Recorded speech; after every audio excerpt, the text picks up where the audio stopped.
Hi, Dr. Anderson. It's 6. Do you want to call roll or do you want us to get started?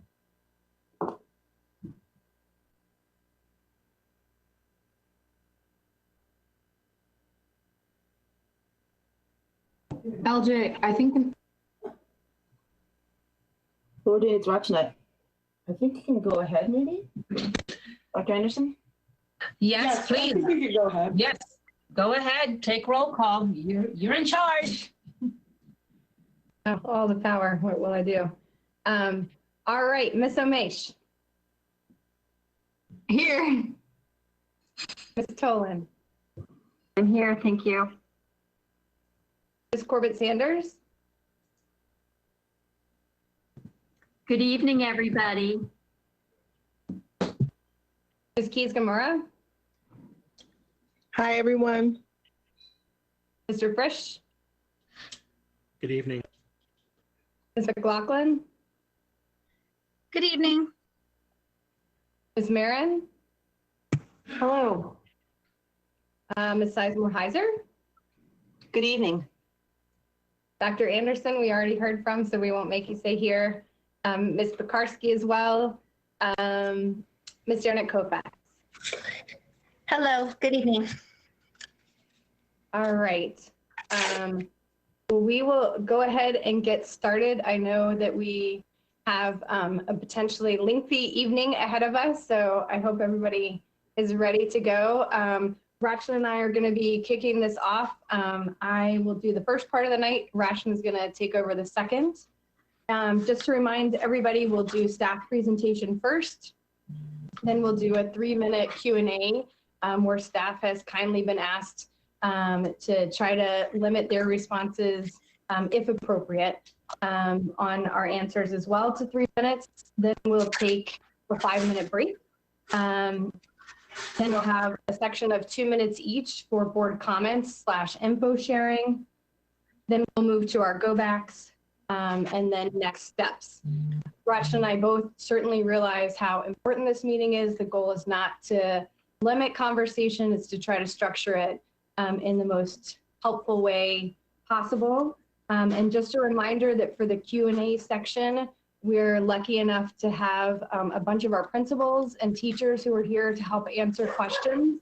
So in that first section, because I'm hoping we're not going to keep them here all night, since I know they all have early mornings, I would just ask that if you have questions that you'd like to address to the principals and teachers, you try to do that in the first section. With that, Dr. Brabrand will let you take it away. Thank you, Ms. Cohen. Appreciate that. Good evening, everybody. It's an honor to be able to be here tonight and provide to you and to the community our return to school update. As you all know, we're coming to you monthly with those return to school updates. Since the last presentation to the board in October, we've been able to successfully return students to school in cohorts 2, 3, and 4 to 2 days a week of in-person learning. These cohorts include certain students that are receiving special ed or preschool special ed programs and targeted EL kids, English learners, which represent about 8,340 kids. And we are preparing now to bring back Group 5 on November 17th, which includes cohorts for early Head Start, pre-K, and kindergartner learners, as well as additional groups of students with disabilities. This is about an additional 6,800 students. Following that, we would be returning Group 6 on December 8th, which includes approximately 13,500 students in grades 1 and 2, and some additional students with disabilities. And of course, prioritizing the return of our youngest learners, as well as our students with disabilities and English learners for in-person instruction, does follow the VDH guidance for schools. As we make preparations for additional groups of students and staff to return, we are very mindful. We are very mindful of the national, state, and local COVID trends, and we'll be sharing information about some of those trends this evening. COVID remains a fluid situation, and I want to emphasize that these are my recommendations as of today, this evening. If something were to change prior to our next return, to school work session on December 10th. I would certainly bring the board an update at a future scheduled meeting prior to that time. I'd like to go ahead and put the presentation up if we could and go to the presentation objectives, the next slide. So we got a few things that we want to do tonight. We want to update conditions on our nation, our state, our region, and community around our COVID cases, as well as looking at FCPS and what we're doing around our communications approach around COVID. We also want to discuss the health metrics that we'll use to determine if a group will be participating in in-person learning or if there's a need to dial down and return students to virtual instruction. We'll also be talking about our staffing updates and share the latest in our staffing as we continue to work through the challenges that we have with staffing for return to school. We'll be sharing with you feedback on the pilots. We've been doing a number of pilots and we have lessons learned as we implement the Concurrent model. And then we'll be sharing updates to our timeline for phasing in of in-person learning, as well as additional opportunities for students to engage in face-to-face interactions with their peers to support their well-being. Tonight's presentation, I do want to share with the board and remind the board, is informational only. It's just an information update. I am not asking for any vote or request for consensus on the information shared, simply providing an update on where we are as a school division around return to school. Our guiding principles remain the same, and we'll share them at each presentation as we inform our work of phasing in our students. We do believe in-person instruction is the best to meet the needs of our students. We want to bring them back as safely and early as possible. We also know our decisions need to be based on the health and safety of our students and staff, and this remains our highest priority. And we have a plan, and we will continue to allow and use health and safety to drive our plan, including any necessary modifications based on the data that we have to share with you. Our first part of the presentation is looking at our health metrics and data. And now I'd like to invite Dr. Boyd, our Assistant Superintendent for Special Services, to provide some updated information. She's really hit the ground running as a new member of our leadership team. And she'll be updating us on national, state, regional, and local data, looking at our neighboring districts' health data and their in-person status, looking at our threshold for in-person decision-making, and our work to implement mitigating measures for students and staff to be safe in school, and our approach to communication with our school communities. Dr. Boyd. Thank you, Dr. Brabrand, and good evening, school board members, staff, community, families, and students. We do want to begin our presentation today by first looking at where we are in the United States. After a decrease during the late summer months, the average number of cases in the United States has been on the rise, and that started in mid-September. While the cases are increasing on the national level, you might ask, where do we stand in Virginia in relation to other states? When comparing the number of cases in Virginia to other states in the US, Virginia has fewer cases per 100,000 persons than many of the states, particularly those in the central US. Similarly, when compared to our bordering states and Washington, D.C., Virginia has fewer cases per 100,000 persons, with the exception of Washington, D.C., that has approximately 4 fewer cases per 100,000 than Virginia. As we now look at Virginia, where are we at in Virginia? Whereas Virginia has fewer COVID cases than our bordering states, Virginia cases are also on the rise. While Virginia's trend line is not as steep as that nationally, the average number of cases in Virginia has been rising, with the latest increase starting in early October. We've looked at our national data, we've looked at our state data. Now let's look at where we are regionally. Similar to the state of Virginia as a whole, cases and percent positivity in Northern Virginia has been increasing since early October, while outbreaks in Northern Virginia has been fluctuating, as shown on the graphs on the right. Northern Virginia continues to have moderate burden, as shown in the top left graph, However, there is now an increasing trend in the number of days with increasing cases as shown on the bottom right side of the graph. We'll talk a little bit more about outbreaks and how that data applies to FCPS later in this slide. Now that we've looked at our regional data, our national data, and our state data, we want to look at where we are as a locality. On the screen, our data represents information as of November 11th, but I'll provide updated information for you today as well.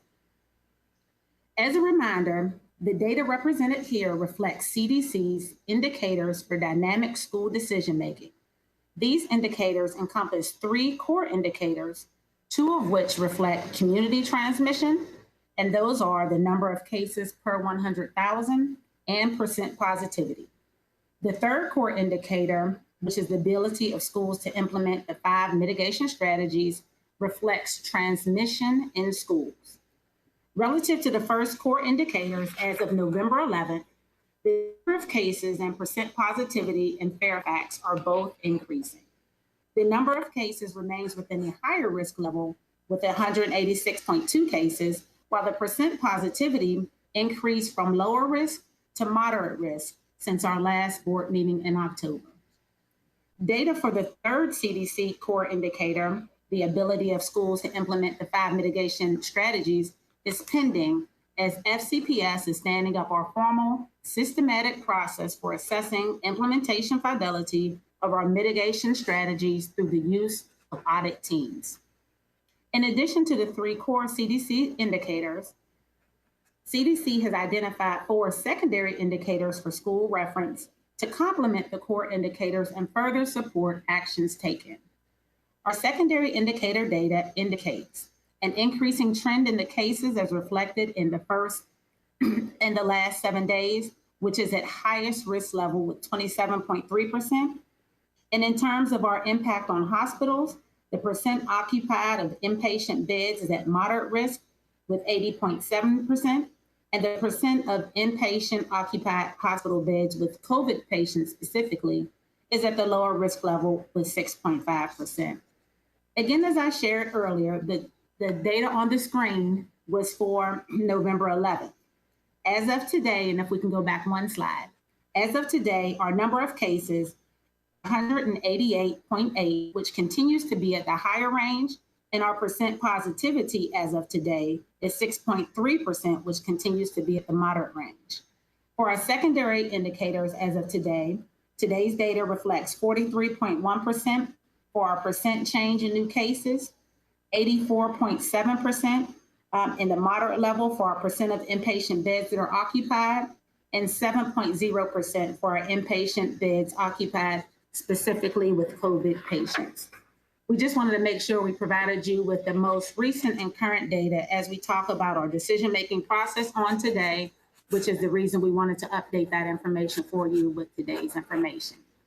Now that we've reviewed our data, and we've drilled down by our locality and looking at our metrics on the CDC core indicators, we will now look at how risk in schools, as informed by the 3 core CDC indicators, impact schools' phased guidance return in the Commonwealth of Virginia. To begin our discussion, we want to take a look at the Virginia phased guidance for schools, which is on the screen, as developed by the Virginia Department of Health, as a reminder of what's been guiding our work. The guidance makes recommendations for schools to consider based on risk in schools. The risk in schools is at the highest level. Schools can consider phase 1, which is in-person instruction for students with disabilities without mixing groups. When risk in schools is at the moderate or high level, schools shall consider phase 2, which includes prioritizing limited in-person instruction for students with disabilities, English language learners, and our students in grades pre-K through 3. And again, with restriction on mixing groups. Finally, when risk in schools is at the lower or lowest risk level, schools shall consider phase 3. And during this phase, all students may be given the opportunity for in-person instruction with the use of mitigation measures, keeping in mind that hybrid models may need to be implemented. Now that we've reviewed our Virginia phase guidance for schools and we've discussed our state's recommendations for phase consideration based on risk in schools, let's look at the opening status and metrics on 2 of the 3 CDC core indicators for Fairfax in our neighboring and comparable school divisions. As you'll see on the screen, despite variance in health metrics, as noted by moderate, higher, and highest risk levels, FCPS, Loudoun, and Prince William's current phase reopening is aligned with phase 2 of Virginia's phase guidance for schools. Conversely, if you look at Arlington and Prince William, they're within the same risk levels for both the number of cases per 100,000 and percent positivity at highest and moderate risk respectively, but Arlington is at phase 1, serving a small number of students with disabilities, while Prince William is serving students with disabilities, pre-K through K students, and their first graders are coming in 3 weeks. Falls Church phase reopening is generally aligned with phase 2, in addition to their upper elementary grades, even though their community transmission is at moderate and lower risk levels, arguably representing the lowest community transmission of all the divisions listed, some of which are at the highest phase levels of opening. So what you might be asking is, in looking at the table with solely a health lens, one might wonder how some localities with higher transmission can have larger groups of students returning to in-person instruction than those with lower community transmission. The answer, mitigation measures. As we turn to the next slide, we want to take a close look at mitigation strategies. The CDC has outlined 5 key mitigation strategies, which is our key component for our 3rd core CDC indicator. Those strategies are consistent and correct use of masks, social distancing to the largest extent possible, hand hygiene and respiratory etiquette, cleaning and disinfection, contact tracing, and collaboration with our health department. But last but not least, the thing that is the foundation of our work is that staff and students must stay home when sick. As we look at how we stand up our mitigation measures and what will we do to ensure that we're implementing those with fidelity on the previous slide, we are going to make sure we're making sure that we are implementing signage in our schools and that we're implementing email reminders regarding our mitigation measures, staying home with sick, and staff and students completing those daily health screenings prior to reporting to work and or school. The most important piece of our assessment of our mitigation measures is the implementation of our audit teams. We will be implementing audit teams that will be going and conducting weekly walkthroughs of our schools to ensure the implementation fidelity of that 3rd CDC indicator, which has been recommended by the CDC and our health department as one of the most powerful pieces to keeping students and staff safe during our pandemic. We understand that until there's a vaccine, there is never a chance of no risk. So we'll never be at no risk until we have a vaccine. But this mitigation measures is one of our powerful tools to combat transmission within our school walls.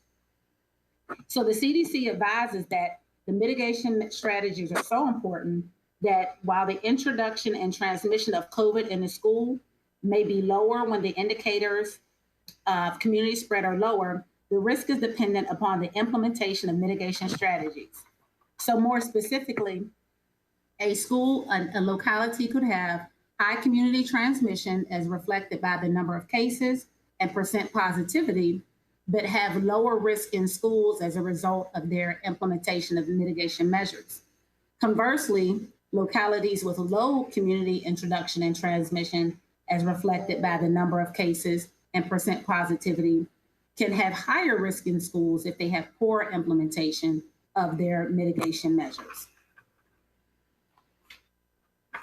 As we move to the next slide, we talked about our audit teams being so important, and they're so important that we initially were going to have that being done by our internal school administrators, but because this is such a powerful piece, we wanted to ensure that a designated team was identified to implement this task. And there are some of the things on the screen that they will be assessing and providing feedback for, and immediate feedback if there needs to be a remedy. So we'll have review of our cleaning protocols, ensuring that our masks are being worn consistently and correctly, covering our nose and our mouth, and ensuring that there's this social distancing. We have heard the concern from our stakeholders, and we take that information very seriously in our feedback. And we want to work to support our students and staff by providing feedback so that we can build our fidelity with implementation of our mitigation strategies. As we turn to the next slide, we now want to look at what is our decision-making process.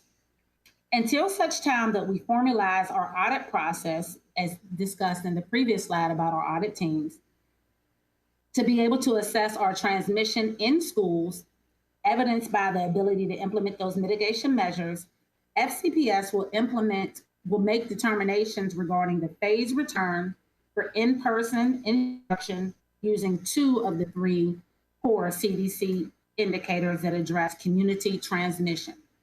The thresholds for the current decision-making process for in-person instruction aligns community transmission as reflected by the number of cases and % positivity with the risk levels outlined by the phase guidance for schools as FCPS's data point regarding mitigation strategies via a formal audit process is not yet available. In order for a group to be phased in, if we're looking at our screen, instruction under our current process, the metric for both the number of cases per 100,000 and % positivity must not exceed the established threshold outlined for that specific group for 7 consecutive days.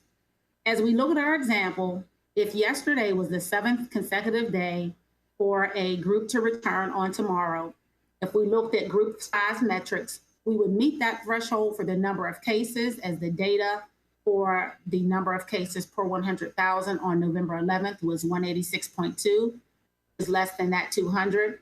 Or we would meet the metric for our % positivity as the metric for % positivity on November 11th was 6.1, which is less than 8%.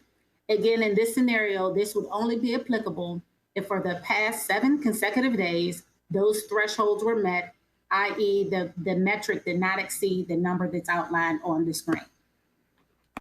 So we look at this, and again, I emphasize our current process for in-person decision-making would be based on 2 of the 3 core indicators as we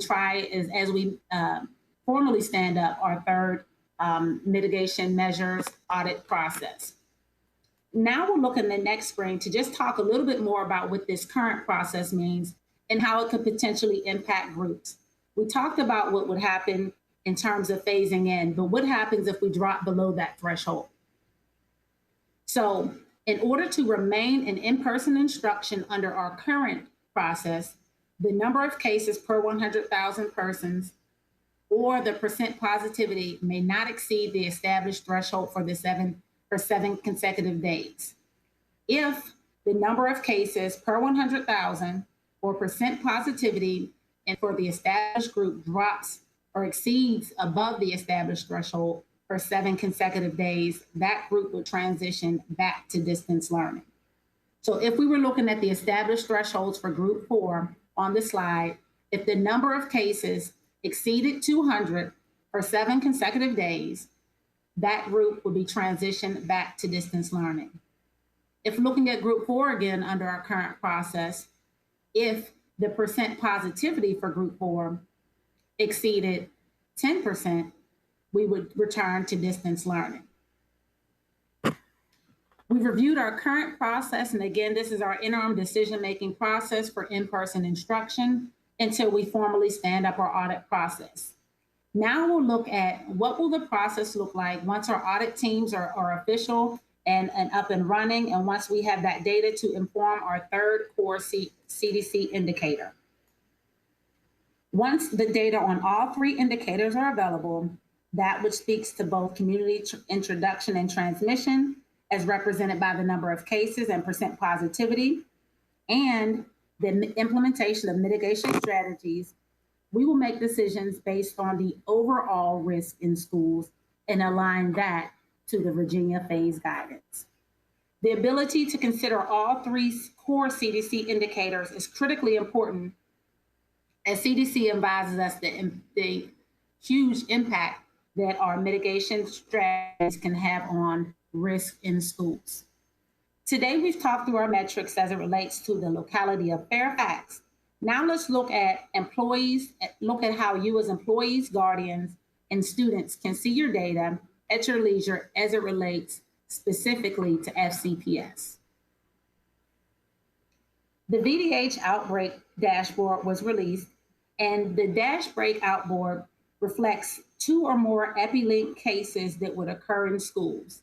As we look on the screen, the VDH dashboard presents information based on locality. The data for Fairfax includes both FCPS schools and private schools within the locality of Fairfax. Currently, the dashboard doesn't list educational settings as there were 0 outbreaks in K-12 settings in the county of Fairfax as of November 6th, and that data is updated on a weekly basis. However, on November 10th, FCPS experienced 2 outbreaks, one at Justice High School and one at Woodson High School. The outbreak data has not yet been updated to the VDH website, but will be available for review on Friday. FCPS is working closely with the Fairfax County Health Department to address the outbreaks, and we will receive guidance from the Health Department on any additional action moving forward. We share this information because, again, we talk about the importance of reducing transmission in schools. And so outbreaks indicate that we may need to do something differently, and we're working diligently with the health department to correct those measures. As we look at what other data is available, we look at our COVID-19 FCPS dashboard. The previous slide talked about outbreak data, and that was reflected of 2 or more EpiLink cases. This dashboard is different.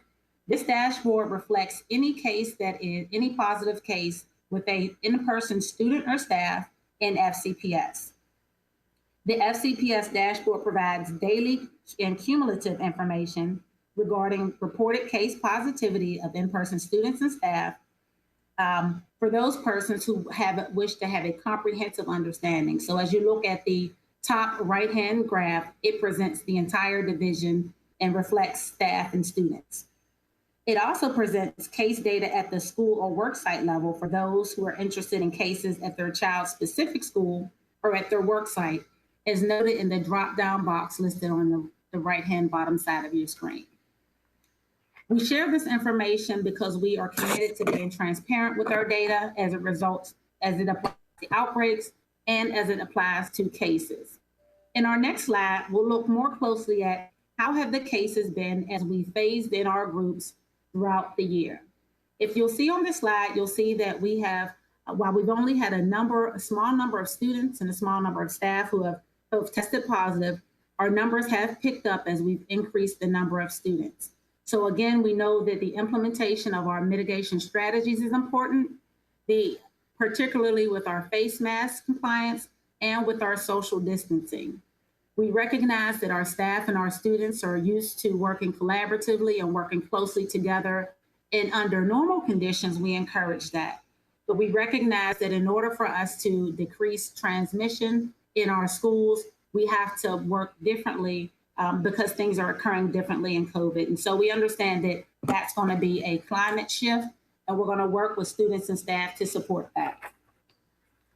As we move to our next slide, we've shown you where you can locate data, and we've talked about our cases, but we also want to share with you that we recognize that as we phased in, we've experienced some lessons learned relative to our communication, and we've made some adjustments to our process to ensure that stakeholders are informed and informed timely of COVID cases that are occurring in their child's school or in their work site. So if you look at this screen, if students or staff demonstrate COVID-like symptoms, we will be sending those students home and those staff home, and they'll be required to submit a return to school form or return to work form that is endorsed by their physician, clearing them to return to work and school. We know that instruction and in-person instruction is critically important, but it is also critically important for us to ensure the health and safety of students. And so when students or staff are ill, we do want them to be treated, we want them to be looked at, and we want them to stay home until such time that they're well and cleared by their physicians. Families and staff will also receive notifications whenever there is a positive case at your child's school, and that will occur within one school day of the administration being notified of that positive case. Again, we know our families want to be informed as to what's happening. Our staff want to be informed about what's happening. And so we've enhanced our processes to ensure that those communications are coming out timely and getting that information to those various stakeholders. Next, if there's a positive case, and many of you have known this as you interacted with staff or you've gotten those community notifications, if there's a positive COVID case, the student cohort and the staff assigned to that cohort will be transitioned to distance learning, and that's being done in an abundance of caution while our health department implements contact tracing. Families will be notified for the impacted cohort, and will also be notifying the staff as a whole of the positive case within the school. Families and staff who are transitioned to distance learning and telework respectively will also be notified when they are cleared and can come back to in-person instruction and on-site work. And last but not least, we are working very closely with our partners at the health department to ensure that contact tracing is being implemented, and persons who are identified as a close contact will be contacted directly from the health department. As we conclude our health section, we just want to highlight a few key pieces that we've talked about today. Today, we've talked about our Virginia phase guidance for schools is based on risk in schools, and that might not equate to risk in the community, given the impact of mitigation measures. We've also talked about our audit process, and that when that's fully implemented, in-person instruction decisions will be informed by all three core CDC indicators. That's the number of cases, percent positivity, and the implementation of mitigation measures. We've also talked about, in an abundance of caution, FCPS is grounding in-person instruction decisions for groups 1 through 6 on community transmission until such time that we formalize that audit process to ensure that our mitigation measures are fully implemented. Finally, our COVID data is shared with all of our stakeholders through a number of dashboards and communications to ensure that everyone is aware and informed of what's happening in their school and work communities. At this time, I will turn it over to Sean McDonald, Interim Assistant Superintendent for Human Resources. Mr. McDonald? Great, thank you, Dr. Boyd, and good evening, everyone. First, I would like to share an update on teacher and classroom instructional support staff intent as we continue to dial up our in-person learning. School-based employees were asked to contact their principal or program manager by October 30th to indicate their intent and follow up with the corresponding paperwork to Human Resources by November 11th. Employees with a pending ADA request were not expected to declare an intention by October 30th, as the outcome of the ADA interactive process would serve as their intention. Recognizing that there's a lot of information on this slide, I would like to take just a moment to walk through the layout of the table. For two of our largest school-based employee groups, teachers and classroom instructional support staff, those who are working in our classrooms with our students, you'll find the percent and count of individuals who, one, indicated an intent to resign, retire, or take a leave of absence, and then two, the actual number of requests that were submitted for resignations or retirements, leaves of absence, and ADA requests. As I mentioned a moment ago, individuals with pending ADA requests were not expected to provide an intent, hence the not applicable notation in the intent column.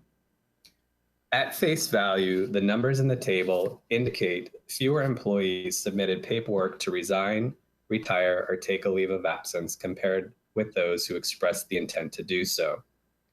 However, we know the stories behind these numbers. Many staff faced difficult decisions related to returning to work and were impacted by economic factors and family situations.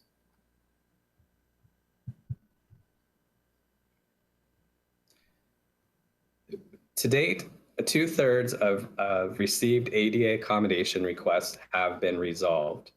We continue to receive new requests daily. Requests will continue to be prioritized based on the employee's anticipated return date in relation to student groups. For example, a request from a teacher who would return to support group 6 would take priority over a request from a teacher who would be expected to return to support group 8. We have heard from staff with pending ADA accommodation requests who have expressed concerns about the length of time it takes to resolve these requests. Each ADA request is unique to the employee's essential functions and the staffing needs of the school. As we engage staff members who requested an accommodation and their principal or program manager, it is critical that HR invest the time needed to answer questions, build understanding, and provide supports throughout the interactive process. This will take time. This is the right thing to do for our employees as they navigate an unfamiliar process while coping with stressors caused by the pandemic.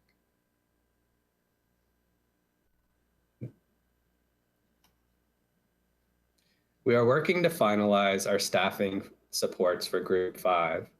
We have sufficient staff to support the return of students in this group.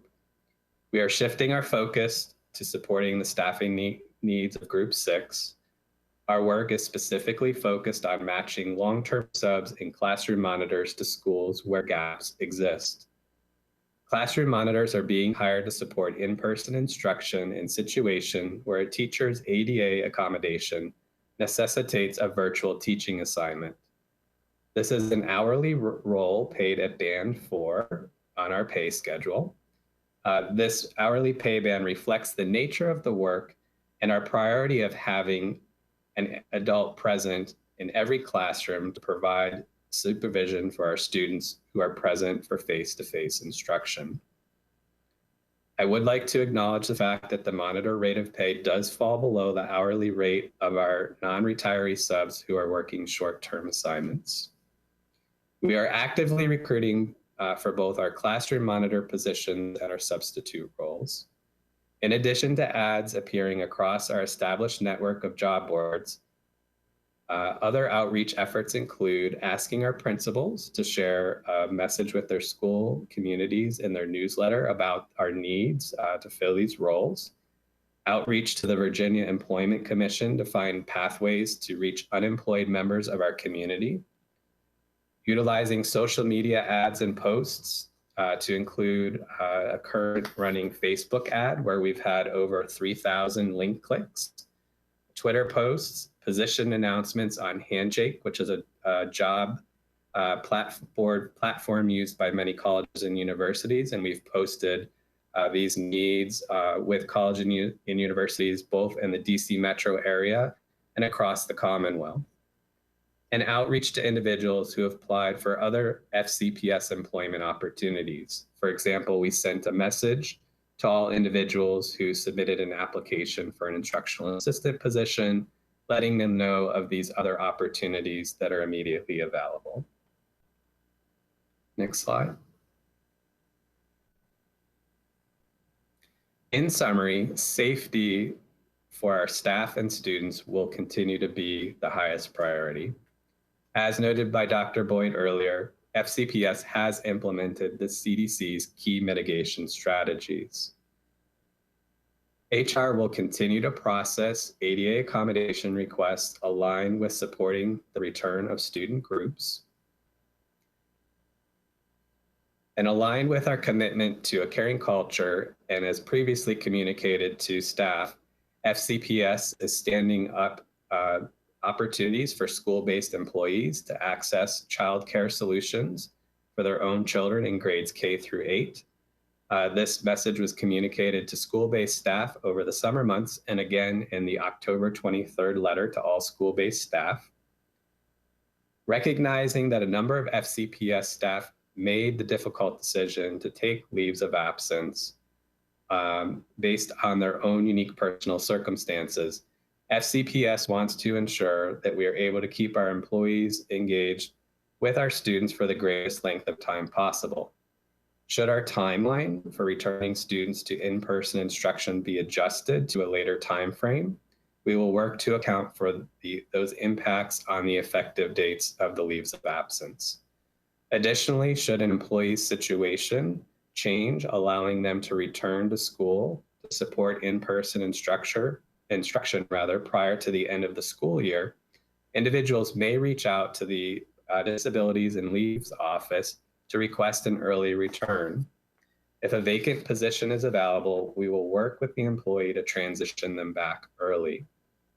And finally, teachers who submitted a request to resign by the November 11th deadline will be released from their position without prejudice, which means that they will be eligible for rehire with FCPS, and we look forward to having them back.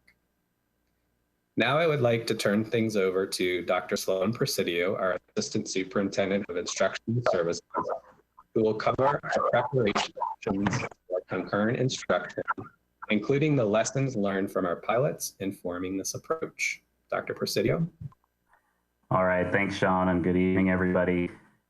In addition to the health and the staffing metrics that we've already talked about, we're also tracking our school and staff readiness levels for returning to in-person learning. And, you know, as you know, there are a lot of operational tasks that need to be completed before we're ready to return to school and welcome our students back.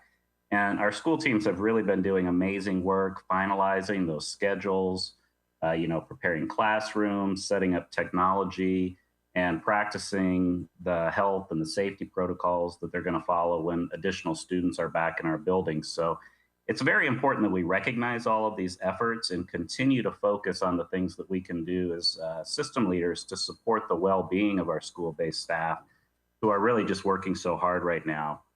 And of course, one of the biggest challenges is really in ensuring that we're supporting our teachers with the implementation of the new instructional model that we're going to be using in many of our classrooms.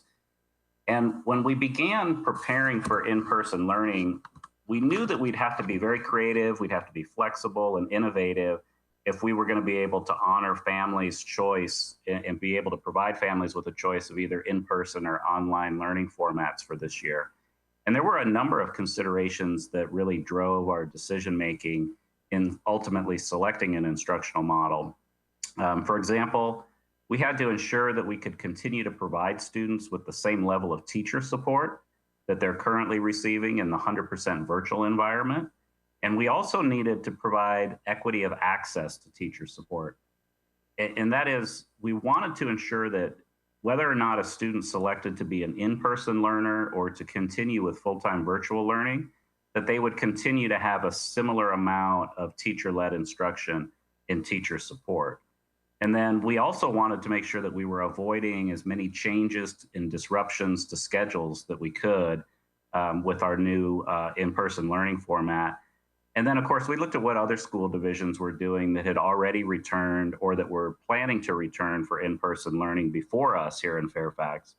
And we did post an addendum on Board Docs that has more information about what other large school systems around the country are doing. And many of them, as you'll note, are following a similar model that we're following here in Fairfax. So ultimately, we did decide after a lot of deliberation that we determined really the best model to use would be that concurrent instructional model.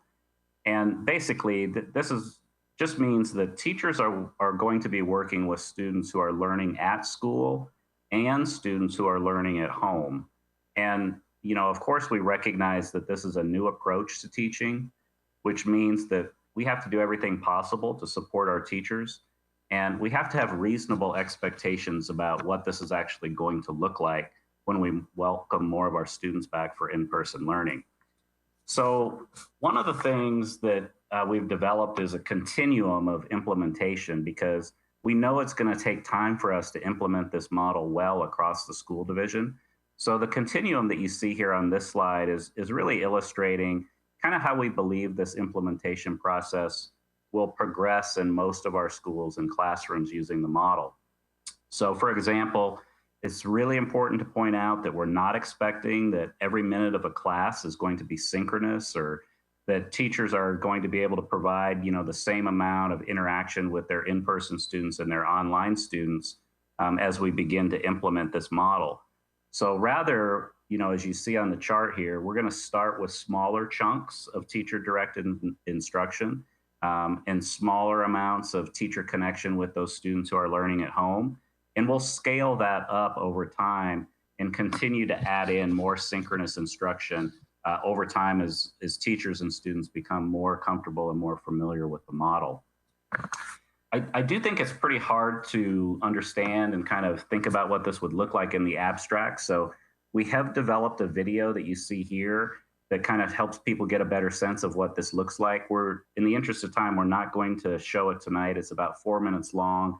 It is, of course, posted on our website. There's a link here on the slide, and there's a direct link on board docs tonight as well. So we do encourage people to take a look at it because we think it gives folks a good sense of what this looks like in practice. But really what's most important in terms of what we want our community to understand is that teachers are going to need time to prepare for this new approach. So we're going to be providing teachers with 4 days of planning and preparation time. 2 of those days will be on Mondays, and then 2 days immediately preceding the student's in-person return date will also be teacher planning and preparation days. And on those 4 days, our students will access asynchronous learning activities, which will provide our staff with an opportunity to prepare and plan to implement this new model. We're also creating a lot of professional development resources and supports. One of those is the Professional Development Guidebook for Concurrent Instruction. It's linked here on this slide. You'll see there's a number of different sections to support the implementation of concurrent learning.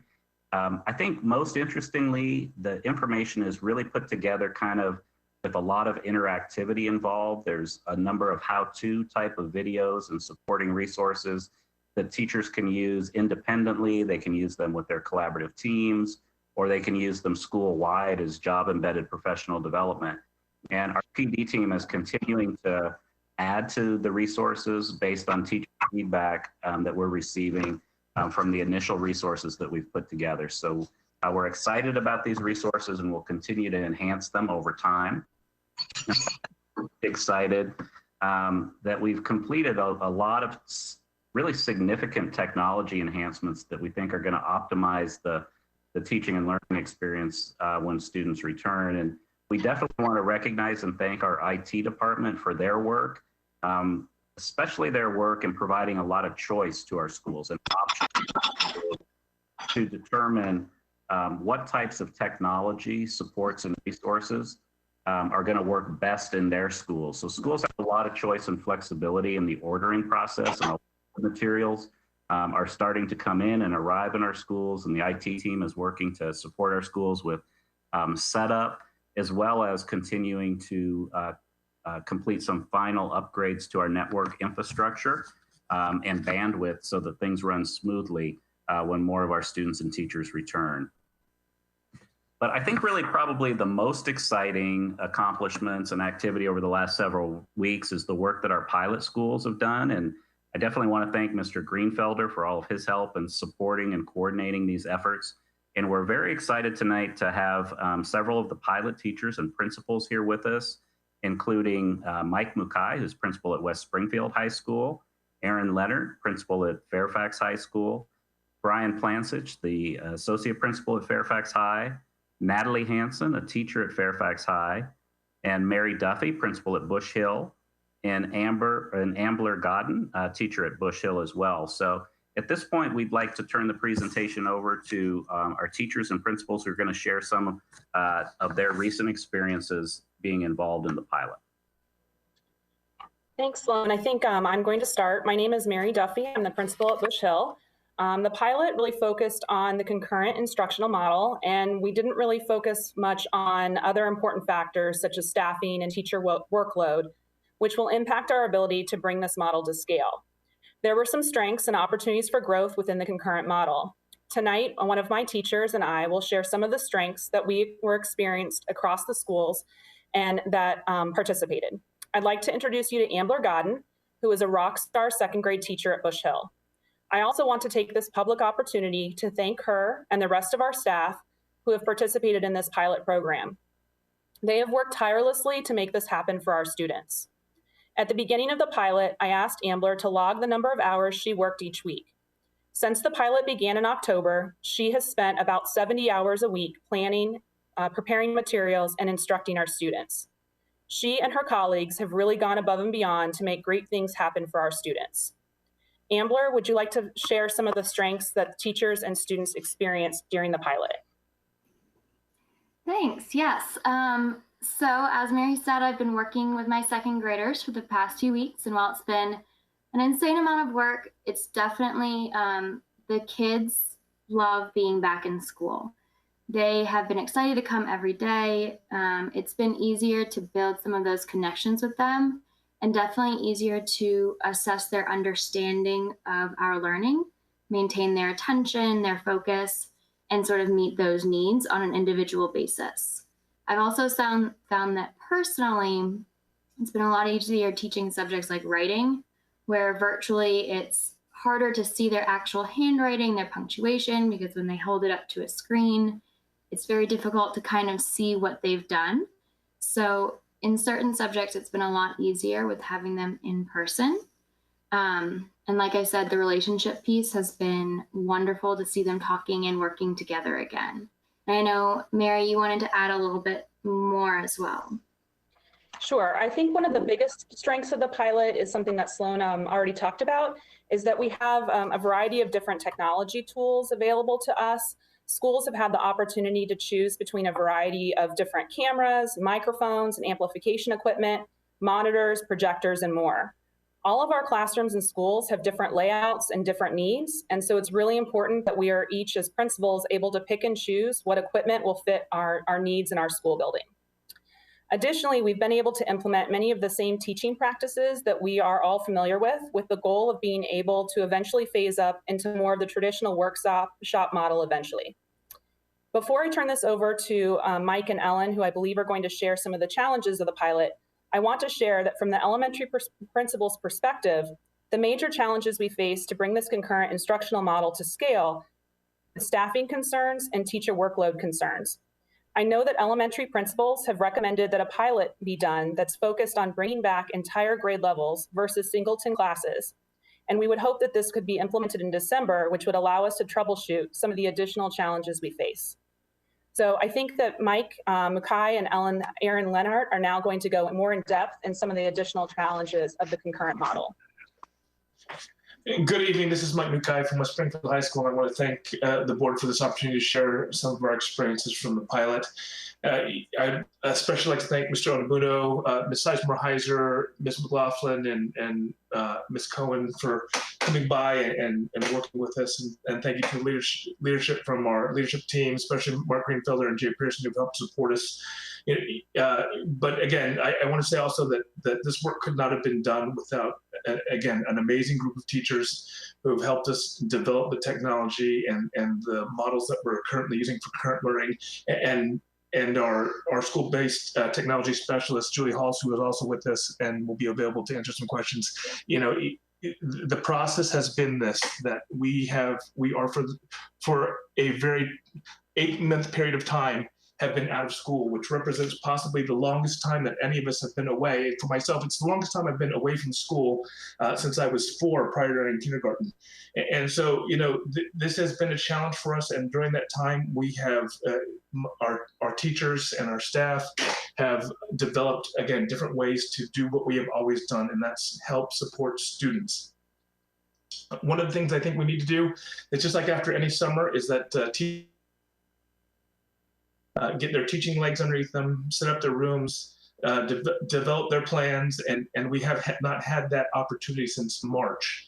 I think that's probably one of the primary keys that we have learned, is that those teachers who have come into the building have had those opportunities to try some different technologies and work with some different setups and figure out new ways, as they always have, to help support our kids in their needs. As we continue to move forward, we again, the main goal is for us to be able to do the same thing we've always done: have teachers teach and students learn, but to be able to do it now in a new venue for both an in-classroom and virtual setting, to allow those students to have their choice, to support their needs, and have them receive a high-quality education, whether they choose to be in person or at home. We have tested microphones, cameras, audio devices, air mice, portable monitors, portable LCD projectors, again, a wide variety of technology. And we have discovered that, just as we have always seen that education is individualized for students, there is an individualized need by teachers to match what they do and match their art and how they provide education to our students.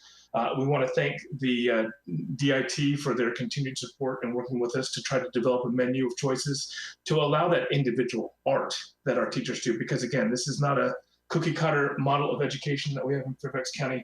It is an art, and it is something that each of our teachers adds a quality to with their individual talents. So as we continue to move forward, we are looking to be able to provide, again, individual, needs for both our teachers and our students to help, again, provide an individualized experience within each of our classrooms.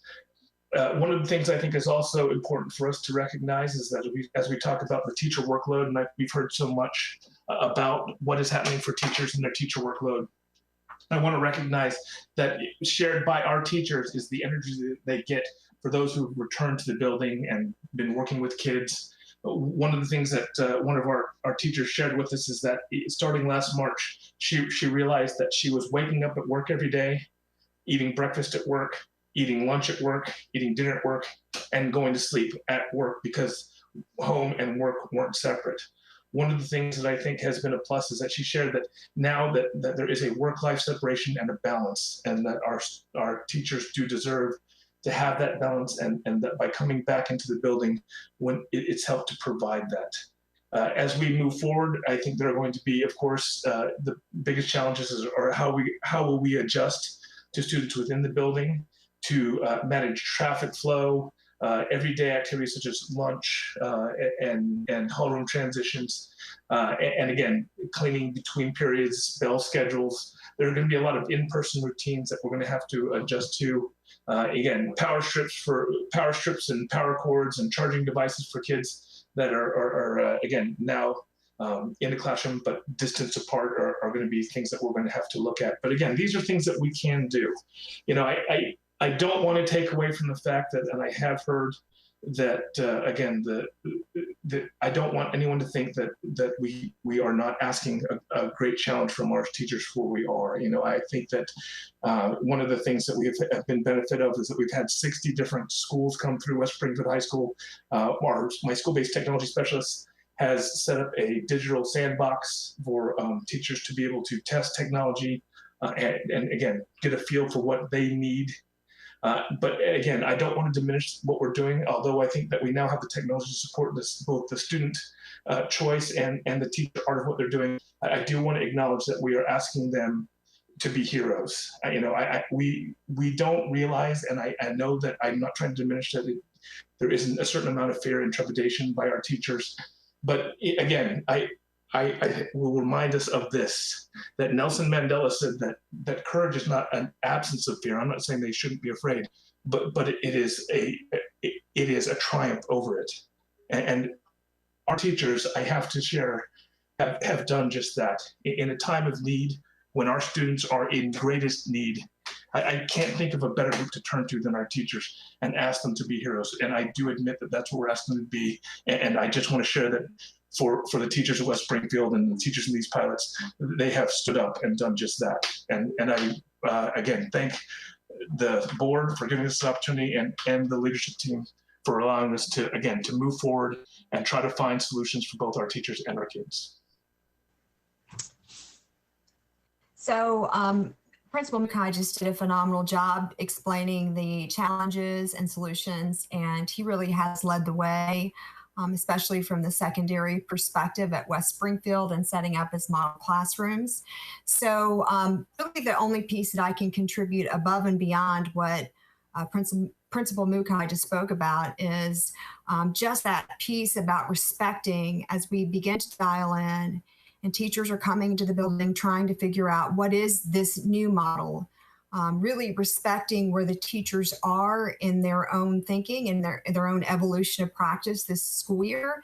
That's something that as we began the pilot at Fairfax, we really kept front and center. So for our 13 teachers who signed up to be involved, we just said what we want you to do is do what you've been doing online. And then now we're going to bring students into your classroom. And what are you comfortable doing now with those students who are in your classroom, maintaining the relationship and community with the students online? And for anyone who visits Fairfax, you're going to see a mix of teachers who are still very much in the pilot, who are still very much presenting to their students from their desk, going through their virtual presentations just as they were online, and then calling on students who are in class. You'll also see teachers who now have cameras with the speakers and microphones built into the cameras, pivoting those out towards the class, moving around, of course, social distancing, but moving around and running labs and working within groups. You'll see some really creative techniques of attempting to build community where teachers are using that breakout room feature that's available in both Blackboard and Google Meet. And they're actually having their students in class in breakout rooms with students outside of class. So, and these are all the teachers, Mr. Mukai said it, Principal Mukai said it beautifully several weeks ago as he was building confidence among his colleagues when he said, give the teachers the problem and they will solve it. And so just really giving teachers the time and space and confidence to do this work and to dial in, I think has been very important. I know for Fairfax High School, for our pilot, for the comfortability of our teachers, and I think it would be very important even moving forward. I spoke earlier with an elementary colleague who just started the pilot who said, really what he's learning is those teachers who are keeping it simple are the teachers who are having really the most success in the opening day. So not thinking it's a lot of extra PD, but it's really just about meeting the teachers where they are and allowing the teachers to solve the problem, if you will. With that, I know we do have a couple of our teachers who are on here, and I don't know, I think Ms. Hanson's on here, and I believe we have a couple other teachers. So if we could just give a minute or two to them to kind of talk about the challenges that they've encountered and any solutions that they found as well. So I think I see Stephanie Schimpf, who if I remember from West Springfield is a teacher there, and I also see I have Natalie Hanson, who is a world history teacher too. So just give them a little bit of time. Natalie or Stephanie? I'll go. I'm Natalie. I teach at Fairfax. I'm teaching Honors World History this year. 4 classes of Honors World History 1 and 1 class of regular World History 1. And so what I've done with the pilot so far is I'm sharing whatever Google Slide or Google Doc or whatever we're working with. I share that through Google Meet. And then I also project it to my projector so that the students in the room can see it. So I think one of the biggest challenges for me now is I feel like a facilitator between these 2 worlds, and I almost have to interpret everything that is happening for the students in the room who are a lot faster at speaking out and engaging versus the ones online who are maybe shyer to turn on their camera and their mic, or typing takes a little longer. So I'm often like, oh, that's a great point that you said, and this is what they're saying to them. So I have to be this like facilitator. So I would like to figure out some more strategies to make it feel like it is more concurrent and it is one world where we're all engaging together. I haven't had my students who are physically in the building log into the Google Meet yet because I was concerned about like feedback issues. So that is something I would maybe like to try. So I agree with what has been said from the other teachers and the other principals that it is a lot more work for the teachers. And I just worry about all teachers being able to handle this new workload. I personally feel like I was just able to master the online world. And now I've got to figure out how to also be engaging with the students in the class. But again, it's really been fantastic to see the students and create those relationships that I haven't been able to do online. Because that banter that you have in between moments, like that, you cannot replicate that online. So I already feel like in just 2 weeks, only 2 times that I've met these students in person, I already feel a lot closer to them. So that's been my experience so far. It's definitely a challenge, but I'm really appreciative of this opportunity to get to speak to you all tonight and to get to try this so we can really find a successful way to move forward. So thank you for letting me have the opportunity to speak. Thanks, Natalie. We really appreciate it. And thanks to all of the teachers and principals who are here with us tonight. I know our board members are going to have some questions for you in just a minute. So please, if you can, stay with us because I know that our board members would appreciate that. And at this point, what we're going to do is turn the presentation back over to Dr. Brabrand, who's just got a few more updates before we get to board discussion. Thank you, Sloan. I want to just share a couple of things here around our phase-in decision-making and where we are. Our metrics do indicate that we're ready to proceed with bringing back our next cohort of kids in Group 5, which will be November 17th as planned. We're working through staffing for Group 6, and we have scheduled that on December 8th. We have provided an additional week with the staffing for Group 6. We have about 200 monitors that we need to hire, and we need to make sure we have the time to get those folks onboarded to support our schools successfully for Group 6. We also recognize as you look at this that for level 3, for our hybrid learning, where kids would be mixing, that our health and operational metrics do not support that at this time, but we're continuing, of course, to plan and prepare for the return, hoping that the conditions for both health and staffing will allow us. And we are very hopeful. We heard Dr. Fauci this morning talking about the vaccine, that the cavalry is coming, and we hope the cavalry comes soon to help continue to accelerate our work. I do want to share the tentative phase-in timeline since our last presentation. Again, if we go to the next slide, you can see here, Group 5, again, will return November 16th as planned. That's a Tuesday. Monday is an asynchronous day, as it always is. Group 6, we have moved it to December 8th to allow a little bit more time for the hiring and training of staff so that we can take care of those ADA accommodations, those leave of absences. We do have some staffing gaps in Group 6 that we need to address, as I said, including the hiring of monitors. We want to make sure principals have the time to do and adjust their schedules to be prepared. For Group 7, we did, for Group 7, move that date to January 12th. We need to be sure that we have staffing gaps for them addressed and scheduling adjustments. We're returning tens of thousands of students in Group 7 and wanted time to return all of our Groups 1 through 6 after the winter break before adding the additional bandwidth of Group 7 and have moved them to the 12th. The Group 7 now does include 6th grade students in middle school at Poe, Glasgow, and Holmes. We have accelerated those 6th graders and put them in with Group 7 and not Group 8. And this is a follow-up from the board's discussion at our last meeting.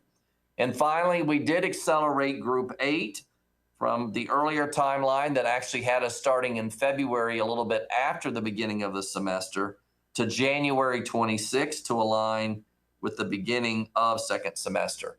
I do want to note as well, there was some discussion about travel around the holidays. We continue to ask folks to follow the CDC guidelines, our health national experts around travel, limiting travel. But we did not make any calendar changes after consulting with our health experts. based on the travel of any of the holidays. I do want to finally share that we recognize too the need to accelerate social emotional supports that you heard those teachers and principals talking about. So as early as next week for VHSL athletics, we're going to open our gyms and weight rooms back up, following all the mitigation strategies that Michelle talked about. We're also going to open up our indoor and outdoor facilities for VHSL activities like theater and debate and robotics. Very excited about that and the hard work that our high school principal associations did to support this. And by November 30th, we would be opening up our facilities for co-curricular activities, band, DECA, FBLA, student government, and also our performing arts and instrumental program curricular activities. We will look in December for VHSL. We'll begin the athletic play. We already mentioned the use of VHSL activities for November 16th, but the VHSL actual winter season will begin in the middle of December, and we're gearing up for that. The governor has supported VHSL in returning athletics to the Commonwealth of Virginia.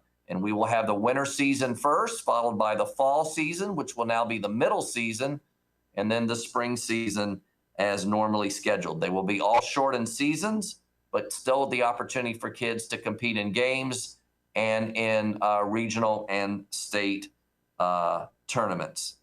And then in January, we'll begin bringing back, right after the break, we'll be getting back our extracurricular clubs and activities at high school, and then our extracurricular clubs and activities at middle school. I want you to know that our middle and high school students are already engaged in many, many virtual clubs that in some cases have actually expanded during this pandemic. And we're going to continue to work with our middle and high school principals to plan for additional opportunities to support student engagement and well-being. All of this remains contingent, of course, on health conditions. We'll continue to work with the VHSL folks and their guidelines. We're just very excited about those opportunities. I want to also just mention something that I know has come up, and Nathan has been a real champion about this. What we are doing with our leadership team, our principals, our FCPS middle and high school teachers of the year, our teacher advisory council, to look at addressing student and staff stress and workload, regardless of what phase we are in, that workload and stress is an issue. We continue to hear feedback that our expectations need to be adjusted. We're in a pandemic and we need to change folks' expectations. We recognize our students and staff are overwhelmed trying to cover the same amount of content as they would as if it was a normal year. We're continuing to look at making adjustments internally in our system. I've also began advocacy with the College Board and IB. I've sent a letter to the College Board asking for a personal conference to address these issues. But we have taken the following actions already. We've extended late work deadlines. We've developed 2 catch-up days for middle and high school where kids will have the time to come in and log in as normal with the teacher, but to catch up on those days and do work under the supervision of a student, but during that entire class period. We've reinforced expectations on homework and grading, and we are looking at taking a deeper dive on both our homework load and our grading practices to see what more we can do. In addition, we are looking at the pass-fail option for middle and high schools, extending that option for pass-fail until the end of this month. It is limited in middle school to 1 elective, and in high school, it's limited to 1 credit in specific courses, but we wanted to offer that extension. And we're also extending the course drop deadline without penalty for high school students to the end of the month. And as I shared already, additional advocacy with College Board and IB. Some of our most intense workload issues are in some of our advanced classes where our teachers feel the pressure of wanting to still give that same content to kids as they face the same normal assessments in a normal year for those curriculum areas. We're going to continue to do everything that we can to balance workload for our kids and our staff, and there will be more to come. This is only the beginning, not the end, for workload reduction and stress for both our students and our teachers. In summary, we brought you today database health metrics to help inform decision-making on when to pause or modify our division's operational status. Those metrics currently support a return for groups 5 and 6. Group 5, again, on 11/16. We believe, again, that we'll be prepared on 12/8 with Group 6, again, monitoring the health conditions and continuing to do the significant amount of work that we do need to do to staff up to support our Group 6 students returning and hiring those monitors. We have pilots provided that are continuing to give us guidance, and we're going to look at whether we can do additional pilots to continue to enhance successful in-person learning. And we will continue to partner with our local and health state officials to monitor health conditions.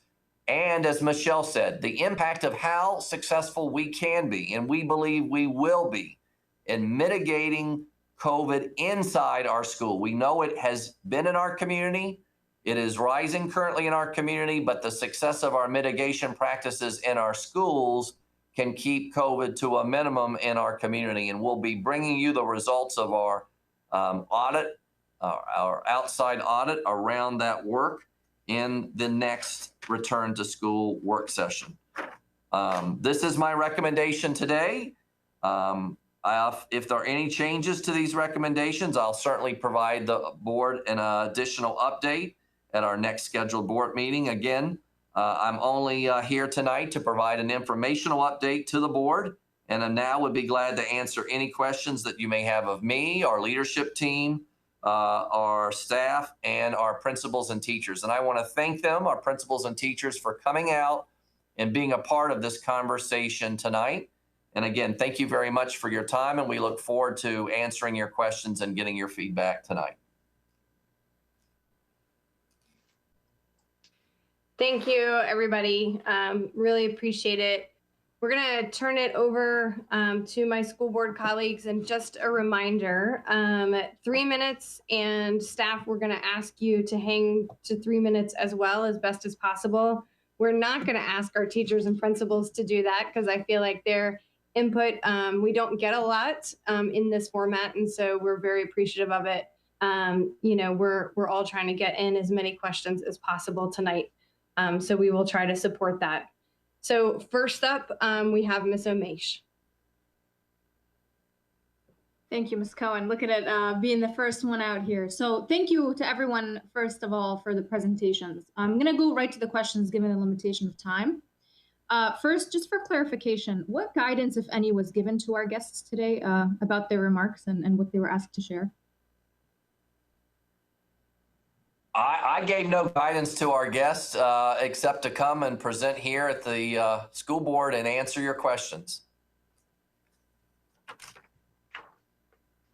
Okay. I wanted to ask for our guests what, if anything, I would imagine there's a few things, are you nervous about at this point?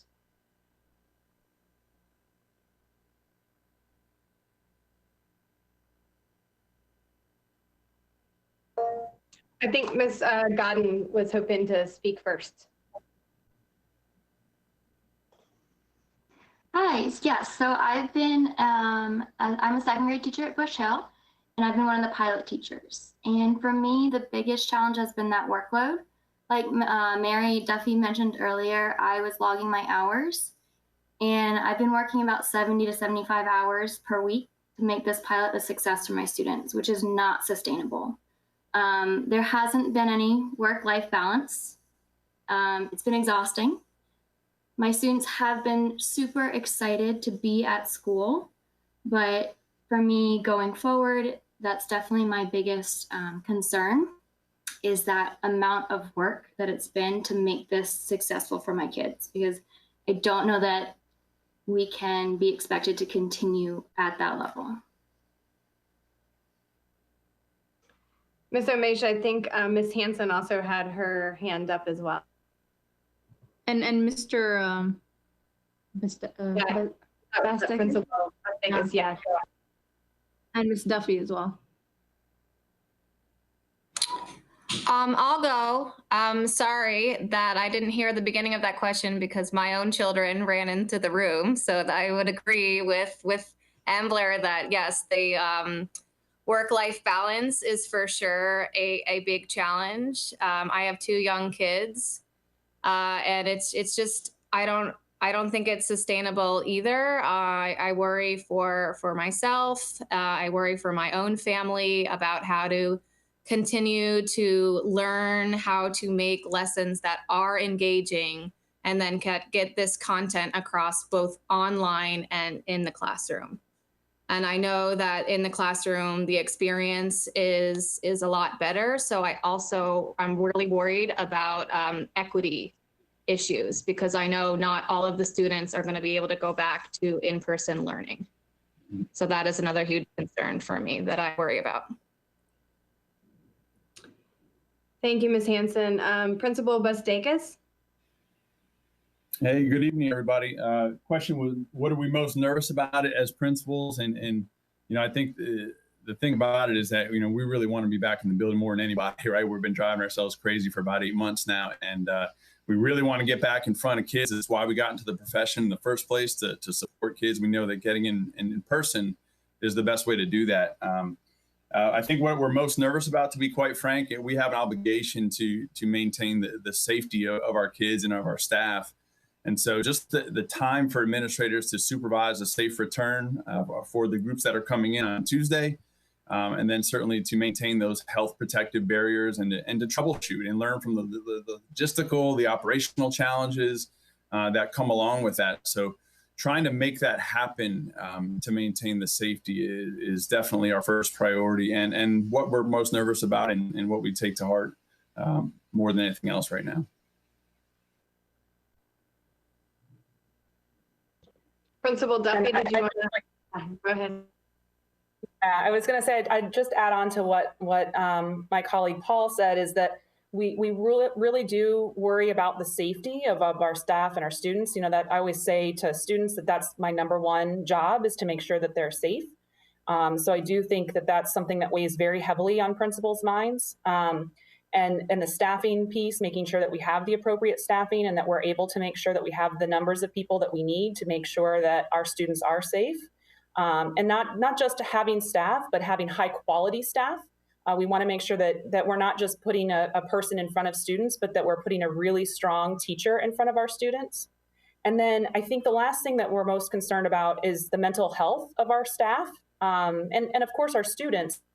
As you shared, you know, as you heard, Ambler's been working unreal hours. That she doesn't do this on a day-to-day basis, and it's really not providing her the ability to have a strong work-life balance like she normally does. So I do think that we need to make sure that we're putting some things into place. I know Ambler has brainstormed a couple of ideas that we could try to implement, but I don't know if it's going to solve all of the problems. But I do think at some point tonight it would be really helpful if she could share some of her suggestions for that. And we have Ms. Shemp as well. Hi, yes. I just wanted to piggyback off of what other people were saying, but one of my major concerns right now, I teach an AP course, and getting my kids ready for that exam at the end of the year and giving them the same opportunities that other students have had in the past has really been one of the things that has been stressing me out the most through all of this. That is, at the end of the day, that is a college credit. And I know a lot of kids are really hoping to get that, and I'm really struggling to prepare them for that exam if it's the same exam that everybody else was expected to take in other years.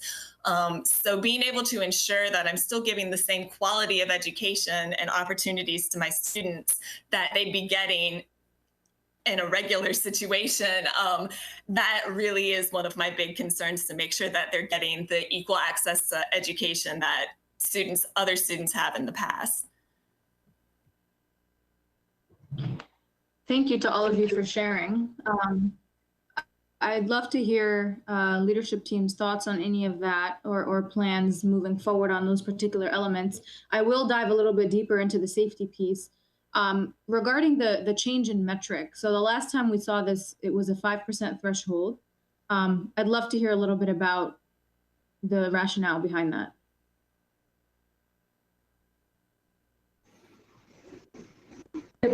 So let me start and let Dr. Yeah. The 5% discussion took place in July.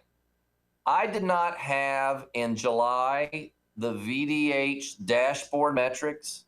I did not have the CDC core indicators and secondary indicators for school closing and opening. And I just did not have that information. I have that information now to guide us, and that's what we're using to guide us. And as Dr. Boyd said earlier, that is focused, of course, on knowing those rates in our community. But the third core CDC indicator that we got from the CDC some weeks ago, just a few weeks ago, really doubles down on the mitigation strategies that we have in our schools. And that's what we're going to focus on, especially as we're bringing in these next groups and the groups that we've already had, how well we keep COVID, even if it's in our community on the rise, that we keep COVID not coming into our schools, not presenting itself in our school, or being, most importantly, transmitted within our school. Dr. Boyd, anything you'd want to add? No, you described what I was going to say. Thank you so much. Thank you. Mr. Greenfelder? Yes, I just wanted to respond to your the first part of your question, and I apologize. I don't have my camera on because I'm not dressed up. I'm kind of trying to still recover a little bit and relaxing. What I wanted to tell you was the original part of the pilots, and this is a very important thing for people to keep in mind, was really to test out technology as we entered into the later half of the summer. Then we began to start testing out what are different models for instruction. Then as we expanded it even further, how do you ingress and egress out of the building? How do you take temperatures? We're trying to learn lots of different things now from these pilots. And I think that's going to be, it's going to take some time to continue to do that. And I think we're doing so at a pretty rapid pace, and we're sharing that with our colleagues. But one of the important things, and you kind of addressed it at the very beginning, is this is as transparent as can be. Not one of these teachers, not one of these principals was asked to sugarcoat anything. We asked them to be very honest and transparent, the good, the bad, and the ugly, because that's the only way we're going to learn. And so you're going to hear about some successes, which you've done, and you've heard about some serious challenges. And I think that's what we need to do, is learn from that. How do we look to mitigate some of the workload? How do we build on those successful technology enhancements that we've seen, and what works, and how do we spread that around to more schools? So I think that's what we need to build on. But I just want to make, and I think you've already seen that in the earlier part of the presentation, is we are 100% being very transparent, because that's the goal. My goal with the pilots, or our goal with the pilots, wasn't to prove that we could do anything. It was to stand up some things and learn from them so that we could share with everybody else and figure out what is doable and what do we have to learn from and do things better. So I just want to make sure that everybody has that in context. Yeah, as a follow-up to that, I'd love to hear what's being done to facilitate passing on these lessons learned to other schools with some specificity, please. But I will go to another question as well, and please do address that. Regarding the trends, so I appreciated seeing big picture, US, Virginia, Northern Virginia. We have schools right now that have been doing this. And so looking at the dashboard, I noticed some of the trends. For example, Lorton Center was one of the ones that concerned me a little bit, right? Where there was a steady progression with cases. In general, though, I'd love to hear a little bit of our analysis of what's been going on already and where that leaves us in looking ahead. In FCPS specifically. Sure. Let me start, and Dr. Boyd, if you'd want to add. Overall, our cases for the number of students that we have in are very low, especially low for our students, but really low for our staff. And we need to continue to have that remain low as we look at the VDH guidance for risk in schools. So far it's very low. SRS has gone on. It has been very low. We have those totals back on the slide. We had Camp Fairfax, the county did, hosting that this summer, and its numbers, again, were very low. We need to see that continue, but we're about to ramp up thousands and thousands of more kids in groups 5 and 6. So these next groups and this audit team going out and really making sure the mitigation strategies are happening are going to be important in keeping the rates low. And that's what we're going to need to have a successful return to school.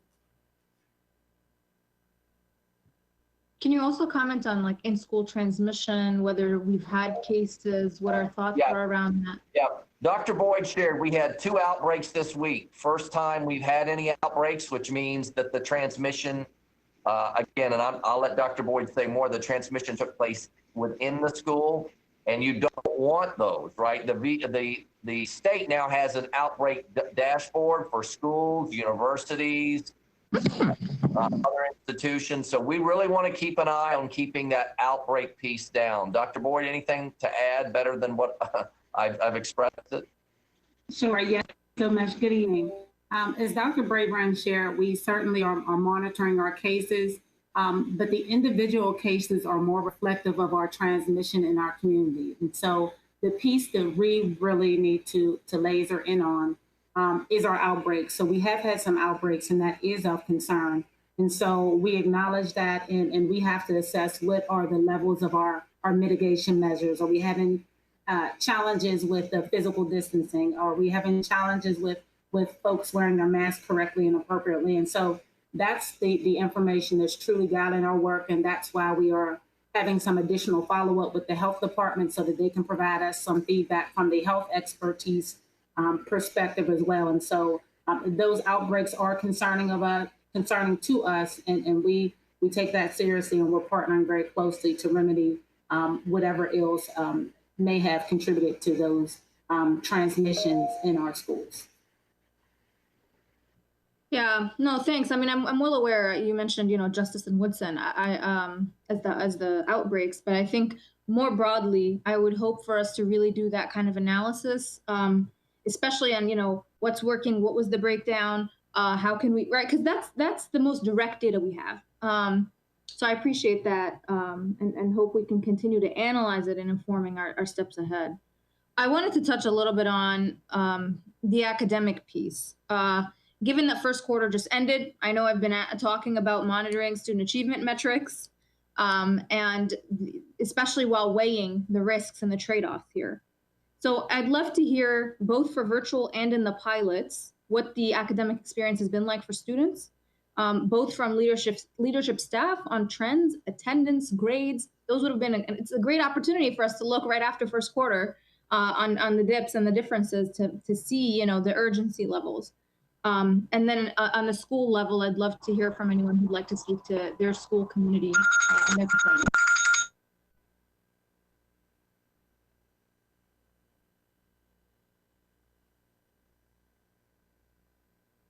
So, Ms. Omesh, Orsi is doing the grade analysis as we speak. We've gotten the grades in. The informal analysis is that there are more D's and F's. We're doing a formal statistical review. We'll have that update to you ASAP. I mean, I hope to have it in days, and we will share it with you. But yes, we are concerned that the number of D's and F's that you all have been hearing anecdotally is the case, and why we need to continue to look at the workload issue and at the grading issue for kids.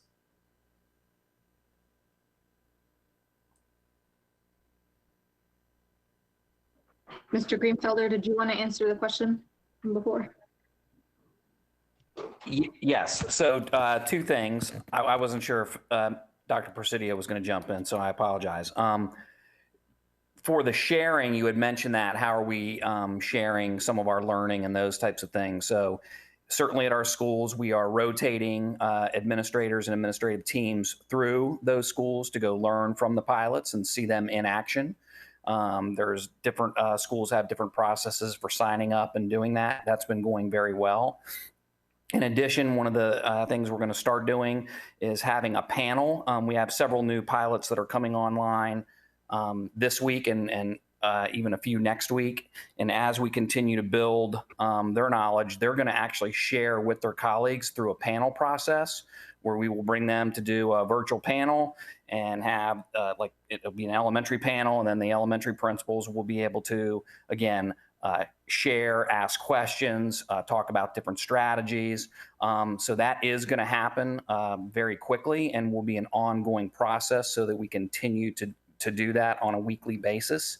But really, it's going out and seeing the sites.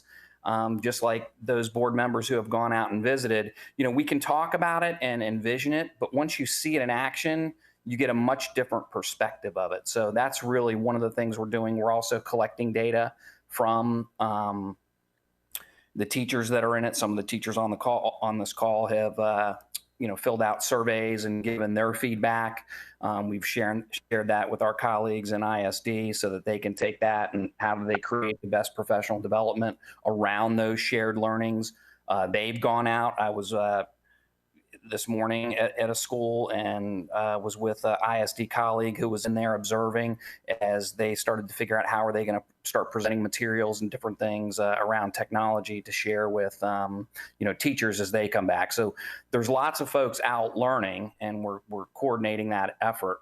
I think the biggest challenge is, when you hear the teachers are working really, really hard, the last thing I want to do is hit them with 15 surveys and have them spending hours of time reflecting, but it's really important to get that as well. So it is kind of a push-pull, to be honest with you, of, not asking too much and overwhelming them too much, but trying to get enough information because we're trying to help to answer those tough questions around workload and safety and health concerns and mental health concerns, all those things. So you're really trying to balance that. But I do think we're collecting a lot of information. I will be continuing to work with Dr. Presidio and share that in the Brabrand briefing on a weekly basis with you all. So we will share more information, but in terms of getting the information out to principals, I think we have a good process for that. And we are collecting different perspectives. And not every teacher that's been involved in the pilot would say the same things that our folks here. Again, we're not hiding anything. We're telling you this is how these people feel, and we wanted some people that maybe had an opinion that it was maybe a little harder than some other people thought, because we want to be that transparent, and we will figure that out, and we'll continue to work with ISD and continue to train. As you do this over time, it's going to get better. Just like the first week of school when people come back. I remember being a teacher. My first 2 weeks were miserable. I felt like I was working 100 hours a week. That's new learning. Hey, Mark, that was our bell. We're trying this new thing to get us to say a little less, and you're doing a great job, but they want to try to make sure they got a lot of board members with questions. So something we all got to do, and myself included. I can be a better model. And I think, thank you. I appreciate that. And I appreciate the policing, Dr. Brabrand. We also had Principal Duffy who wanted to answer you.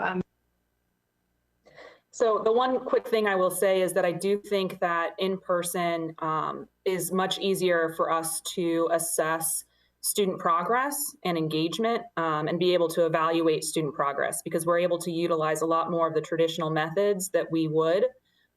So in that respect, it is a lot easier for us to actually know how students are doing.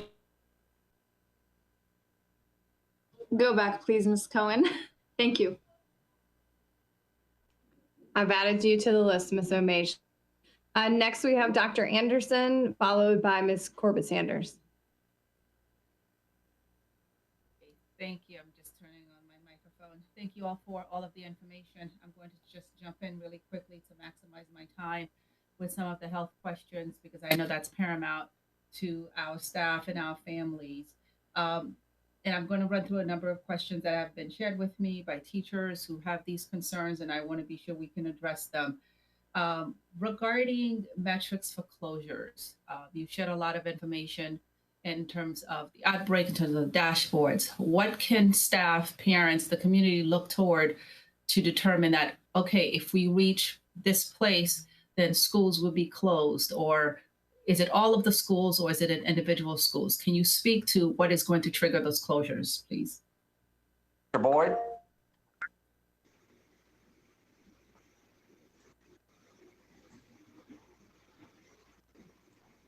Yes, thank you, Dr. Anderson. In terms of outbreaks, we're going to be partnering, again, working closely with the health department.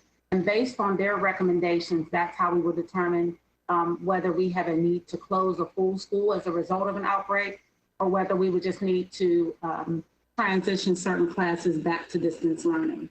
As a part of our immediate process, as soon as we find out that there's a positive case, we immediately transition that student class and the staff assigned to that class to distance learning and telework. And we're doing that in an abundance of caution. And it's something that we've done to go above and beyond what the health department has expected and out for us. But again, we want to make sure that we take swift action because the contact tracing is occurring, just depending on the complexities of the case. Some contact tracing takes a little bit longer than others. And so that's why we immediately transition that impacted class or staff cohort to distance learning and telework. But again, closures regarding outbreaks in schools will be decided in collaboration with the health department. Thank you. So what I'm hearing from you, there's not necessarily a set number or a metric. It's literally a case-by-case evaluation. Okay. Correct.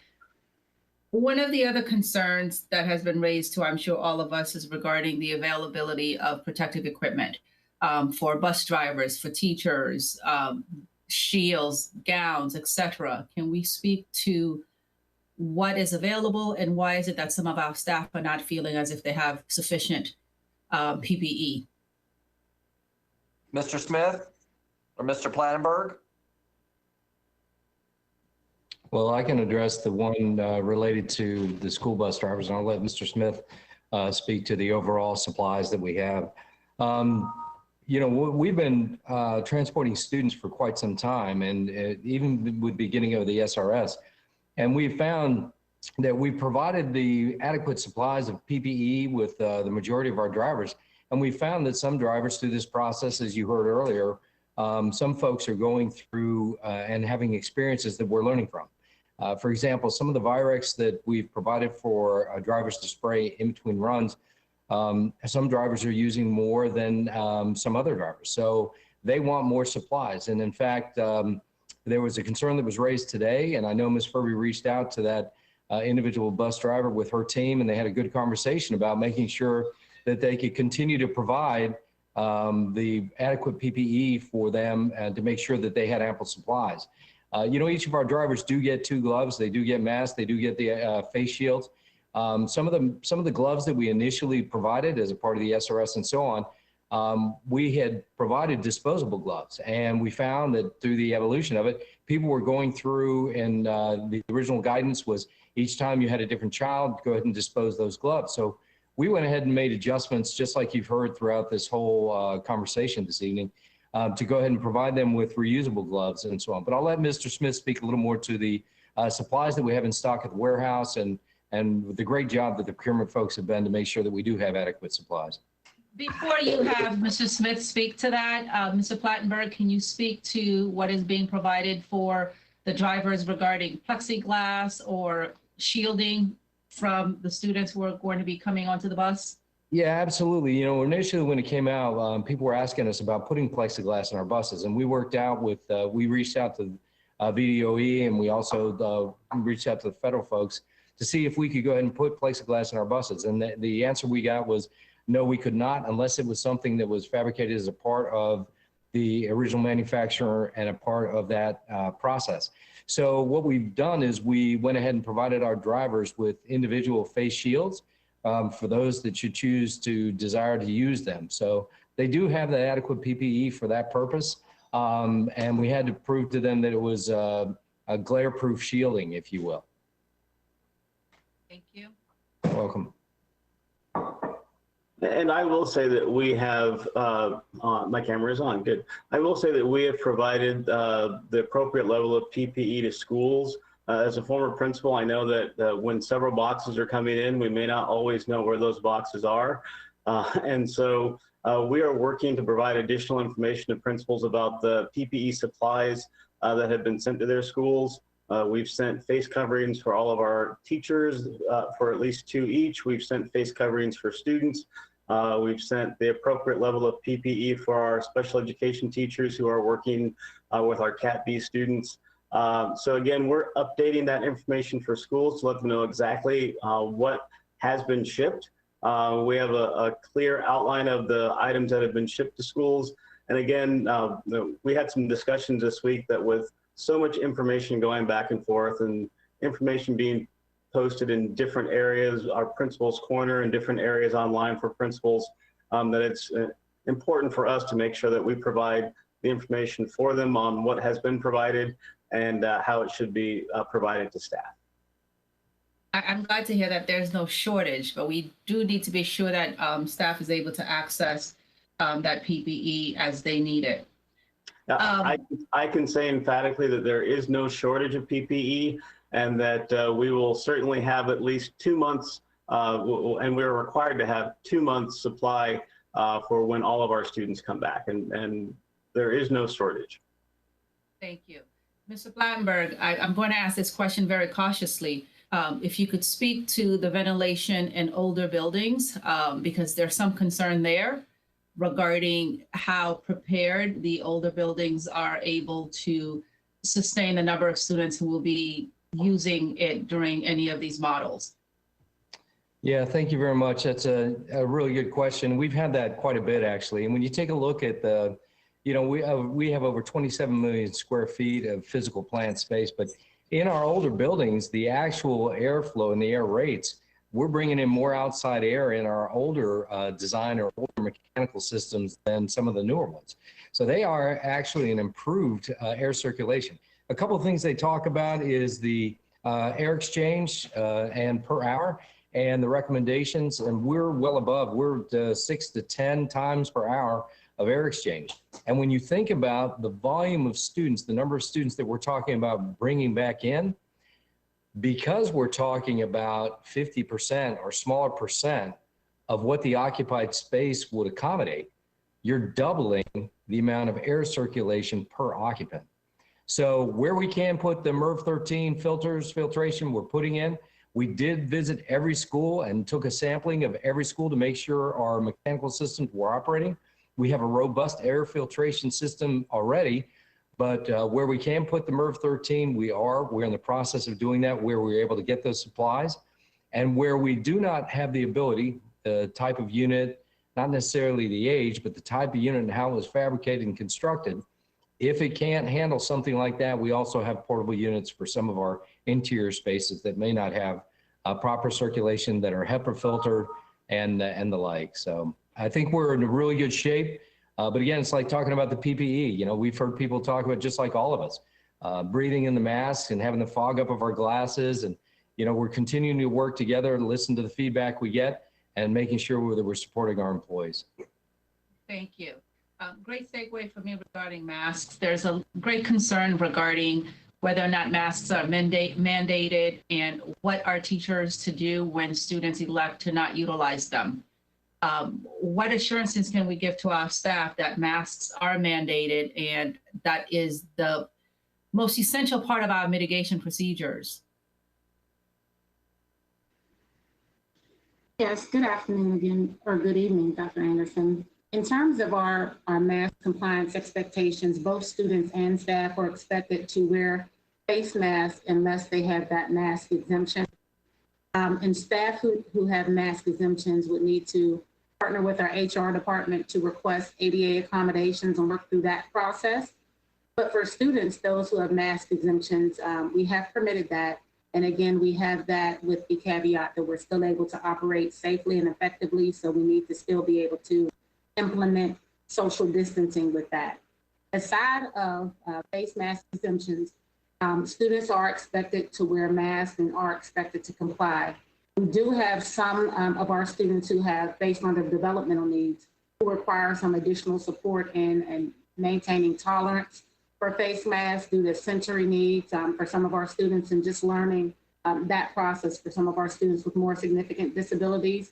And so our special education teachers are partnering and working with those students and families. Much of that work begun while students were still in the virtual environment. So tolerating face masks for periods of time when they were engaging virtually to build students' tolerance over time. I continue to visit schools today. I saw some classrooms on today where our teachers are teaching those skills to some of those students, but they're also communicating with families and letting them know, because of the close proximity, we will have to be able to develop that skill set over time.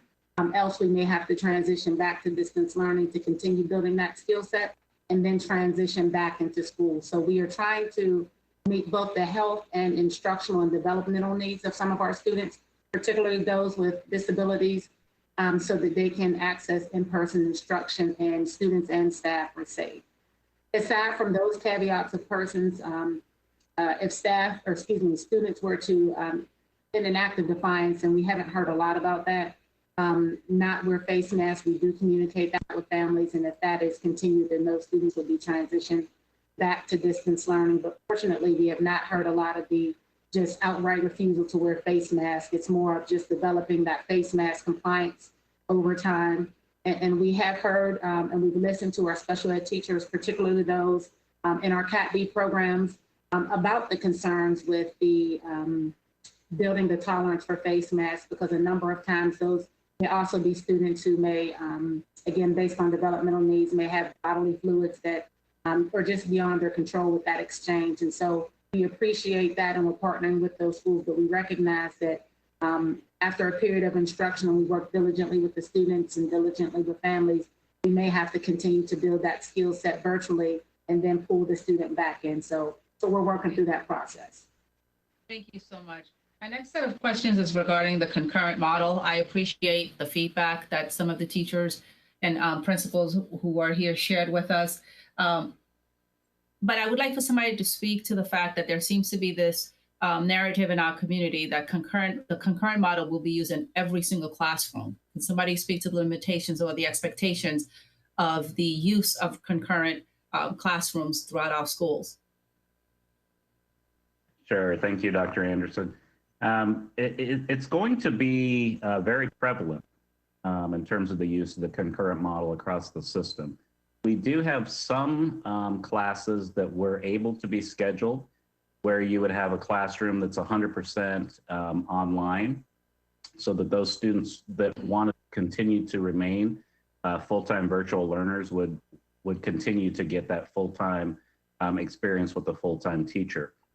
But in any of the instances where we're bringing students back in and where they've selected to be in person, and remember, overall, about 60% of our families have requested to be in person across the school system.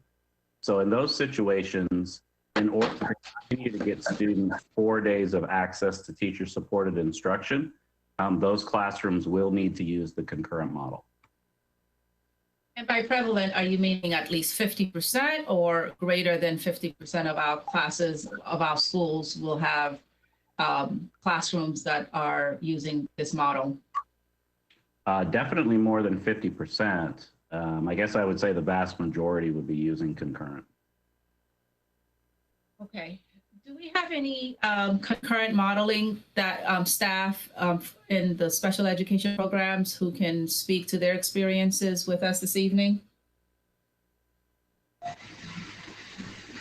So we have been using concurrent with our intellectual disabilities program at Bush Hill. We have 8 students in person and 9 students virtually. We have 2 teachers running that program and about 3 support staff members, not full-time support staff, but people who are in and out of that program.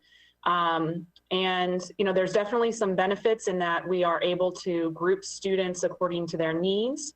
The challenge, of course, is trying to navigate having students who are struggling with technology to be able to log on, who need help at home, that sort of thing. while also managing the students that are in person in front of you. Thank you. My last set of questions are kind of more miscellaneous regarding the schedule for some of our schools.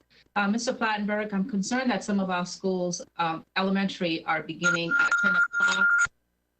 I will, if you could answer that, I would like to go back, please, Ms. Cohen. You can finish your.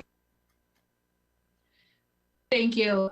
Just my questions regarding the late start of some of our elementary schools. We have a school here that's slated to begin at 10 and to end at 4:50.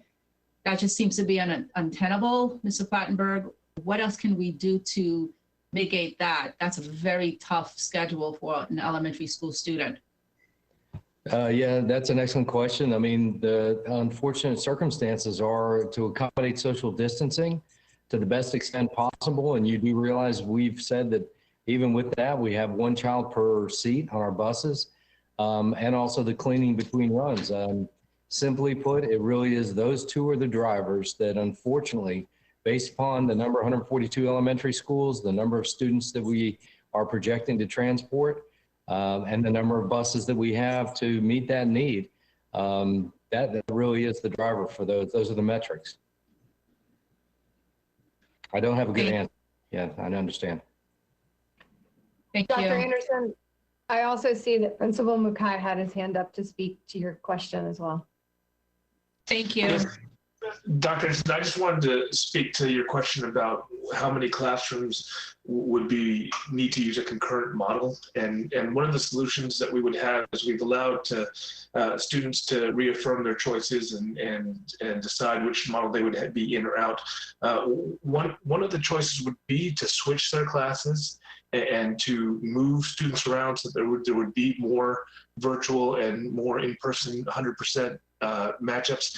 But I will tell you that I have already started to receive calls from parents and emails and from parents and students concerned that their teacher would be switched. And because they have already built up relationships with their teachers and the impact that our teachers have had already. And even as you heard Ms. Schimpf speak to it, her concern is for her kids and getting them ready. You know, a lot of the kids have already developed relationships, even in the virtual setting, with their teachers, and to switch them out to avoid a concurrent model, if given the choice, that relationship they have with their teachers already is so much more valuable, and it would be traumatic to take that away from them. And so that's one of the challenges that we're facing at the school level, you know, to say, well, we're going to switch it because we don't want to use a concurrent model in any of these classes. Some of those students that would be, again, virtual, watching an in-school teacher, they value that relationship already, and I'm hesitant to take that away from them.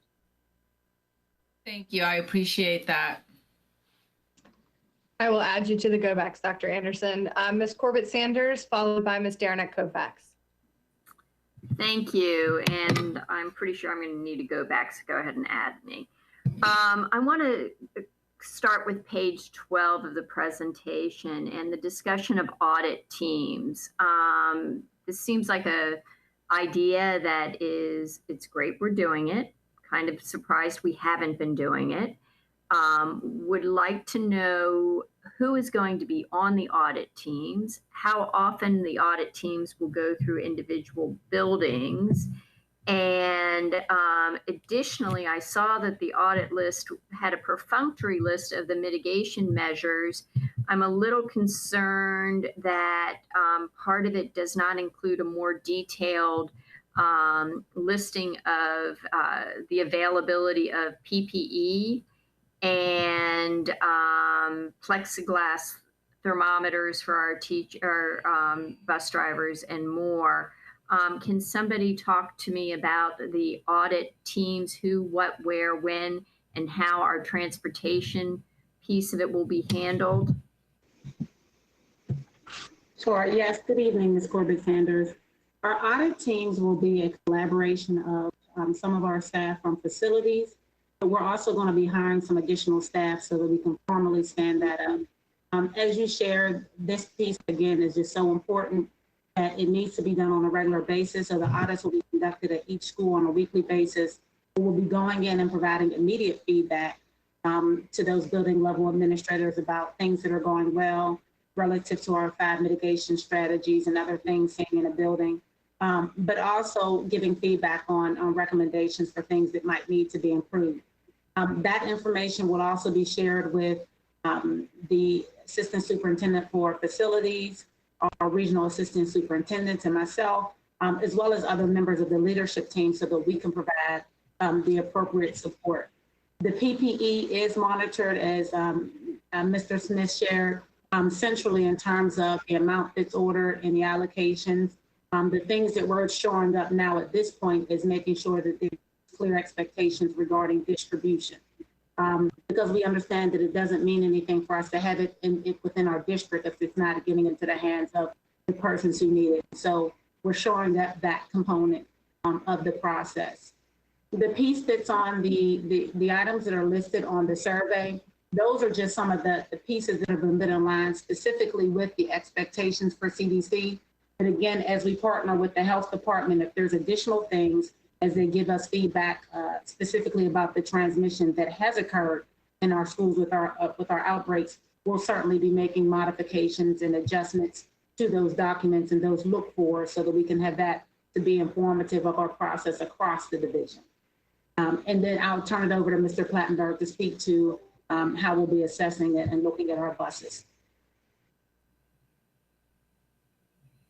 Yeah, thank you very much, Dr. Boyd. I'm starting to have some issues with my camera, and I apologize for that. What I'd mentioned before about the plexiglass for the drivers, unless it was a part of the fabrication by the manufacturer, the results that we had from our requests with VDOE and also with the federal government about plexiglass and as a barrier for the drivers. Mr. Plattenberg, if I hate to interrupt you, but plexiglass piece is actually plexiglass in our classrooms that I was asking. The piece with our drivers is actually the availability of thermometers that we were made aware of today. Okay, I don't know if Mr. Smith wanted to add anything about the plexiglass per classroom. No, I can certainly add. We have ordered plexiglass for our 14,000 plus classrooms and have delivered that to our schools. And so we'll start with the baseline that all of our teachers have the appropriate level of plexiglass to begin the school year. And we know that instructional assistants have also asked for plexiglass. And we've shared with our principals how they can contact the warehouse to order more plexiglass to meet the needs of their staff. So again, for our PPE, we're starting at the baseline of the supplies that we have sent to schools, the plexiglass that we've sent to schools, and then we'll be working with them to replenish as those run out. And all of our principals understand how to contact the warehouse to order more PPE. So if I can just briefly address that, my concern is that we have a crisis of confidence in our teaching staff and some of our professionals in the buildings concerned about the availability of the PPP and the adherence to the mitigation strategies. So the audit is going to play a very critical piece to restore the confidence in our professional educators. And so I'm a bit concerned because a month ago, we were given a presentation that said this was all in place. And now we're hearing that it's been delivered, but it's not necessarily in place. And we're hearing from educators that it's not in place. So my question is, what are we doing to ensure that we have all these measures in place before we have staff coming into our buildings? And how do we reassure our professionals that we are going to adhere to all these safety guidelines of the CDC?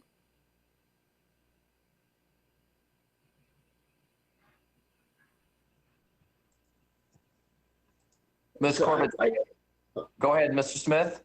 No, I was going to welcome some of our principals who've been working very directly with teachers and have been providing that PPE to staff to maybe talk about some of the procedures that they have in their buildings to ensure that our staff have the appropriate level of protective wear as they're working with students.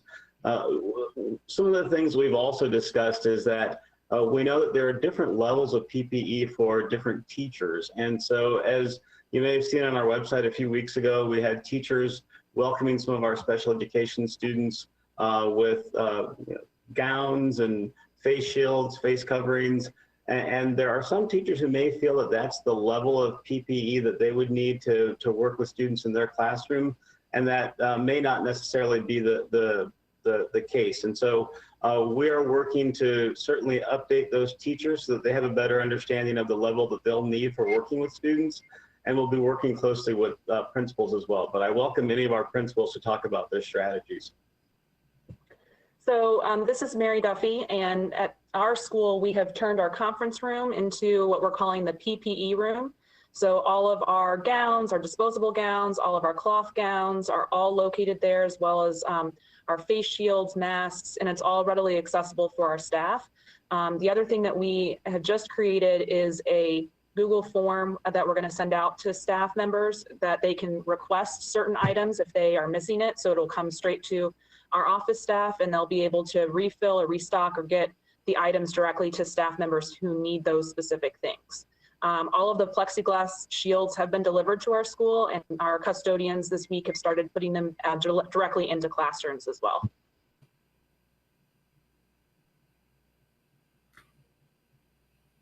I think it's going to be important to add that to the audit to make sure that it actually gets to the classrooms. Thank you. If I can continue on, I was surprised on page 19 about the SRS numbers, and the SRS program has been in place substantially longer than our students in FCPS programs. Do we know, have we done a deep dive and analysis of why those SRS numbers are lower? Do we think that's because of their mitigation techniques, or what is it that differentiates between the two?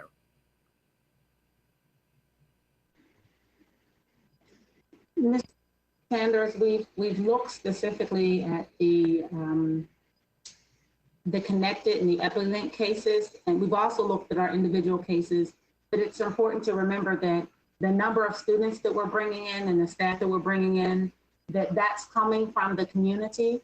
And at this point, our numbers are also in the community rising. And so you'll see that the numbers in the latter weeks, as we've gotten closer, have increased even with our students and staff. And that is also aligned with our community transmission trends as well. So as our numbers uptick right now, we are seeing an uptick in numbers because that transmission is coming from the community, with the exception of those cases that we know where the transmission is occurring in our schools and has been documented to have occurred in our schools via those epilink cases classified as outbreaks. So I appreciate that. I'm just perplexed that we have community members that are running the SRS classrooms as well. And so I'm just trying to understand whether or not we've done the deep dive to understand the difference between the two, and if we can use lessons learned from that. And I don't know if that's a next step, but I do want to have better information on that. Will do. Thank you so much. Thank you. I do have a number more questions, so please put me on the go back. I've got you down, Ms. Corbett Sanders. Next, we have Ms. Darren at Kovac.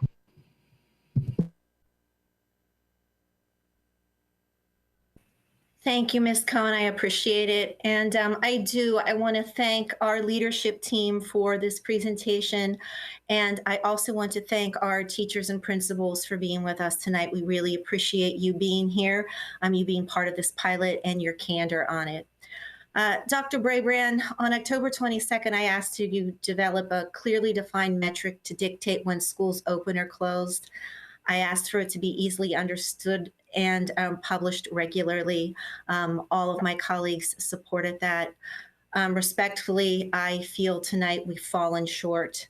I guess I will start by asking, am I to understand that we must toggle between pages 9 and 15 to understand where we are, where we might begin, where we might dial up and dial down?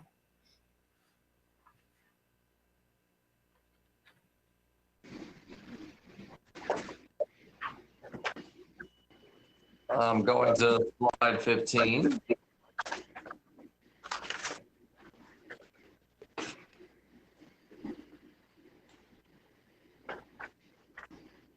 Slide 15 or 14 has the thresholds. Well, 15 does, but 9 explains where we are currently. And so basically you have to have this information in front of you as well as page 15 to understand our metrics when we'll dial up or dial down, correct? I would tell you, I think your feedback is you want to be sure that we can put this in one place for folks to easily know what the status is and not just have the information on more than one slide. It's really, it's a combination of slides 14 and 15 to help folks interpret where we are in the 2 community health metrics. And what those metrics would look like for us to begin in-person instruction, remain in it, or transition back to distance learning. One of the important things, and I'm sorry you feel we fell short, that's not our intent. We did create, we believe today, a clear threshold for our community metrics, but the important part is that we need to use mitigation strategies and share those results. If we can keep COVID, even if it's rising in the community, if we can keep COVID very, very low in schools, we could, with the state guidance, continue to provide in-person instruction for kids. And that's our goal to do. And Dr. Brabrand, go ahead. I apologize, if I might add as well, our intent was following this presentation, after sharing the information with the board, that we've already worked with our IT team, that the information that's presented on slide 9, where it shows where we're performing relative to our CDC indicators, that page will be embedded on our landing page on our website, and that this information would also be provided as well. And that's in alignment with the number of other school divisions have been doing to share that information with the community. Loudoun has their information there, Arlington, Montgomery County. And so we wanted to make sure that, again, following this information and sharing this with the team, that information would be publicly available so that families and stakeholders would know where we stand on a daily basis. That was my next question, Ms. Boyd, so thank you for anticipating that. The other thing that I think has to be done is on a daily basis is there are no totals on the dashboard. There's just the dots and there's no running aggregate total at the bottom. So if we could have that, you presented that tonight on one of the slides, what the totals are, but that is not easily discernible on our website. So if we could do that, have totals by staff, by students, by visitors, that would be very important. And if those things can be embedded on the front page, even though it is a little more complex than I would like, it will be there. And I appreciate that very much. My next question is to the teachers who are here. It's a simple question. I am sorry. I am grateful that you've volunteered for this pilot. Thank you. This is what we need to move forward when the numbers go down, in my opinion. But for those of you who are saying you're working 70 hours a week and it's unsustainable, do you see an end in sight? Do you see, is this something that is going to continue in this concurrent model? Or do you feel once there's a ramp up and you can be the teachers that teach others? I just want to hear from you what your experience has been to date and how you might see the future.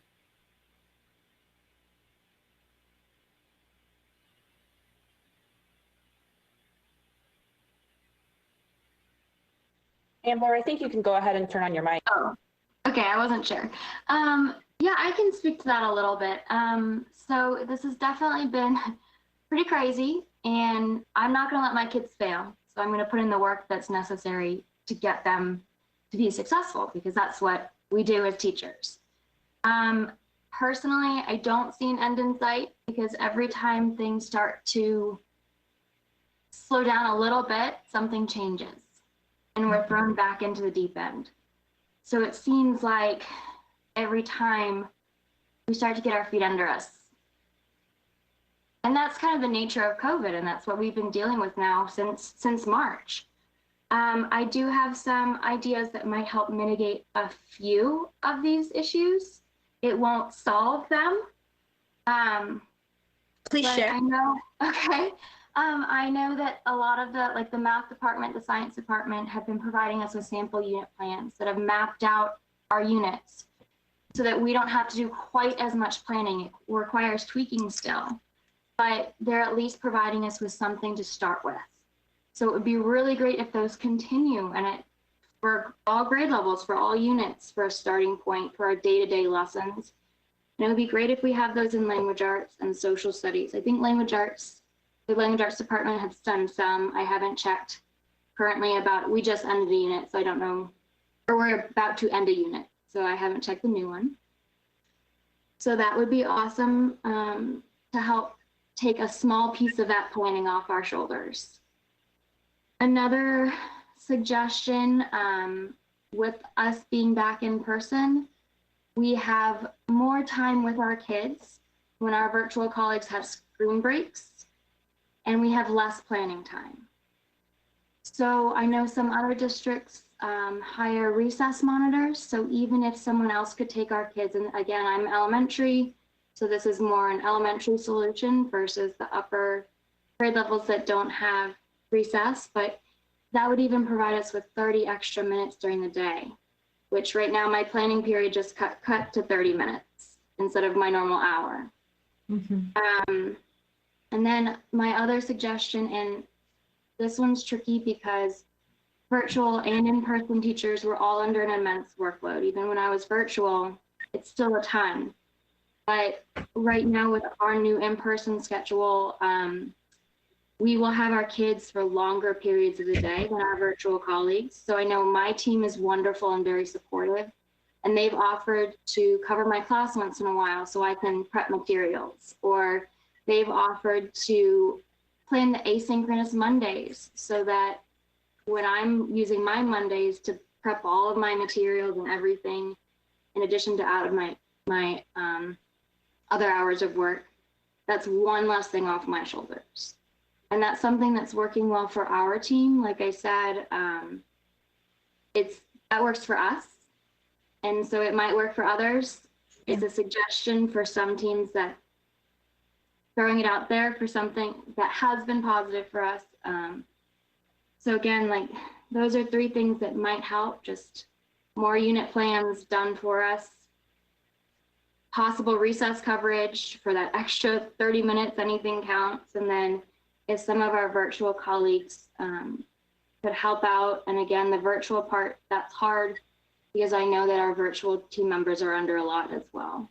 So those are my thoughts. I hope Thank you so much. I really appreciate that. Thank you. If anyone else wants to chime in on that, if not, I'll go to my next question. Any other teachers?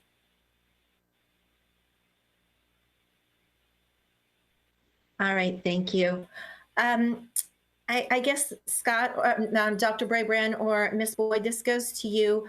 On page 9 of our presentation, thank you for updating us, Ms. Boyd, on the latest data. But on that, I want to make sure I heard you right. On the number of percentage change in new cases per 100,000, we went from 27.3% to 43.1% today. Was that correct? Did I hear you correctly? And if I did, my concern is, have you done a trend analysis how this part could change our numbers? You know, from 6.3% to something higher.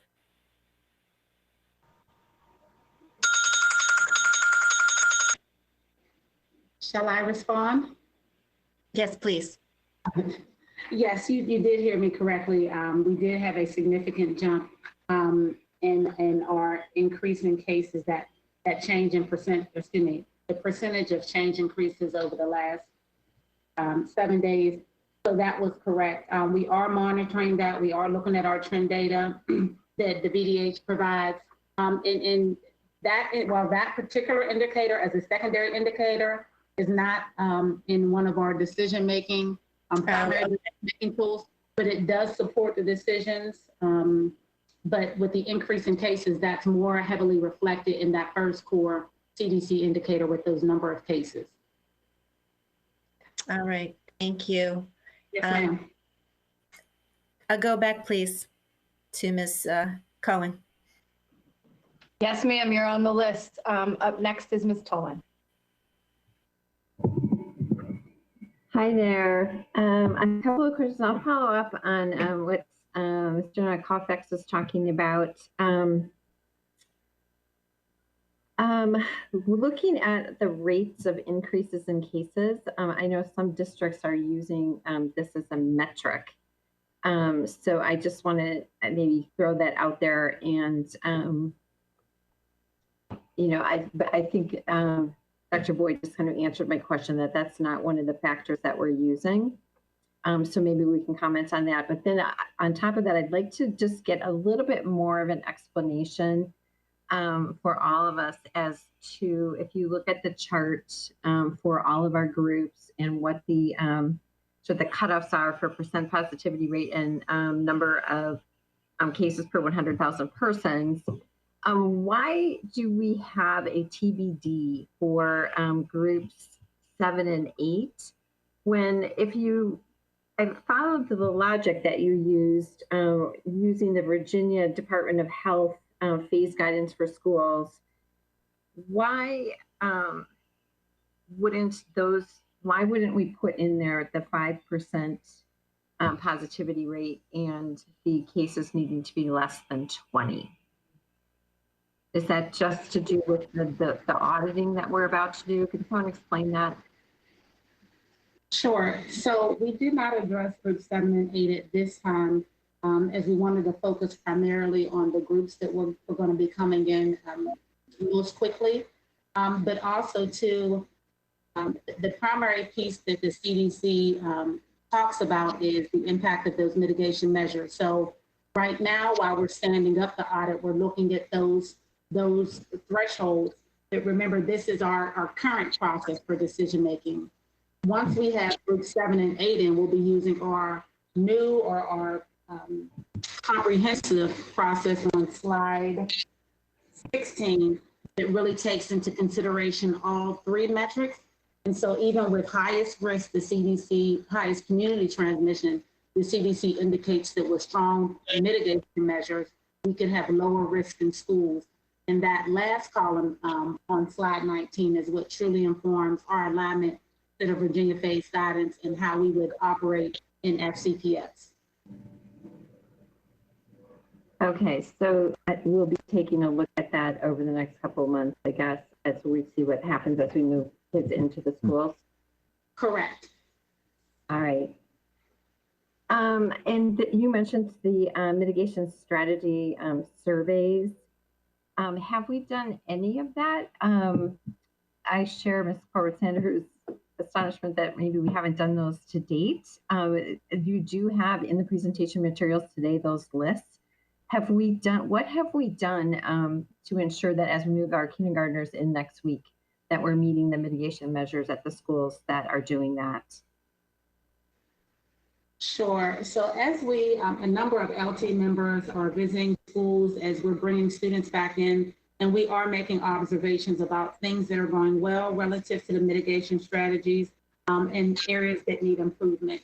And we're doing so, you know, we've had a lot of communication from our stakeholders, particularly our school-based staff, some of which have expressed concern about the fidelity in which mitigation strategies are implemented. And so we are looking at those things. So again, today, you know, I had the opportunity to visit an elementary school and in high school, and I was able to see adults there helping the correcting them and prompting them whenever the face mask fell below the nose and different things like that, and talking to us and actually identifying some of the challenging spaces that they're having problems with again, some of our students with disabilities who are having a harder time developing that tolerance. So as we're in schools, we're providing some of that feedback, but again, because this measure is so significant, we want to make it a more formal process and realize that we need some additional help to build capacity for this piece by adding in some additional persons to assist with that process. And Ms. Tolan, if I could just add, hello, everybody. We had a discussion today where we really talked about what more do we need to do to shore up and educate our staff, remind our staff. We have provided this information, but as Ms. Corbett Sanders says, you know, we've got to build confidence and trust. And so we're going to be working with our communications department as well as Dr. Boyd's office and really providing additional videos and reviewing exactly what the mitigation strategies are, how important they are to the safety in our schools, and how we're going to be monitoring. And that while it's important that the audit teams will be coming in and assessing, that every staff member needs to assess on a daily basis and to encourage and to call out when they're not being followed. And so we're talking about, we're planning additional messages on our, through Outlook and our calendars and all different ways that we can get that word out and reinforce. And so that's going to be targeted first with our groups that are first coming in, and will continue as the weeks, as we bring in more groups. Dr. Braybrown, are you going to add something? I just wanted to say, we actually too, we met with Dr. Gloria today, Dr. Satori in the health department, and they talked about what Dr. Boyd said. The informal going out in schools and giving people the direct feedback is the most important thing. Because you want to get the culture right. You want to make sure the behaviors are right. But we also know that we need to formalize that feedback and present it to the board of the community so they can have confidence that these mitigation strategies are happening. They are happening, but people hear, oh, I heard this or I heard that, and we've got to be able to provide that formal assessment and provide it to the board and the community. And that's what our plan is moving forward as we go from a few thousand kids, 3 or 4% of our school district, to thousands and thousands of more kids. So we've been doing it informally all along. Now we recognize the need to formalize it and share that so that folks can be confident about our work in schools to lower the risk of COVID and COVID transmission. All right. And as we mentioned earlier too, I think we just really need to make sure that as we identify things, there's a solid communication plan for mitigation plans that need to be changed, updated, et cetera, as we move forward. I had a couple questions on concurrent learning. I wanted to follow up on something that Ambler said. I already had a question that I wanted to ask perhaps Dr. Presidio about how he views our central office staff, you know, ISD, helping out our teachers as they move into this concurrent learning model. And I think Mr. Greenfelder mentioned there were some ISD staff out at schools today. You know, what kinds of training are being done for T-SPECs, SPITs, ISD staff, and then how can ISD staff really support our teachers? Great, thank you, Ms. Tolan. So it's a great question. You know, we've been working really, really hard to support teachers in every conceivable way possible. You know, the mechanisms that we really have are through the development of resources and materials that teachers and teams can use that will save them time, obviously, in planning, preparation, and then providing as much training and support and professional development as possible. So, you know, since the really the beginning of the pandemic, that's really where we focused our efforts. Our resources is in the development of those resources, those materials, professional development, and then the on-site school support wherever we can provide it. And, you know, we're obviously alone in that in instructional services. You know, we have the department that Mr. Greenfelder is leading, providing school support services, Dr. Boyd's department for special services as well. So, you know, and obviously the Office of Professional Learning and Family Engagement. So we're all working together and collaborating across those central offices to do that work as best we can. Okay, yeah, I know ISD did a lot of work over the summer developing asynchronous materials when we were looking at more of this hybrid model. So there should be, I would think, a lot of asynchronous materials out there. Thank you. I would definitely need to go back. You got it, Ms. Cohen. Mr. Frisch, you're up next, followed by Ms. McLaughlin. Thank you. I guess first I want to thank and say how grateful I am to our teachers and staff who are joining us tonight, and especially to those who I've seen in action in the last week, visiting pilots, concurrent pilots in Providence District. And I think I'd be remiss if I didn't say that there's not a single teacher working in Fairfax County who is paid enough to work 70 hours a week. So Ms. Godden and all of your colleagues, you are going way above and beyond. One thing I did want to mention, just to make sure that we're all operating on the same page with up-to-date information, Woodson and Justice are not the only schools that have had outbreaks this week. Just minutes after this meeting began, board members received notification that a third school, an elementary school, has had an outbreak. Picking up where Ms. Tolan left off, I think, Mr. Smith, you said that we need, and you can correct me if I'm wrong, 200 monitors to make group 6 work as planned, or was that group 6 through 8? I will ask Mr. McDonald to weigh in. I don't have that information in front of me. He may have made that comment earlier about the number of monitors that we'll need. Because one of the things I've heard from many, go ahead, Mr. McDonald, I see you popped in over there. Sorry, yes. So Mr. Frisch, for group 6 alone, we need approximately 200 monitors. Group 5, we need approximately 125. So one of the things I've heard from many elementary school principals and others, is, the need for help and in lots of different ways, right? Just having that extra person for any number of functions at the school, especially with, the need for these monitors to help with concurrent education. Have we thought any about deploying many of our licensed teachers from Gatehouse and Willow Oaks into our schools where they could do the parts of the functions of their current job and also fill in as needed?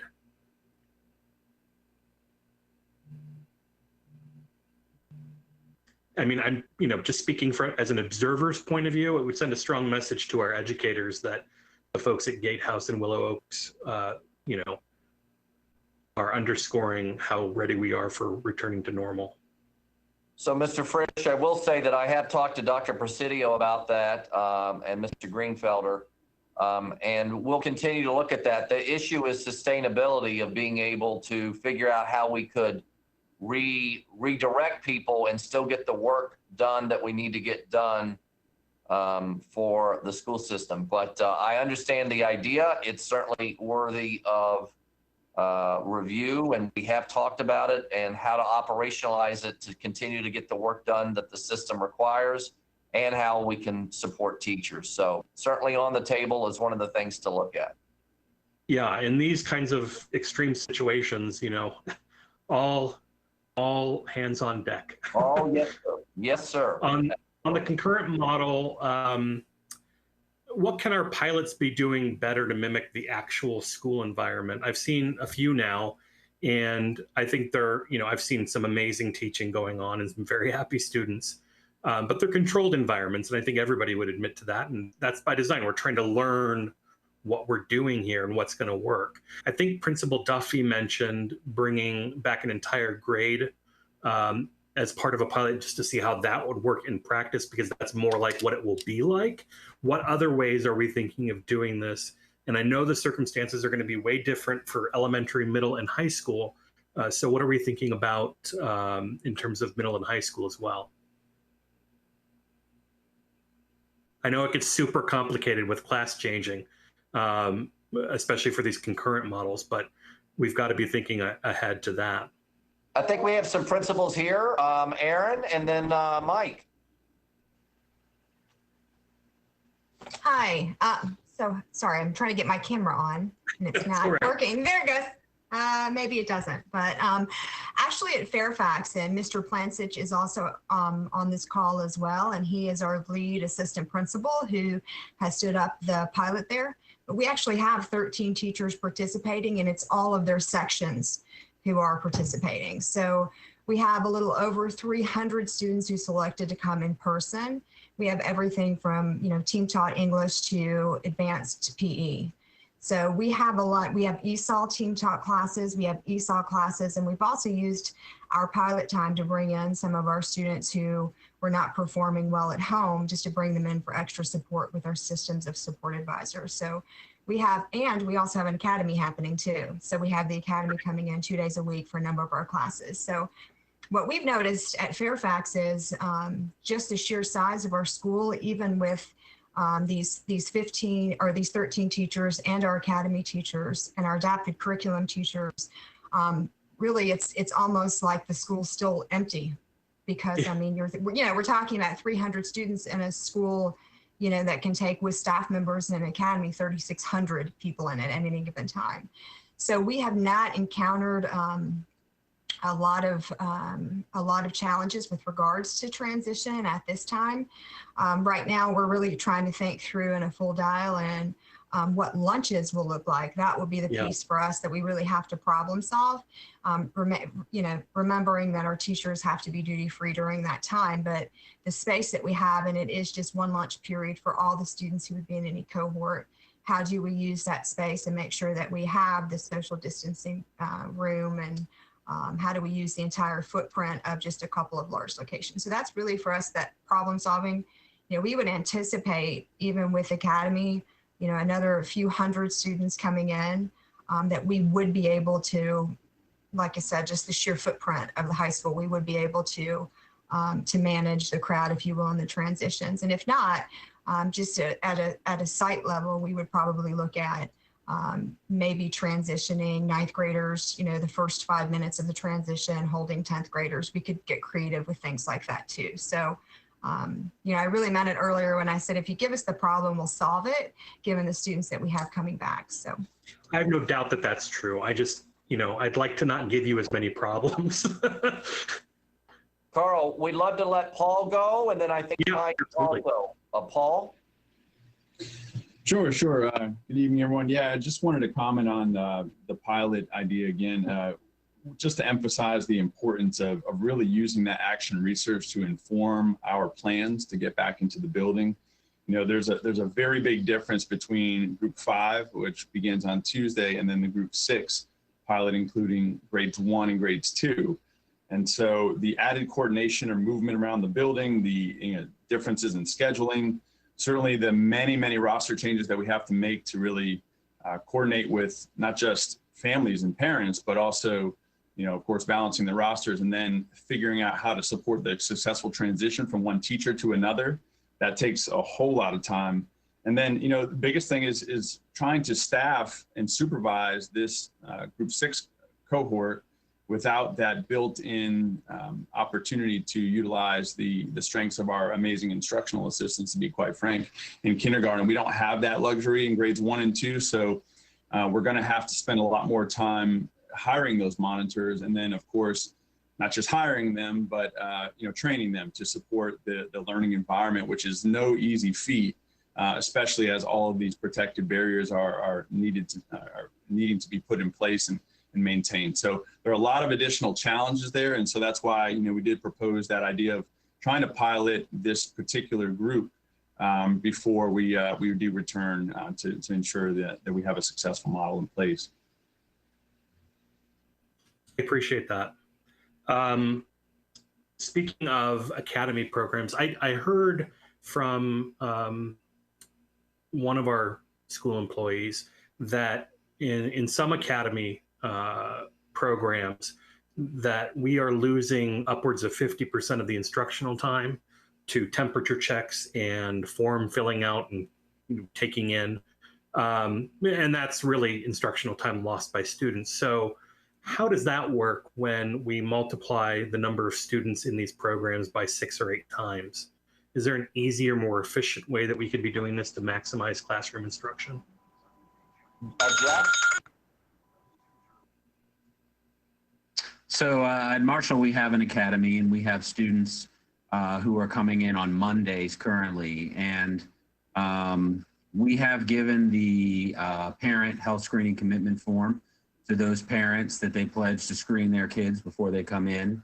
We are taking temperatures when they come in the door, but all of our students are getting to class that are coming in on time at 8:10. So I can speak for our academy and what's working, and from what I have, at least what I know from our colleagues, I have not heard of kids missing a lot of instructional time as a result of that. Erin also has an academy, and she may be able to speak to that as well.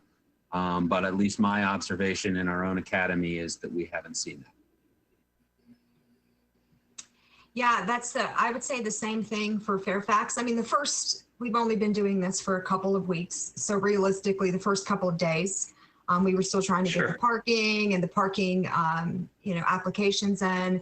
We were trying to dial in what our own practices would be with students entering through the academy entrance. But even with academy, with the adapted curriculum students at Fairfax at least, and then with the pilot students, which again on its largest days, it's well over 100 students coming in person just for the pilot alone. We've had maybe just a little bit of backlog here and there, but not enough that the stop at Starbucks during the regular school year wouldn't push kids back. So we've not encountered that as much either. I think I ran out of time, but I could go back, please. So noted. I noticed Mr. McKay had his hand up too, so I didn't know if he had something else to offer. Just in terms of the questions of what we need to be ready at the high school level, specifically, we're looking at that group 8 for the high school students. Fortunately, the schools are not limited to the things that the administrators and the operational staff that are in the building are able to come up with right now. And I think the solution is we need our teachers back. We need some time for them to come in. We need their energy. We need their creativity. We need their ideas. What we have seen, I am fortunate, we have about 50 teachers coming in every day working at West Springfield High School. They're the ones who come up with the solutions.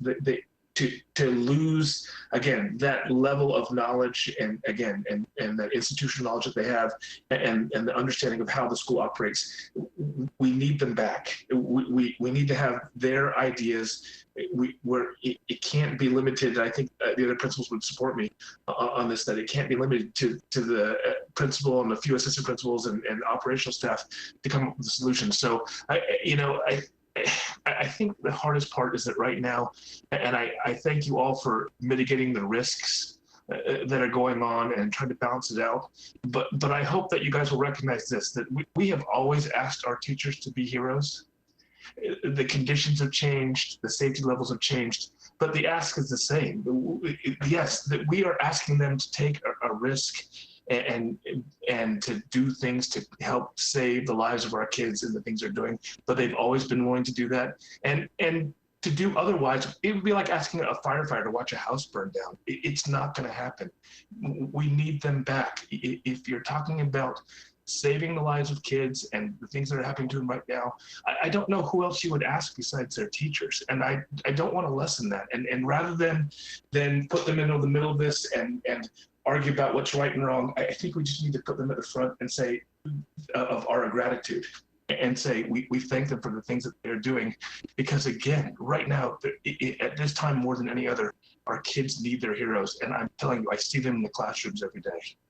With all due respect, I think we're all on the same page here. I think we just want to make sure that we're removing any obstacles we can so that they can do that job safely. Thank you, Mr. Frisch. I will definitely add you to a go back. I have Ms. McLaughlin next, followed by Ms. Keys-Gamarra. Thank you, Ms. Cohen. Let me begin with the first question for Dr. Brabrand and his team. It has to do with the 9-page addendum that was part of the meeting materials on slide 4. where you gave us a sample of school divisions that are using the concurrent instruction. And in particular, the table shows Fulton County schools in Georgia, Cobb County in Georgia, and Virginia Beach. And what's noteworthy about those 3 school divisions, and then there's a few others labeled underneath that I recognize. While it's great that we got the benchmarking of how they're using the concurrent instruction, Dr. Braber, I'd like to more so understand, did your team consider pulling together the data on what their COVID cases have been for their staff and their students, given that they are large size school divisions, respectively 93,000, 111,000, and 70,000, in particular noteworthy Virginia Beach. And since November 5th, it looks like they're using this for all K-12, but Fulton County has been in person part-time since September 21st. Cobb County did it October 5th. So could you or anyone on your team comment on that, please? I could take a first shot at that. Thank you for the question. It's a great question. And we did have conversations with many of those districts that are listed there, particularly the 3 that are listed in the table. I can go back to them and see if I can get that information. I don't obviously have that for us here tonight, but I mean, I definitely think it's a good question. We could see if we could get that for you. Great, thank you, Sloan. Dr. Brabrand, is there any reason you didn't, as part of your team, certainly you've, I mean, Dr. Presidio's focus is on instruction, but did you not have anybody on your team talk to the school districts about their COVID cases? We've had, of those 3, we've definitely communicated with Virginia Beach and talked to them. Virginia Beach, as you know, was one of the colleagues with me to go to the state and ask for the additional dashboard metrics back in the summer when we first talked. And so I will get an update. I know Virginia Beach, again, this past week was having concerns about the uptick. And so I will have to get an update. I talked to Aaron a week or 2 ago about the concurrent model when we were looking at that. But I don't have the latest on their health metrics, and I can get them. Michelle has certainly been working. Dr. Boyd has been working with Virginia Beach folks around some of the special ed, and in addition to some of our folks up here in Northern Virginia about serving them. And so we can come back and check on the health data for you, as Dr. Presidio said. Thank you, Dr. Brabrand. I know you've heard me say this consistently. I think it's so important to help our own FCPS employees and families looking at other school districts in September where they've been having in-person learning. What do their COVID numbers look like, especially if their COVID levels are similar to ours or even higher, and what's been the impact.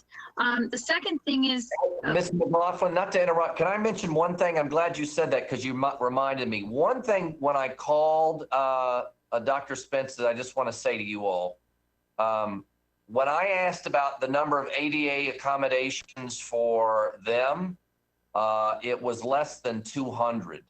Now they're 3 times smaller, so we're 3 times bigger rather. So that would put us around 600 for them if they were our size, and yet we have over 2,000. So one of the differences for us isn't just the health metrics, it's also the staffing metrics, which has been one of our challenges. And it is similar to some of the larger systems, Chicago, New York, where we're seeing those larger number of accommodations, but many of our districts downstate just are not seeing the same number of accommodations as we are. Okay, thank you. The next question is, I know that Dr. Gloria with the health department had provided a 4-page memo to the board of supervisors, and it came to us. Is there a reason Dr. Gloria or someone from her team wasn't invited tonight to talk about this memo and specifically about all the great things you're saying, using mitigation standards so that we don't have to close schools even as there's upticks in cases? No reason in particular. Dr. Gloria and I actually talked earlier today. We talked to our teacher associations at our weekly meeting. And, you know, we've been on regular communication. Dr. Boyd joined me on Friday with Dr. Gloria, and we have Dr. Boyd joining some of the regular meetings now with Dr. Gloria and her team. Really excited about that. Beyond the normal interactions that we have with folks farther down in the organization. So, no, we can consider having Dr. Gloria come at a future meeting, especially as we talk about the mitigation strategies, which really are the game changer for moving forward. And so we'll be glad to do that if the board would like. Be glad to do it.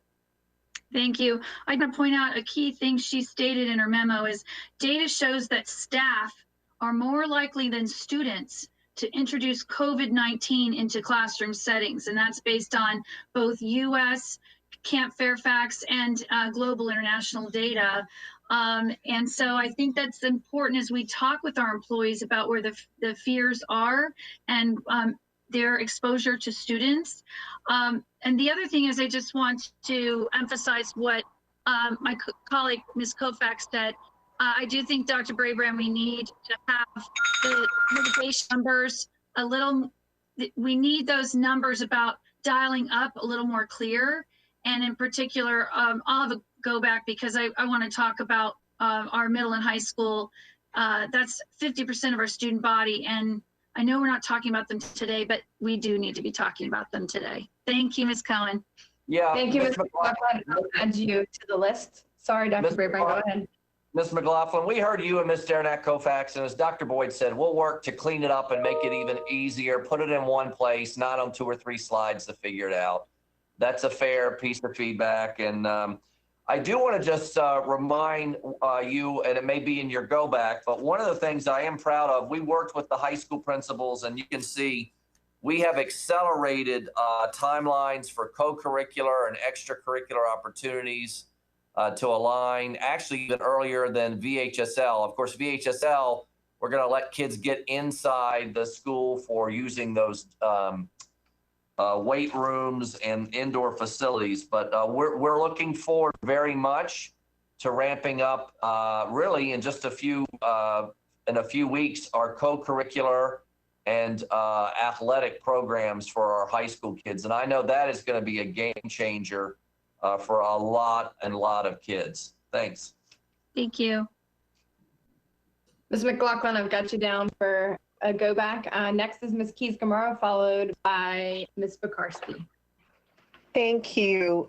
While some of our staff members are here, principals, etc., I'd like to pose a few questions so we can hear more from them, and then I have other questions for our leadership. Specifically for them, I'd like to know if they have experienced problems with monitoring sick children, having to manage fear from staff and students, and any particular changes outside of the recommendations that were given by leadership to serve particular groups in your schools.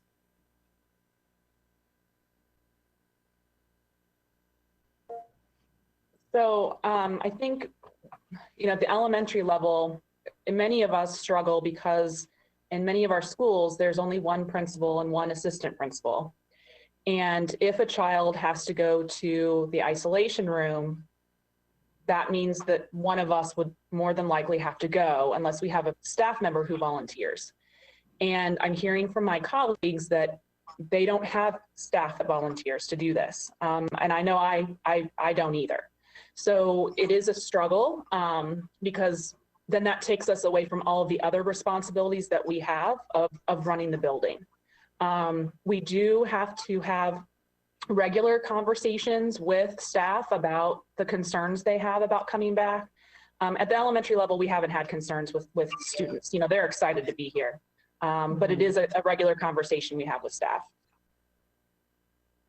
Are you suggesting with respect to emotional, is this, I'm assuming this is emotional supports, and what I'm trying to get to is really have a public discussion about what some of those supports might need to be. So is that adequate for you, or are you suggesting you need more supports in order to address those concerns? I mean, I think that what elementary schools need is someone to help us monitor the isolation room, you know, should we really have to put one or more students in that area. And then as far as like the mental health concerns, you know, we utilize what we have, which are our own mental health teams. I know our school counselors, our social workers, psychologists have been offering support to staff. We as principals always, you know, lend an ear to talk to our students or to listen to our staff. And, you know, we also have the employee assistance program that we can refer staff members to. I do think that, you know, we can become fatigued ourselves because we are carrying the burden as administrators of many people's emotional needs right now. I don't have a solution for that. It's just kind of the reality to the situation. But I do think that, you know, Fairfax has some resources that we are able to provide staff to help them through this, you know, challenging time that we're all facing. Thank you. So Dr. Brabrand, or to my colleagues. Hey, Karen, would you like to hear from the middle high school, Jeff Litz, for the secondary school? You heard from the elementary. Do you want to hear the secondary piece? I do. I just want to mention, because we talked about how we're going to do next steps, and I just wanted to make sure that's one of the things that I'd like to list as possible mental health support for the our principals in schools at this time. Okay. Jeff, did you want to share with Ms. Keys-Gamarra the secondary perspective? Sure. I mean, I think I echo a lot of what Mary said in terms of, you know, as principals, we are the glue holding our school community together. I know I have had many conversations with teachers who are concerned or have been concerned about coming into the building in our current cohorts, but I will also say that through encouraging them to come in and explaining the mitigation measures that we're using, and having the PPE and the hand sanitizer and all those things in their room when they get here, and meeting with them before they come in to answer all their questions and allay as many of their fears as we can. I would say that many of my teachers who are now teaching from the building, I wouldn't say they're 100% comfortable, but are much more comfortable with working in the building. With regard to the isolation room, obviously in a high school, we have more administrative staff to be able to monitor students in that room. And I also would say, as Mary said, that our school counselors and our school psychologists and social workers have been doing a lot of really hard work around the social emotional needs of our kids. And I see that only needing to continue as we move down the road into further groups. Was there anybody else who wanted to comment before I went on? I wanted to talk about the fears, any changes. I think Mr. Bistakis would like to. Okay. Yeah, no, I would only add that, you know, as the numbers increase here with different groups, you know, we have a tremendous amount of volume coming in on Tuesday. And I think the more students, obviously, the more challenges we're going to have with monitoring sick children and specifically managing the isolation room. And I think one of the things a lot of my colleagues are running into are trying to think about what's that, obviously that primary room and secondary room, but knowing that it presents some challenges when you have multiple students that, you know, may need to use that isolation room and, you know, of course, multiple staff members to be able to manage that. So I would just echo what, you know, Ms. Duffy had to share and remind everybody that with this next group, there's a whole lot of additional challenges. And so going slow to go fast here makes a lot of sense for us. Okay, thank you. I would like to add, I had an opportunity, Dr. Brabrand, to visit a couple of schools, and Fairfax High School was one of them. I don't know if Principal Lenart is still here or not, but I would love for her to describe a little bit about how she's worked with some of her staff members to address some of those concerns and what the results of that has been. I'm not sure if she's still here though. Erin, are you still here? Yes, yeah, I am still here. Well, with the isolation room, just beginning with that, again, as Mr. Litz had already presented, we have, you know, the first isolation room and then the second and the third isolation room, should we need it set up. And high schools do have more administrators in place. And we also have other support staff members who are who are more than willing to step into that role as well. With my teachers who have come in for the pilot, we did have a large number volunteer. We actually had even more wanting to be a part of the pilot, but we tried to limit it to make sure that we had a variety participating. And of those 13 teachers, we just said, what are you, come in, do what you've been doing virtually. Now you're going to have students in the classroom. We weren't asking them to do a lot of professional learning, just what were they comfortable doing?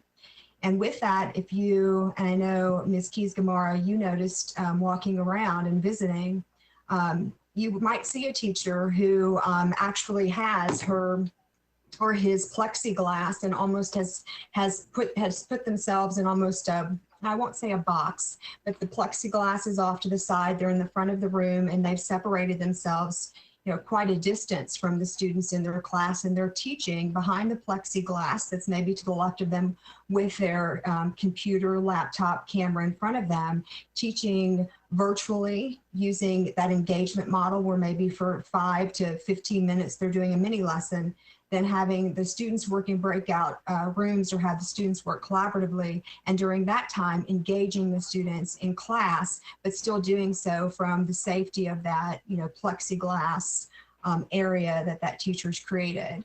You also, just based on comfortability, again, not pressing a model and letting the teacher really drive the decision making.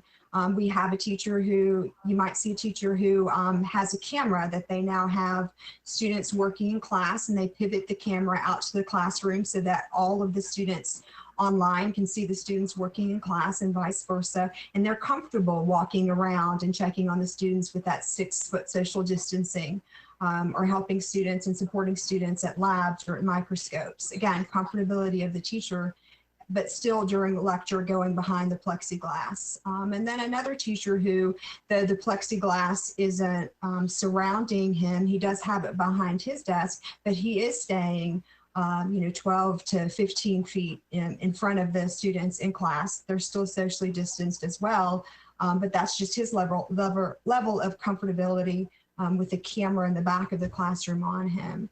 So I think for me, just to mitigate the concerns, particularly with the pilot teachers, is what are you comfortable doing? We have the plexiglass, we have the PPE. We offered extra face masks. We offered face shields should they want them. What are you comfortable doing, and meet them where they are, and let them design the classroom based on what they're comfortable doing. Of course, with student safety front and center, and making sure that there was space in the classroom for the social distancing of the students. Thank you. I did want you to share that because I was really impressed with the extent to which teachers were given that freedom to find their comfort. And I think you said to me that even some people who didn't think they'd feel comfortable found out that they could be comfortable. So part of the reason I wanted to bring that out, Dr. Brabrand, is I hope that our staff members are having an opportunity to share some of their successes with one another. And even our teachers being able to see where there are successes, so that we're sharing those best practices as well as the things that we've learned. So I just really appreciated being able to not only visit Fairfax High School, but a couple of others to see those successes. So thank you, Principal Lennart. Ms. Gamarra, if I could, Sure. Dr. Presidio, to just take that idea about the teachers coming back to the classroom, can you share with the board what our thinking is and how we're going to approach building on the momentum that we've learned from these pilots about the teachers in the classroom? Well, I'm not sure I know exactly what you're referring to, but some of the things obviously that we're working on, all of the professional development materials that we created, and the videos that we created are all from the pilots and based on the experiences in the pilots. And we are sharing, as Mr. Greenfelder said, a lot of those learnings with our principals as well. And then obviously giving teachers those 4 days of planning time to get ready to come back, so that they do have time to plan and prepare and do professional development and work not just individually, but with their teams is really important. And then as Mr. Mukai said, we're hoping to be able to get our teachers to come back before the students come back and start teaching from the building. Right. So that they're more comfortable being in the building, become familiar with the health and safety protocols and procedures, and become comfortable themselves before we ask them to bring students back and help their students to be comfortable. Thanks, Dr. Presidio. Okay, thank you. So I want to use that as a segue to get to something I think some of my colleagues mentioned with respect to just a deficit of confidence. And one of the ways that we've talked about constantly to address that is how we're communicating with our community what we're doing. And a couple of questions that have come up have had to do with how clearly we're identifying that metric. If I can just finish this and then I'll ask for a go back. The metrics with respect to how we dial up or dial down Dr. Brabrand, and also with respect to ventilation, if there is a way that we can include that in our communication so that our parents understand that that ventilation issue is being monitored and that we're meeting EPA standards. Sure, we can work on that communication on the ventilation piece as part of our communication out, and we are going to work with our OCCR team and have communication to go out after this board meeting tomorrow or Monday with information. And we, as we said, we'll definitely take all the threshold data for health and make that cleaner and clearer and put it on the website. I also just want to remind everybody that I will have a return to school town hall next week, and we'll be putting out even more information and answering additional questions. And we're going to continue to do that throughout the rest of this year because this communication with the community is important, as you have said so many times. If I could just get Jeff Plattenberg to speak to the EPA guidelines there. Absolutely. Thank you very much, Ms. Keys-Gamarra. I mean, the bottom line is, yeah, the ASHRAE guidelines are really, the CDC guidelines have a reference in it, and the supplemental materials by the ASHRAE folks and their pandemic or COVID-19 update. That's why I mentioned about the air exchange, and I talked also about the cubic feet per minute per occupant. The fact that we are doubling that because of the number of occupants we're bringing back into our space, and because our air exchange, the recommended is approximately 6 per hour, and we're 6 to 10, and in our portables we're actually higher, and some of our older buildings we're actually higher air exchanges per hour. So there are a number of things that we're well ahead of it. We do have a summary. We did provide the school board with a report. And as you had recommended from Dr. Brabrand, with our communication folks and OCCR, that can be a part of our communique, that we are in a really, what we feel we're in a really good position in that regard. Okay, I'll just list it as a next step as a reminder. Thank you. Thank you. Thank you, Ms. Keys-Gamarra. I've got you down for a go back. Next, we have Ms. Pekarsky, followed by Ms. Heiser. Ms. Sizemore-Heiser. Okay, thank you, Ms. Cohen. Thank you to all the staff that are here today. I want to start my questions focusing on the health metrics. I know there has been some frustration that we have not had these thresholds before today when teachers and parents have made their decisions. And something that I heard as recently as in the last couple of days is that parents who had chosen in person with the rising cases have now, last minute changed their minds because they're worried, or also they kept their in-person preference looking at the spring and so on, but will choose to continue virtually. So I don't know if that's going to skew any numbers.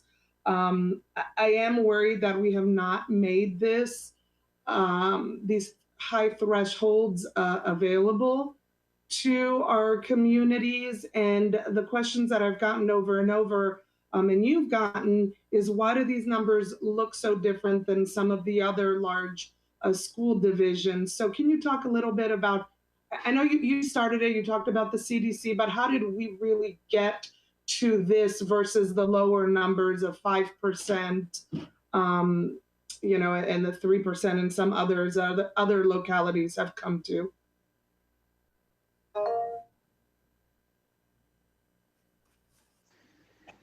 So good evening, Ms. Kukarski. Again, I'm sorry, I apologize, Dr. Brabrand. Would you like to go first? Well, let me make one general comment and then let you fill in. I would say, as you know, Ms. Pekarski, that each state, what's happened with COVID-19 is we have not had a strong, coherent, consistent national policy. And instead, it's been left to states to really come up with the criteria. And that's what we've been doing, is working closely with VDH, who then directs us to work with the health department on that. And so that criteria does look different from state to state and can be very frustrating as people watch, say, the national news and try to determine why something is happening in one state versus another. Not only, like Dr. Boyd showed you, that the actual cases vary dramatically across the country, and we're doing better than many places right now, but also really the thresholds that they've developed are different. And so, Dr. Boyd, if you want to add anything to that, but I think that is part of the frustration, and it looks different state to state, and we're in a multi-state media market where people look across the river and see one thing and then ask how that is or isn't the same as what we're doing here. Dr. Boyd? Yes, and I was just going to, just to extend to that, our common metrics that we look at is the CDC or the CDC indicators, because that's something that's available on the national level. So as we compare to other school divisions, and I certainly will make sure I provide the information for those other large divisions or comparable divisions, we'll want to share those CDC metrics so we can compare apples to apples, because once we get into the state metrics, they vary somewhat, but we will be looking at that, and we'll make sure we provide that information for you. So I guess where I'm going with this is, once we use these higher metrics, higher thresholds, it really, as you had stated, is dependent upon the mitigation implementation strategies. So I'm happy to hear that we will have these audit safety teams, because I have had many reports of, you know, masks being worn improperly, not enough PPE, teachers feeling like they cannot ask for the necessary PPE. So I'm unsure as to why there is still this disconnect. So I'm hoping that as these teams get started, that will bridge the gap, because the fidelity of you know, these mitigation processes that you're putting into place are just so important. One question that I wanted to ask our teachers, if they're still with us, is, you know, 70 hours is wholly unacceptable. It's just not, you know, I don't know how we're going to address that. That is just, that's crushing. But if our teachers could speak a little bit to the differences they saw between like starting the virtual teaching and instruction versus starting this concurrent teaching, and if that got easier, the virtual got easier over time, and how that just compares.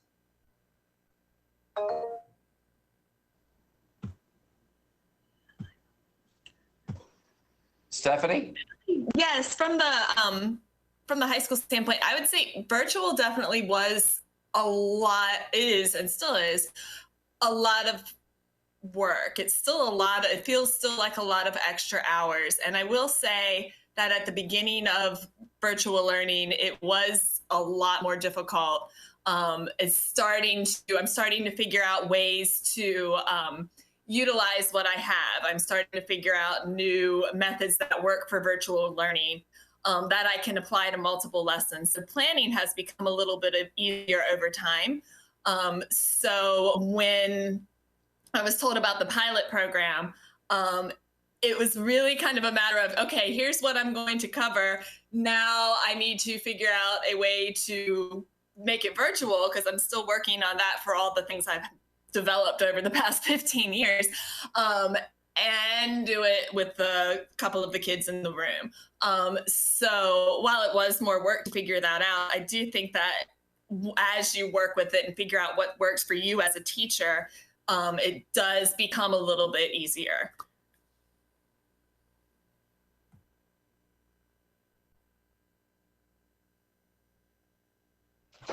Ms. Godden, did you want to comment as well? Yeah, I can comment as well. I do second that virtual is transporting everything that we've ever done to a completely new platform. So you have to plan to the, minute detail.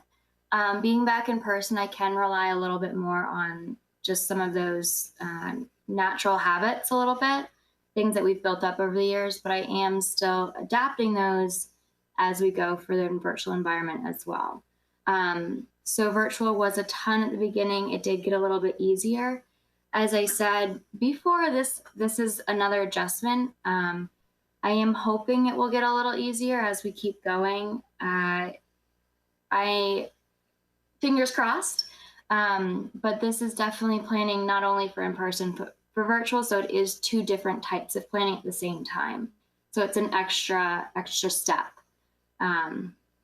So hopefully as we get used to it, it will get a little better, and we'll see. Thank you. That's helpful. Thank you. I'll take a go. Ms. Pekarsky, I don't think the bell rang. Ms. Maheda, do we have more time? Oh, I thought it did, but. You're answering yourself. Yes, the bell rang. The bell rang. I'm so sorry. Okay. Ding, ding, ding, ding, ding. All right, trying to sneak you more time. I will add you to the go backs. Thanks, Ms. Pekarsky. Next, we have Ms. Sizemore Heiser, followed by Ms. Marin. Thank you. I think Ms. Marin was actually ahead of me.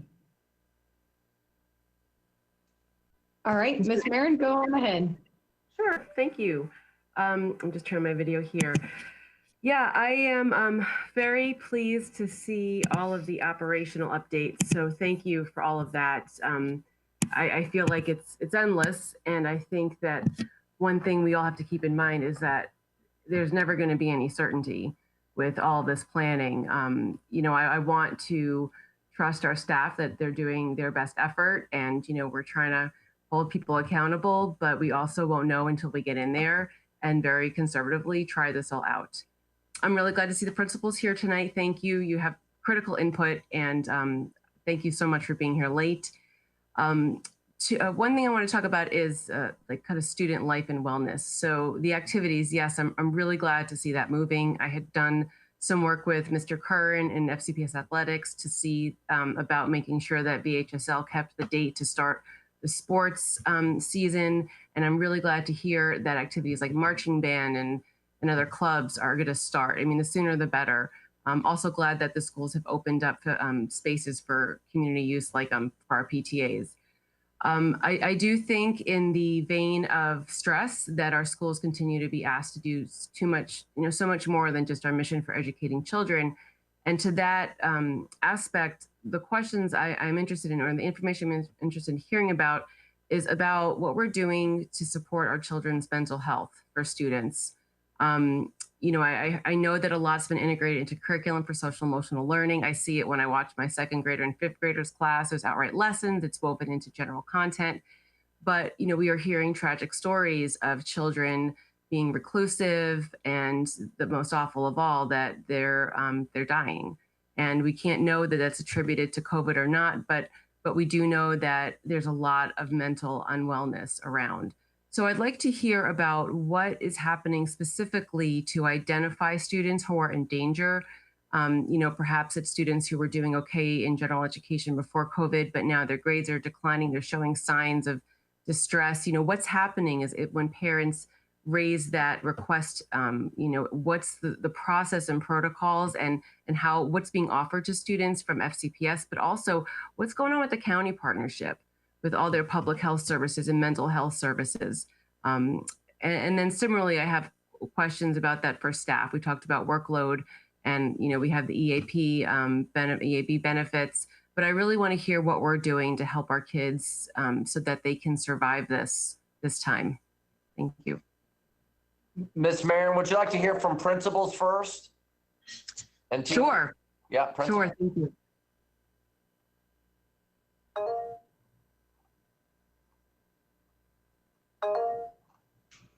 Go ahead, Ms. Goodlow. Dr. Goodlow. Sorry about that. Well, that's okay, Ms. Cohen. Thank you so much. And thank you, Ms. Marin, for bringing this up. And I'll just speak very briefly, but I think what you've raised is critical. And because it's not only the mental health and well-being of our students, it's also of our staff and our entire community. Just to share one small example, I can tell you that at the middle school level, specifically at my school, we do check in with all students for a brief check-in every Monday, and that's a synchronous check-in with their advisory teachers, which is a small group of students assigned to one individual teacher. And part of that check-in involves a screening about how they're doing, how they're feeling. And so that's something they can talk with their teacher about, but it's also something they submit through a form. And that immediately is checked by our counselors and our administrators to check in with kids. And so then we're following up individually and in small groups, as well as following up on those day-to-day self-referrals from children or referrals from teachers or students in classes who are saying, hey, I'm noticing this about my friend. So that's, while we're in a very different environment right now, that continues to happen on a regular basis. Our clinical staff is meeting weekly. So that's our psychologist, our social worker, all of our counselors, our administrators to check in on how students are doing. Engagement visits, which even include home visits now to check in on student attendance or students who are maybe present in class, but not active in class, are a part of our weekly routine. And I know that's consistent across the district at the secondary level, and I'm sure at the elementary level as well. So that's just one example. And I just also want to acknowledge the mental health and well-being of our staff. And I appreciate the teachers sharing their reality right now and very openly and honestly and transparently. And that's the reality for all of our staff. That's the reality for you all as the board. That's the reality for our leadership team. So I just want to acknowledge that when I hear and I see my teachers working very, very long hours, and I also want to acknowledge so are principals and assistant principals and instructional assistants and our superintendent and you all as board members, because we're all doing something we've never done before. And every time, as Ms. Godden kind of said, every time we think we're starting to get it, something changes. So I just want to be clear about that. We're all in this, doing the work, working 70, 75, 80 hours a week. And I acknowledge that you as the board and our leadership team are as well. And thank you for it. Thank you. And I'm glad to hear that the practices you've described are division-wide for secondary. That's really great to hear.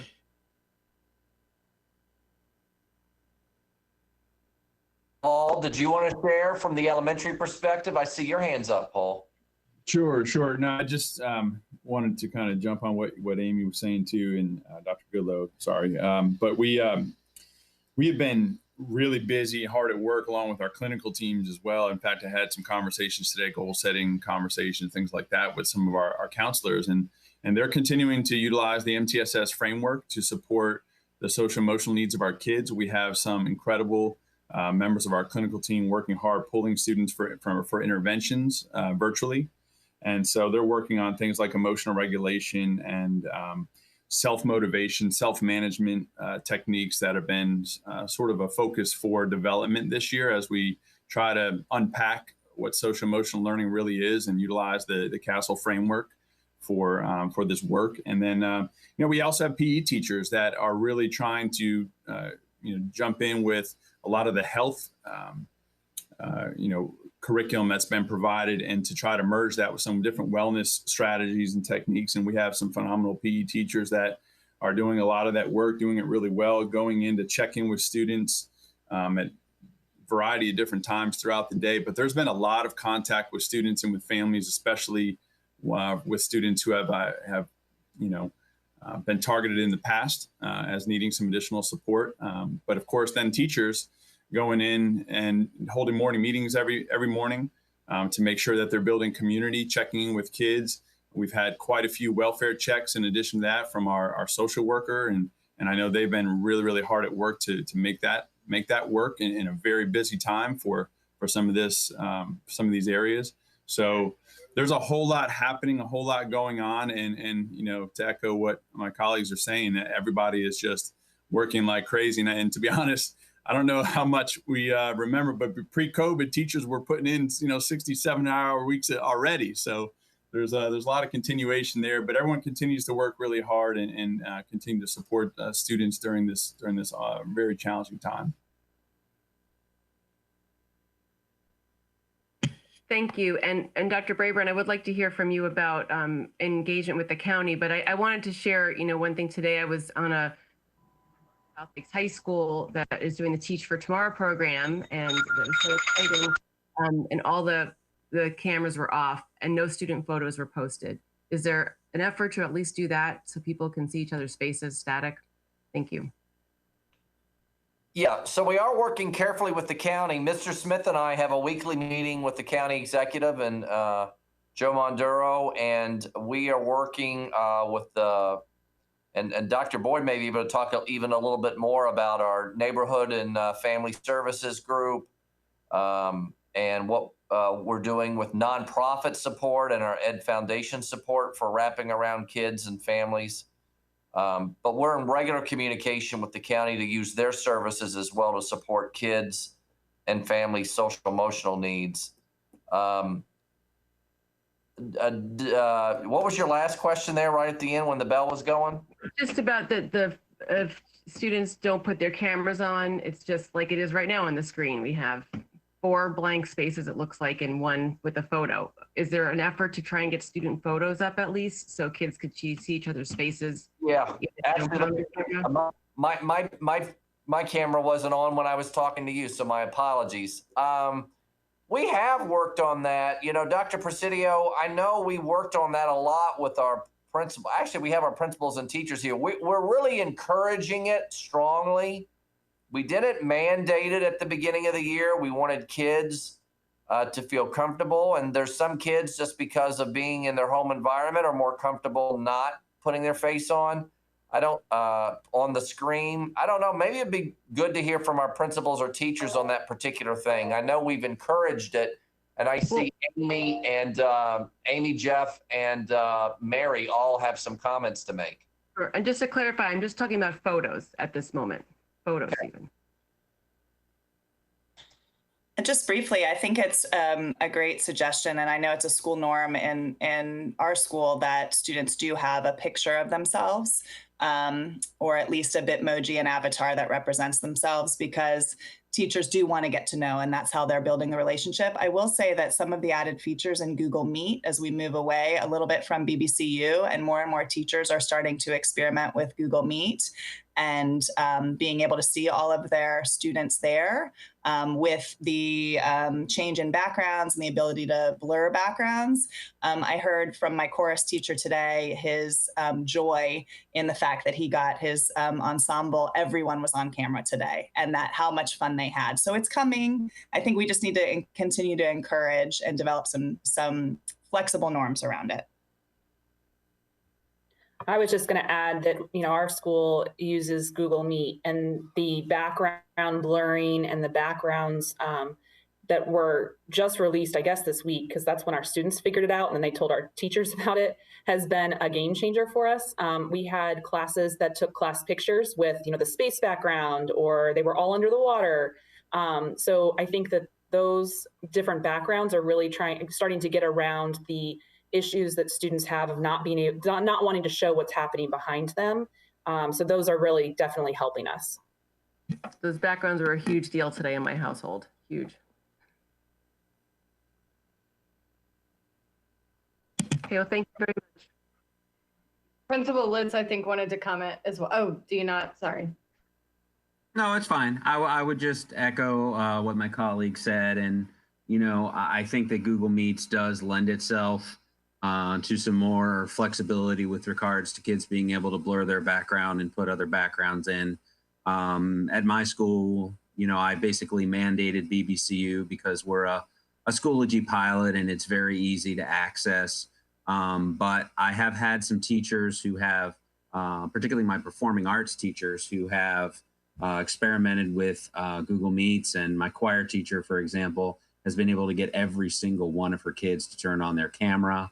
There's some games actually that they've played with their kids, as elementary as that might sound, to get them to turn their cameras on, and it's been quite successful. So I've kind of changed my tune with that and am encouraging more of my teachers to experiment with Google Meets as a result of that functionality. Thank you. Great to hear. Ms. Marion, would you like me to add you to the go backs list? No, I'm good. Thank you. Thanks for indulging my extra comment. Sure, thank you. Next we have Ms. Sizemore Heiser, and then I'll take my turn after that. Great. Thank you very much. And I also want to echo thank you to our very hardworking staff and principals, and especially our teachers, for everything you've done, and especially for being here so late tonight. I don't want to let it go by recognizing I know that everybody is burnt out and traumatized and tired and working incredibly hard for our students. So I just want to start with a thank you. I did have a few questions. My first question is, I didn't see anything here about testing, COVID testing availability. I'm hearing anecdotally that, you know, it's hard to find free COVID testing, and when you can find it, there's inconsistencies in how long it takes to either get testing or get the results. And obviously our contact tracing and other, you know, mitigation strategies, or at least containment strategies, depend on rapid testing. So if anyone could talk to me about conversations with the health department or anything else about the availability of testing and turnaround times.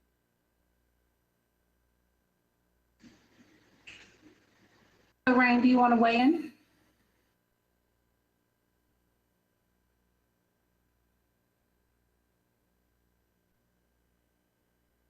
Hi, yes, thank you very much. At this point in time, the health department is offering testing in the community, and that is being made available. They are opening and offering additional places in the community. I don't know exactly where those locations are, but I can certainly find that out and share that information back out. Thank you. Thank you. I think it'd be really vital to share that with our community, especially those who are being phased in, so they know where to get testing if need be. So I appreciate that. Also, I've heard concerns from specialists and itinerant teachers about the number of different classrooms they may have to visit and the impact that may have on the bubble. I don't know if we're doing something to help keep specialists a little further apart, or you know, the social distancing. Can someone speak to that concern that I've been hearing from our specialists and our teachers about visiting multiple classrooms and potentially being spreaders?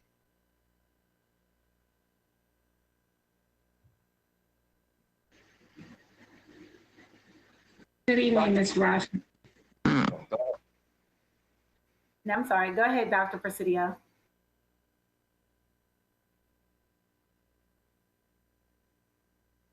Don't all speak at once. Just kidding.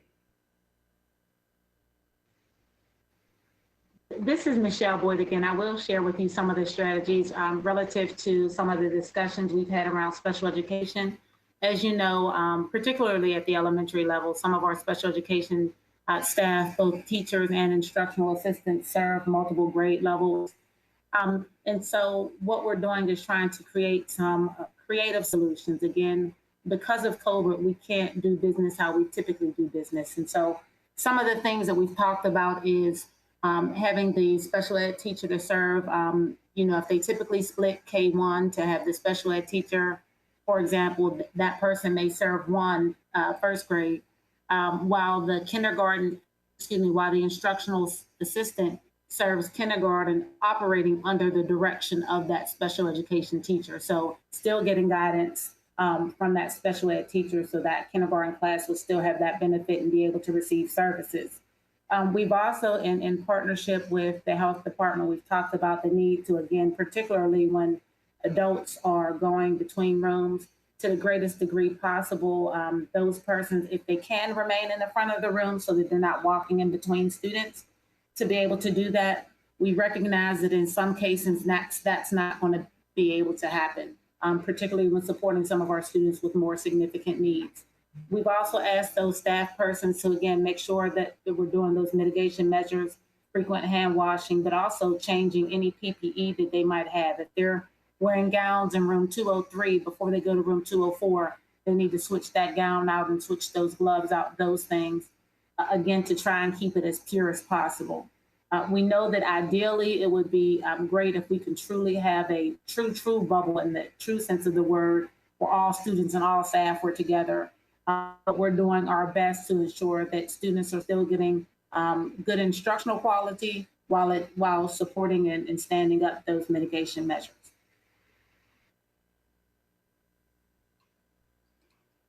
Thank you. I guess the question would also extend to sort of our specialists, right, in terms of our music and PE teachers. And I didn't know if there was someone we could talk to how we're trying to keep our specialists safe as well, if they're going from multiple classrooms.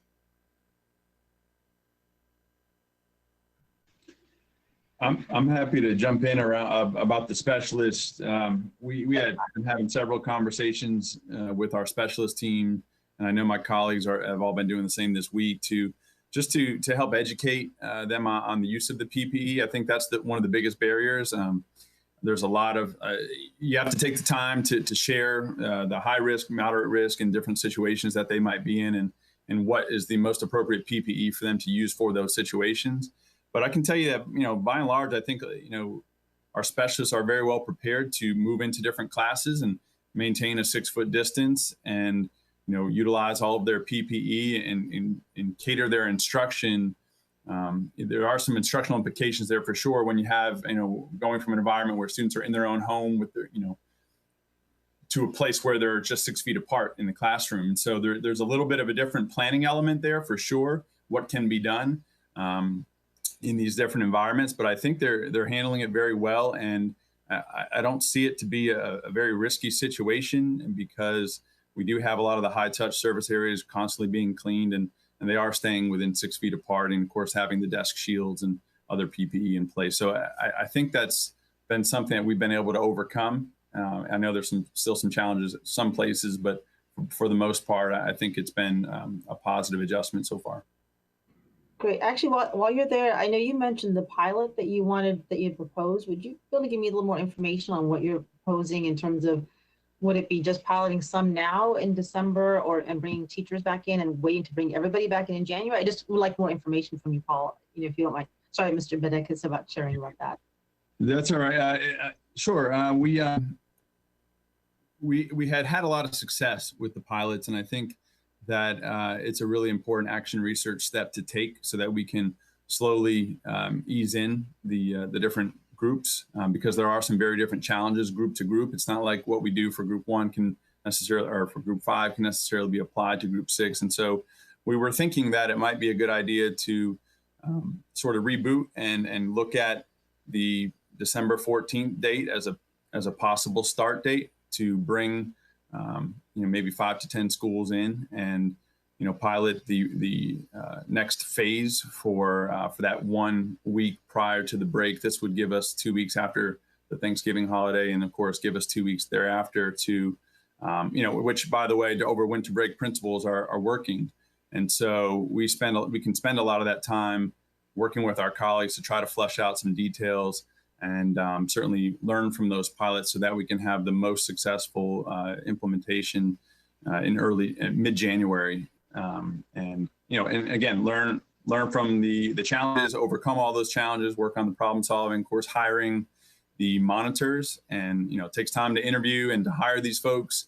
And then of course for HR to process and then for us to train them so that they can uphold a really positive learning environment. And then when they do get set in place, of course, we're going to have to spend a whole lot of time supervising, right? And as administrators, we're on deck trying to make sure that things are carried out the most appropriate way in terms of health protective barriers and also maintain a positive learning environment. And that stuff takes a lot of time and certainly does leave some room open for classroom teachers to settle in and really adjust to the concurrent model. It gives us time for technology to show up. We've been able to place those orders and been very grateful about the support we've been given in that area. We got to unpack the materials, we got to learn how they work, and certainly how they apply to in-person instruction happening concurrently with virtual instruction. So there's a lot there, a lot of different components, and I think while doing it in that controlled manner would give us a little bit more confidence, especially for the teaching staff, and certainly allow administrators to feel super confident and well prepared to come back in person. So again, that go slow to go fast mentality is something that might serve us well. So maybe just clarify, because maybe I misunderstood. Do you want to pilot the groups that are currently planned for January in December, or are you trying to pilot group 6? That's right, maybe my confusion lies. And slow down group 6. That was my question. Are you looking to pilot 6 and slow it down fully, or are you looking to pilot 7 and 8? That's what I'm confused. It's just an idea that helps us differentiate by readiness. We try to get our staff to do that in the classroom, and certainly we want to be able to do that as administrators. And it's one way that might allow us to be strategic about which schools can come back early on and really carry this out, but keep moving us in the right direction to open up schools, because that is really the bottom line and what we all want to do. So if we're able to pilot that in December, that does give us an opportunity to learn from that, spend winter break trying to make sure that we can uphold everything, and then come back in January. But then for group 7, again, when you're talking about grades 3 through 6, assuming we meet those health metrics and for operational level 3, then there are a lot of other implications there, different bell schedule. And for one, in trying to rearrange your entire schedule, trying to make sure we have the right space in place, because we know we have SRS in the building. And so that influx there would be helpful. But they're just very different pieces of the equation for elementary schools as different phases come in. And I think that's why they were strategically phased in that way. And I think our leadership team did a really good job of unpacking what that should look like. It's just the reality of how much time it actually takes to plan and prepare in the middle of us really having all of our other responsibilities as administrators, because the school year is still happening, right? We still have everything else that comes with it. And those things are just added to our plate. And so it was just an idea, again, to help us differentiate by readiness and be able to adapt to the very different challenges that we'll see with different cohorts. I also, thank you, I appreciate that. I have one question about the mask policy. I know, the students are getting used to wearing the mask, and we're working with them on learning the mask, but is there thought to, if there are students with medical exemptions, and more and more the research shows how much wearing masks creates safety, of offering those students virtual learning? And I know there's a lot of challenges there as well, but I do wonder where that balance is with safety. Sure. Thank you, Ms. Sazma-Heisner. So we are working and having those discussions. We're trying to build that mask compliance so that students can benefit from that in-person instruction. But if we're not making progress, the staff have been having communications with families. And again, we're not giving up on the students. We may just, our goal, if we have to transition the students back to distance learning due to their inability to tolerate a face mask, even after trying in school, our goal is to continue to work with them virtually and to continue to support families so they can reinforce that at home, truly with the expectation of being able to pull those students back in. And again, it's because, as you well know and have been a great advocate for students with disabilities, that the group that this is impacting probably the greatest are those students who are in most need, our most vulnerable population. And so, it's a really challenging balance, but we certainly understand and just want to work collaboratively with families. Thank you. I appreciate that, Dr. But I guess my question is more upon the students who have a medical exemption. Are we doing some work to see if those students can, as the need for in-person learning, can have virtual for safety for our staff? That was my question. My apologies.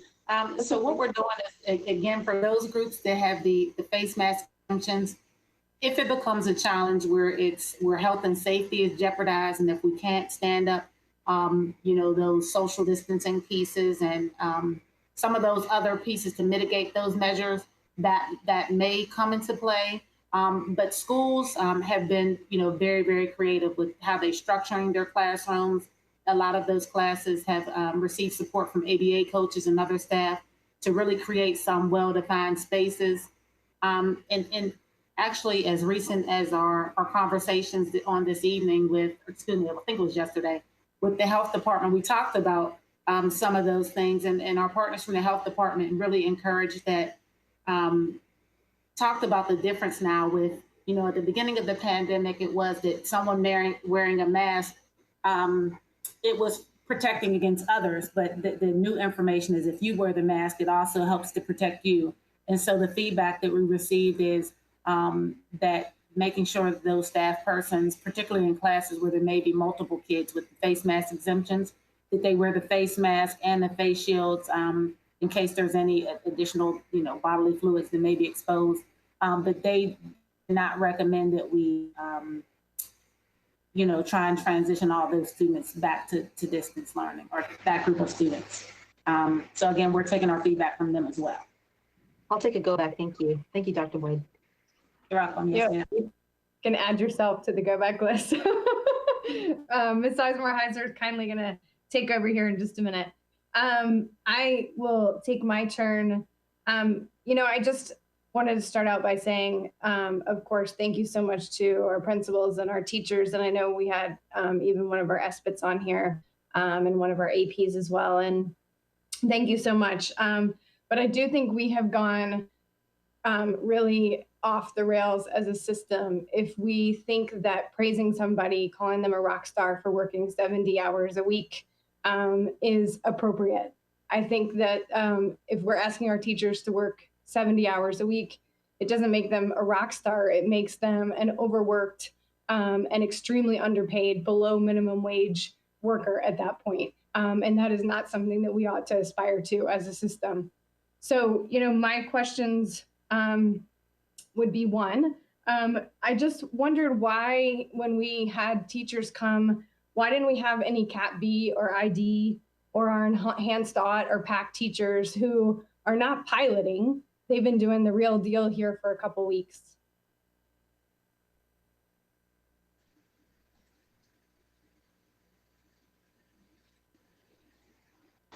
Thank you. We did have some discussions about whether to bring the teachers, but we weren't sure about the amount of time that would be afforded. We knew we had a very full agenda, but what we did do is compile feedback from teachers that Mr. Bloom has shared with me, and we do have a list of feedback from the special ed teachers that are implementing concurrent instruction, where they identify the challenges that they're having and some of the successes. And just to share just a little bit with you, based on a document that I have, and I'm happy to share it with the board as well, is that, you know, they're happy that they're able to see their students, that they're able to engage. So those things are positive. Some of the challenges that they identified was managing the behaviors in the classroom and virtually. They also talked about just the amount of time it takes to monitor, just dependent upon the level of support that the student virtually has. If the teacher or the instructional assistant is trying to navigate between the two. That was some of the resounding pieces that were stated in a couple of ways. And I don't have the list immediately in front of me, but that was some of the biggest feedback, was managing the behavior, multitasking between the two groups, and supporting the needs, because of right now we have our, as you know, our Cat B students who require higher levels of support. And so it requires that level of support both in person and at home, and we don't really have a lot of control around what supports those persons may have at home. And so that person, that adult engaging online, really needs to be able to respond immediately to the kids who are in the virtual setting. We do have some staff that have been providing some supports to classrooms and schools on how to make sure we have very explicit systems and structures and schedules to help with that, and how we can also incorporate station teaching as a resource so that staff aren't trying to navigate between both the virtual and the in-person classes, because a lot of our special ed classes at this point have both an instructional assistant and a teacher. But overall, we know that it's challenging. It's challenging and more challenging based on the feedback for our special ed teachers. And so we're trying to work with them and support them on how we can try and to continue with the 4 days of instruction. So we acknowledge that it is challenging work. We don't dismiss that at all. And so we want to continue to support that, because our goal is to keep them 4 days. But again, we continue to assess and reflect on what's going to be best for the students in that particular classes and with those particular needs. Right, I guess I would say, we say that it's challenging, but what real things are we doing to get in the classrooms and say, all right, we've given it plenty of time now. Concurrent is not working in enhanced audit. It's not working in ID. And we are going to lose some of the teachers that it is absolutely hardest to find, and in particular to find people who will stay with us and put up with truly what Cat B and ID teachers and PAC teachers who are just some of the most amazing people on the planet. So, my big worry is what I see, and I've gotten a chance to observe an awful lot of it at this point. We have got to get more staff in those classrooms, or we have got to make a decision that we say we are not doing concurrent anymore, and we're going to work across pyramids, and we're going to work across regions. And it's going to take some moving around, but as SPED parents, I think we can firmly say that having a base school is a pipe dream sometimes, and we've got to do the right thing because we are not doing the right things by those kids or those teachers in this setting. And I've been really, really disappointed in what I have seen so far. And I think we have pushed some of our staff beyond maximum capacity, and I don't know how we come back from it. So I'd like to see us do more, and I'd like to see us get to hear from them in person next time. I think. Thank you. Sure, I apologize. I didn't mean to speak over you. I think for the teachers and the principals who are here, I think particularly my concern has been in early elementary about concurrent teaching. Could you just speak to whether or not you feel, I'll finish my sentence, whether or not you feel the instruction that you are delivering is the same or better than the instruction that you were able to deliver when you were just offering it in a fully virtual setting? So as the elementary principal, we brought in first grade and second grade as part of our pilot.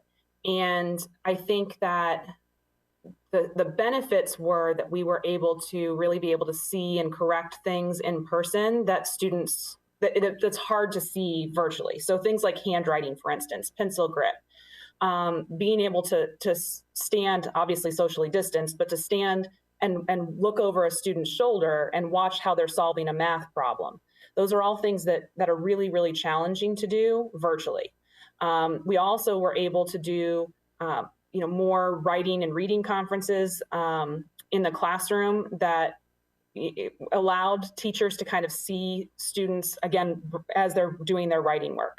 So I do think that in many ways it's going back to what we know, and it's better as far as those instructional pieces are concerned. I do think that it's a challenge for our teachers to try to come up with things that they're going to be doing both virtually and in person.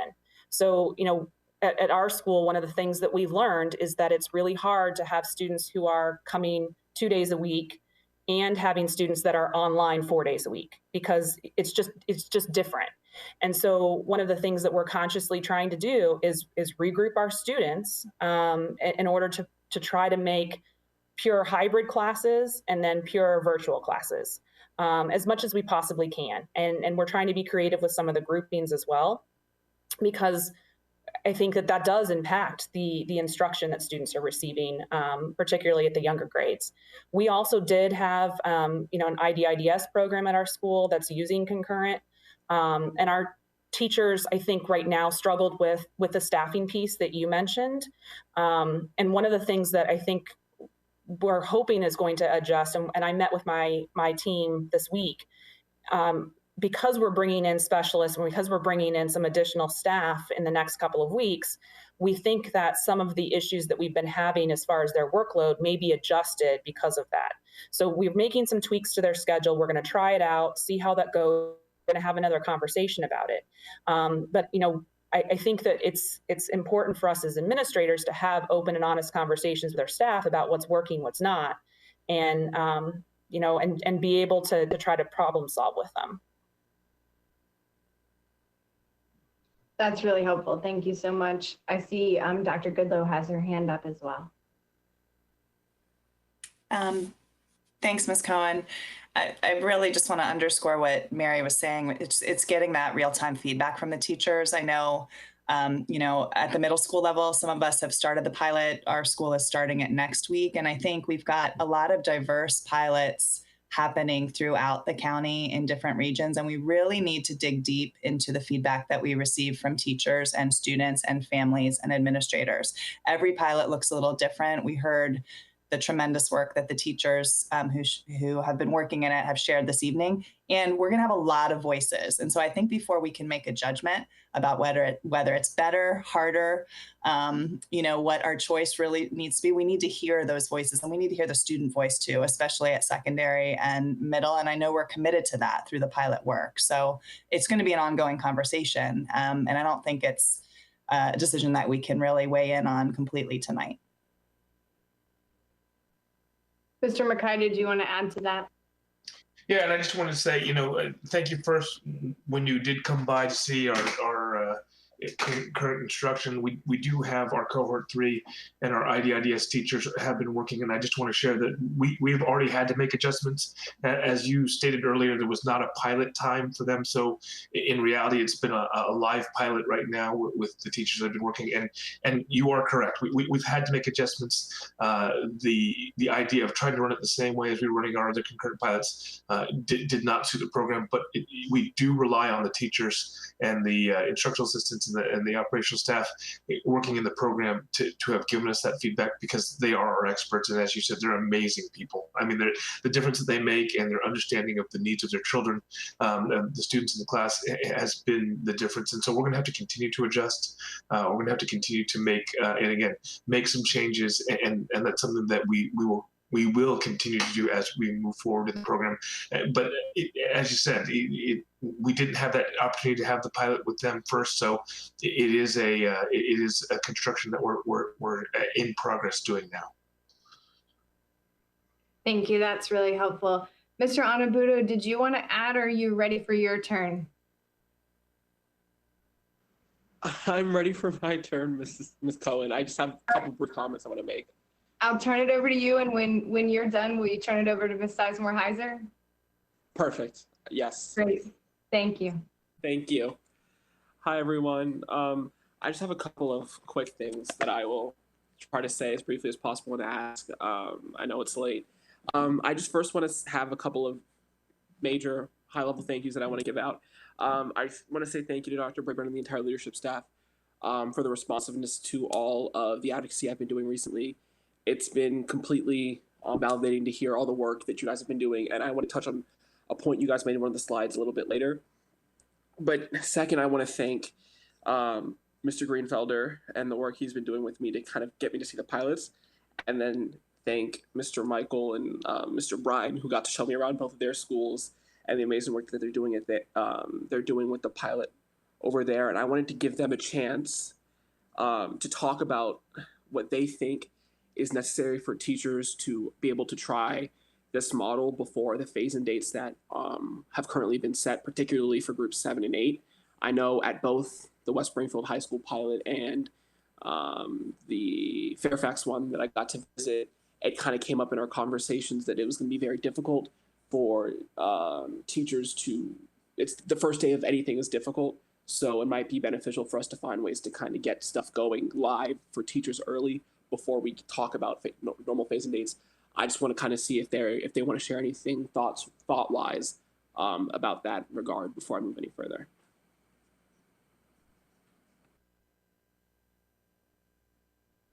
Mr. Mukai? Yeah, so again, remember that, although we have an industrial design system of education, our teachers are artists and they're individuals.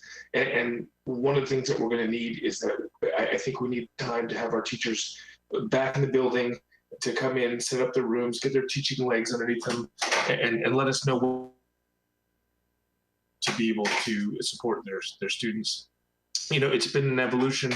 As we have continued at West Springfield, we were 50 of our teachers in the building, and they have been able to, again, develop their setups in their classrooms. We have really adjusted our technology and our models based on their needs. We want to honor those needs of our teachers, and we need that opportunity to hear the things that they need to adjust once they come in. I wish that we were able to, switch streams and order technology and give them different resources instantly, but it will take time. So I think the biggest need that we have is if we could find a way to have our teachers have their opportunity to support them. I know that there are childcare issues and family issues and different adjustments that they'll have to make, but if we can find a way to support those, bring them in, let them tell us what they need to perfect their art, then I think that we'll be able to make sure that they have everything they need to make sure that that their kids have everything that they're going to need.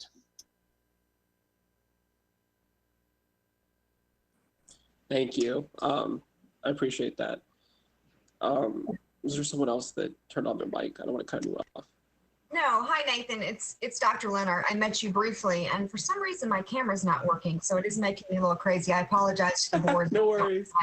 I don't have my camera on, but I met you briefly. Mr. Plancich actually had to go. I think it's time for bed probably for him to get ready for the pilot tomorrow. But something that he's shared and something that's really resonated with all of us, especially with the pilot teachers coming in, is just every day of the pilot, I feel like they feel better about what they're doing.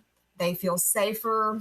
They just feel like they feel more confident in what's happening just because they're seeing it as it goes. So I know something that he shared with you today, Nathan, was just that opportunity, and we have it built in already to a dial in, but that opportunity for our teachers to come in earlier and just, as Mr. Mukai was saying, get their space set up and figure out how they're going to do this, we think would be, and to begin teaching from that space as well, we think would be very beneficial to any dial-in. So give them that time. They come in, again, understanding that there are child care issues and there are some other things that we need to figure out. With regards to the logistics of the students, I think we're fortunate at Fairfax, as all the pilots are and as more pilots are added, in that some of the logistics we've just been, the management and the logistics we've been able to figure out. We've been given that opportunity because we are a pilot. So, those things that haven't been going well, we've been able to tweak. And that, again, I think contributes to the confidence of our teachers. So I think it's about getting the teachers into the building before the students come, so they're not in shock value, because it is shocking at first. Even 200 students is shocking when you haven't, when you've been self-isolating or quarantining and you've not been in the building.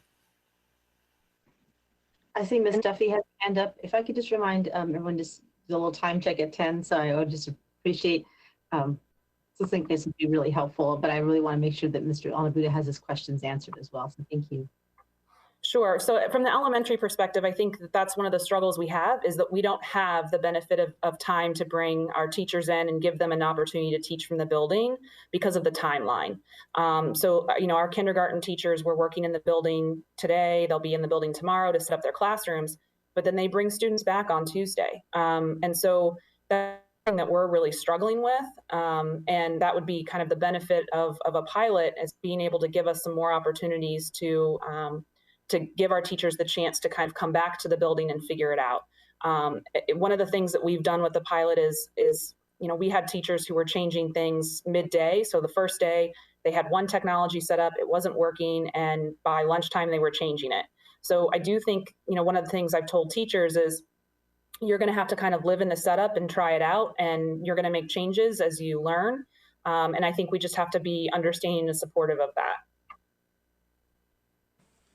Thank you, Ms. Duffy and Dr. Leonard and Mr. Mukai. I think I take all that, and I think maybe there's consideration for some sort of soft opening, or I guess there's a lot of logistics we worked out around that piece, but thank you for speaking to that. I appreciate it. I guess final 2 points would be, I wanted to point out that students are also concerned about the metrics.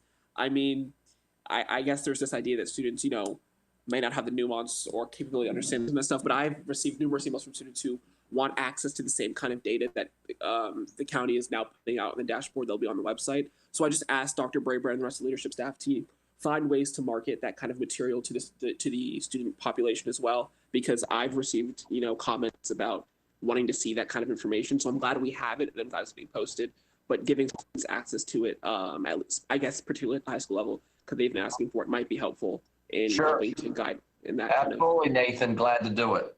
Okay, I appreciate that, Dr. Brabrand. And finally, I just wanted to, I keep thanking you for it, but I just appreciate all the responsiveness to all the advocacy I've been doing. I saw a piece in there about pass fail on, I think it was slide 20. I don't have it pulled up anymore, but can you touch on that piece a little bit more? You kind of, I was kind of lost when you were going through it, but I know I've gotten like 3 texts about it already. Can you kind of explain what you were saying, what that slide is supposed to be and what the thinking is on that student workflow? Let me let Dr. Presidio, I probably broadly spoke about it because I don't know every detail of that policy. We're certainly trying to create more flexibility, and let me let Dr. Presidio talk about the work we're doing around that pass-fail piece. Sure. The short answer is that we're extending the window for students to be able to make a decision if they want to pass fail or not. We're extending that window through the end of November for students to have that flexibility. So that's the short answer on it. Perfect. Okay. I just wanted some clarification on that. Thank you, Dr. Presidio. That's all I got. Thank you, everyone. Thank you for all the hard work. I really appreciate it. And I think I speak for all students when I say that. So Ms. Sizemore-Heiser, that's you. Thank you, Ms. Donna Buda, and thank you, as always, for your great advocacy. I just wanted to do a time check. It is now 10:05. I will be taking over from Ms. Cohen for the second part of the meeting. Dr. Brabrand, I wanted to know if it's okay with my colleagues, if we could let our principals and teachers to go for the night, just because I know it's late and they've got to get ready for the classes tomorrow. You must have read my mind. I actually talked to the association earlier this week, leaders, and they said, "How much time do you think?" I said, "Well, maybe till 8 o'clock." And so I already owe them 2 hours of dinner vouchers, and I'll take care of that through my own way. But I just want to thank all of them, the teachers, the principals, the association leadership, and something that was said earlier tonight. We're about full transparency. There's nothing to hide. This is a challenging time, the most difficult time I think any of us have ever experienced professionally, and many of us personally. And you need to hear the good, the bad, and the ugly. And that's what we've done. We're going to continue to move forward to return kids to school in person, but we know there's real challenges, and we're going to continue to do what we do in Fairfax, which is work through them and figure it out. So I want to thank all of them. They were candid, they were honest, and I'm truly appreciative. And thanks, Ms. Sizemore-Heiser, for giving them a chance to wrap it up at 10 o'clock tonight. Well, I really appreciate it too. So I would just pledge my colleagues that it's 10:06 right now. I'd like to take a 5-minute break since we've been going for 4 hours. And then when we come back, we'll be able to do a round of comments, just board member to board member, because I know there's been some asks to be able to just have our comments and thoughts out there. And then if we have time, we'll do a round of go backs. But I'd ask my colleagues and staff to really try to keep it short because it is 10. So we'll take a 5-minute break. It's 10:07 to 10:12 and come back and do our board member comments to each other. Thank you for our school-based staff and for being here. Truly, it was really helpful to hear from you. Ms. Sizemore-Heiser, can I ask a quick clarifying question? Are we going to be able to continue asking our questions? That's why I think a number of us have additional questions for the leadership team. Yes, we'll do our 2 minutes of just being a comment to each other. And when we come back from our break, we can take a poll of the staff to see if we want to skip that round and just to go backs. And that can be something that we can ask our colleagues if they'd like to. Thank you. So let's take our break and we'll ask that after we come back. So we'll take a break till 10:12.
start back up and take roll call to make sure our colleagues are here. So I will start with a roll call. Ms. Omesh?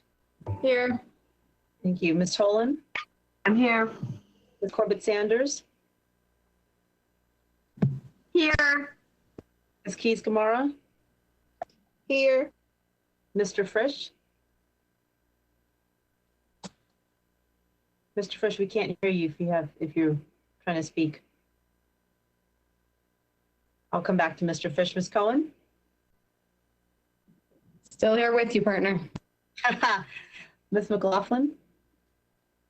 Here. Ms. Marin? Here. Dr. Anderson? Present. Ms. Pekarsky? Here. Ms. Derenak Kofax? Here.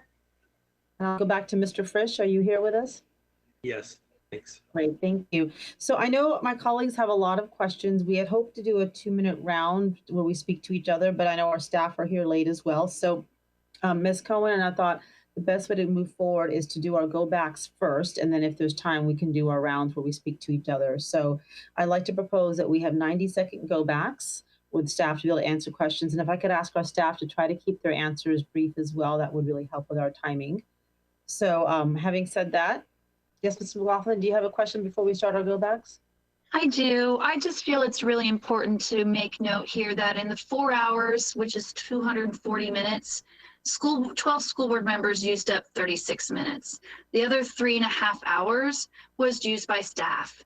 And now we're being told that we get 90 seconds to either ask questions and maybe not even have time to comment.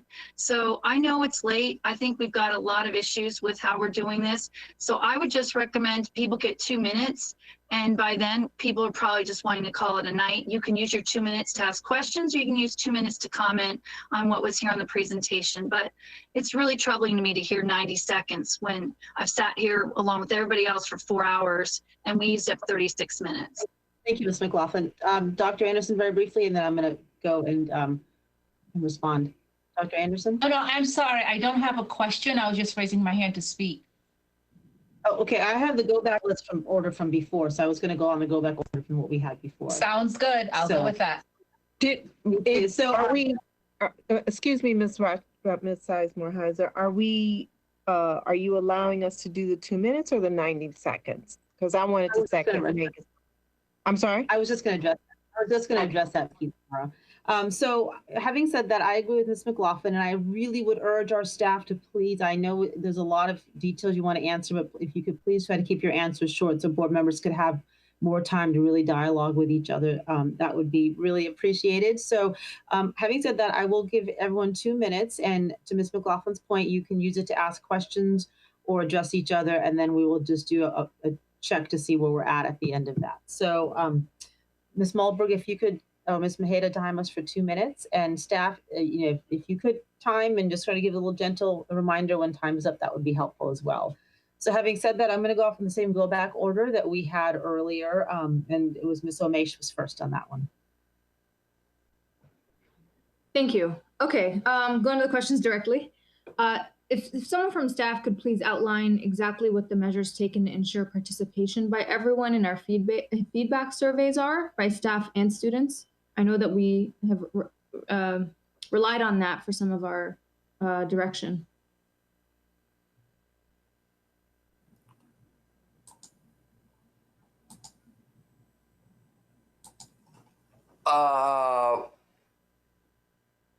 What survey are you talking about, a particular survey or just in general?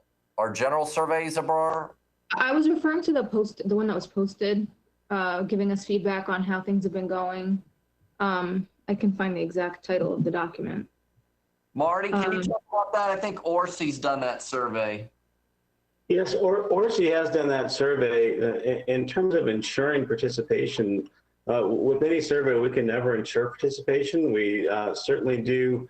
With our surveys, we have are sending surveys out to all of our families and then doing checkups with our students and our families with different groups so that we don't overwhelm them with regular surveys every couple of weeks.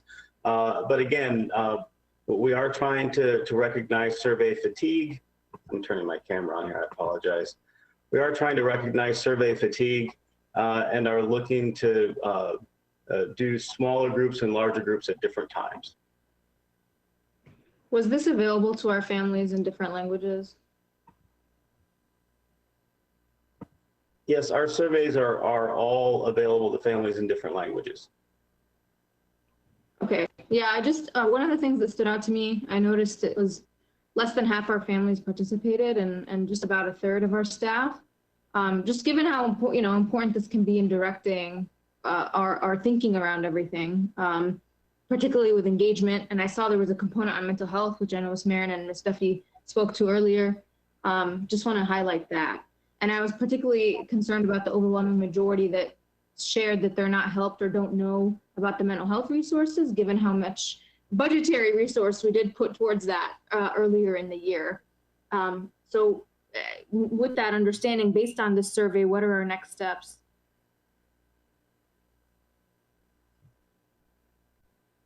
Well, of course, ORSI will take the results and we'll provide updates to the board. We use the results internally to certainly improve our services and supports for families and students.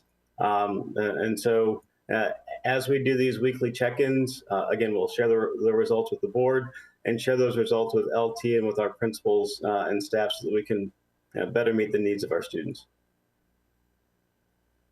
Yeah, I mean, we're operating under the assumption that everyone has access and is getting our communication. So the survey is a reflection, right, of where the gaps could be. So I would just really urge us to be maybe intentional as we do them at one after the other about how we can reach more families.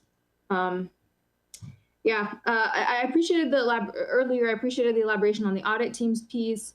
I was going to ask how the mitigation measures observation tool is going to be used and a little bit more specifically in how it's going to be implemented, because I anticipate the same issue. Some people are going to get back, it's not going to be half or even a majority, and we're going to rely on them. I'm speaking specifically to the documents that were attached. Ms. Omesh, good evening. So the observation tool, it won't be information that school-based persons will be asked to complete. It'll actually be a tool that's used by the audit team as they go around. So it'll be something that they use to inform their assessment of schools and the implementation of mitigation measures. So it'll be done consistently. Okay. I would just urge that we have internal accountability mechanisms in terms of how far reaching are we really hearing from all kinds of segments. So I thank you for that answer. The other piece I wanted to address, Dr. Braybrand, was the ADA concern. I'm hearing from a lot of staff that they're not being granted, they're not hearing back, there's no appeals opportunity. I know. Yeah, I know. We're spread thin, so I want to ask what supports you plan to have, even for HR, to make sure we're doing this well. Sure. I mean, we are 2/3 of the way through, and we're really, I think, hitting our stride. Sean, do you want to talk a little bit more about what we're doing with ADA? We've trained some more folks. Sure. So we continue to work through these requests as quickly as we possibly can.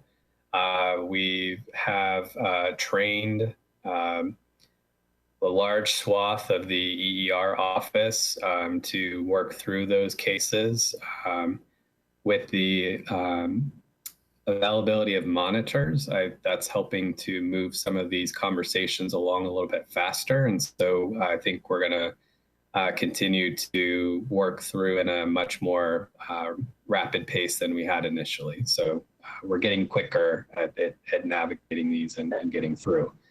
There's Sean, I think it's important to note that we're working with groups as those cohorts are, as their cohort is expected to come back to school. And so there may be teachers who are feeling that they haven't heard, and it's perhaps that they're in a later cohort. So as we've looked at cohort 5, we know that we're good with cohort 5. We'll be moving into cohort 6 and then moving through 7 and 8 in level of priority.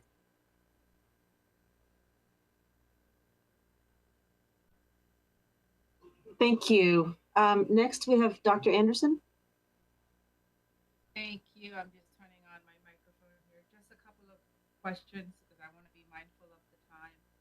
I realize and I understand the stress that the teachers are under and all the time that they're putting in, but I would be remiss if I didn't ask, with the Mondays that are now going to be moved towards planning, is there any opportunity for some of our kids to do just a quick check-in? Because for some of our kids, particularly elementary, who are going to remain virtual, it would be their only opportunity just to have that check-in, just to set them up for the day.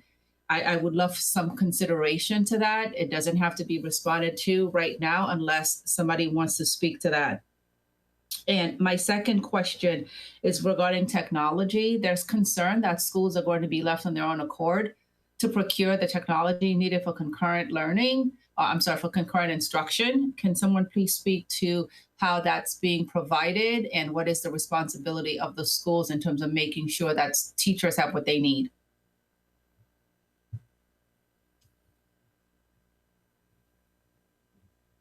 Anyone? Marty or Gotham, please. So I'll ask Gotham to weigh in a bit more, but we provided an allocation to all of our schools based on the funds that the school board approved regarding some of the county funds toward technology. And then in addition to that allocation, we provided our schools with a variety of tools that they can choose from. So a variety of cameras, a variety of monitors, presentation devices that will best suit their needs, so that it's not just simply a one-size-fits-all, but that principals and teachers and school-based teams can make the best decisions for their school related to virtual learning. So not only have we provided the funds, but we've also provided a catalog to order from. And I can quickly add to that. We started on a very rapid scale to kind of take orders from our schools and help them buy equipment off the catalog. Last round one of the ordering, we had $3.5 million worth of devices ordered from the schools, which includes 5,000 cameras, 1,500 document cameras, 5,000 external monitors, and a bunch of other things. And we're moving into round 2 of that ordering. And these updates would probably be coming to you through one of the briefings soon. We're moving through round 2 of that ordering. So what we have is quickly listen to schools for feedback, quickly process them as bulk orders, and quickly order them for delivery. And then we're tracking with the vendors for make sure that everything gets into the schools as quickly as possible. Thank you for that. I'm glad to hear that the schools don't have to try to find the funding to make these available to staff. So thank you for that. My next question is regarding specialists being involved in the concurrent modeling. Is that a possibility? Has that been discussed? And I'm so sorry if it was discussed earlier tonight and I missed it.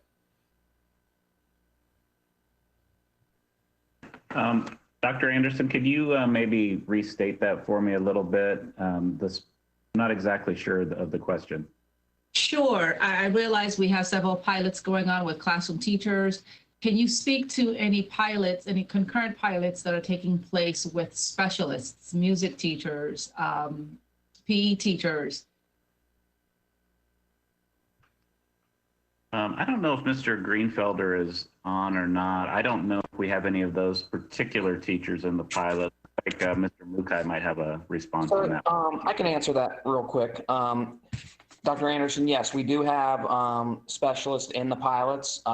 We have had examples of them teaching from a variety of methods, both at school. I can cite our very first pilot, actually, where we had a PE teacher that was actually teaching from home. They had a projector in the gym.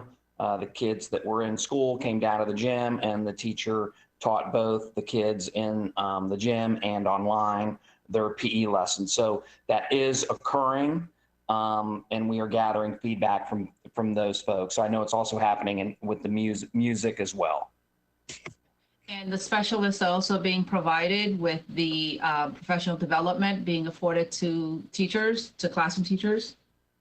I know in the pilot schools, they're all getting the same thing.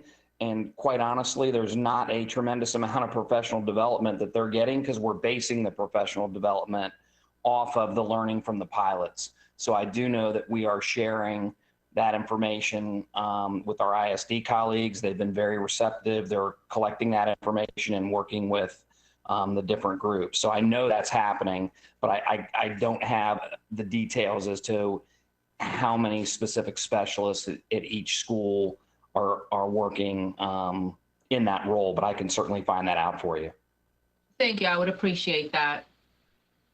I think Mr. Mackay wanted to speak too. Yes, I just wanted to share that also with our cohort 3, with our IDIDS programs, that we've had speech language, OTP, a number of specialists that have been working with us. They have also been adding to the conversation. And as Mr. Greenfelder had mentioned, developing what technology is appropriate. We actually have started to use some of the different conference speakers. Our speech language therapist is actually working virtually and been able to work with our students in our cohort 3, both in school and who are at home working virtually as well. We have found, again, different devices that work well in that setting where the students, even that are in school and working with our virtual teacher, in this case, speech language teacher, are able to be better heard using, again, certain setups and certain technology. So that's been developed as we're going along. That information is being shared.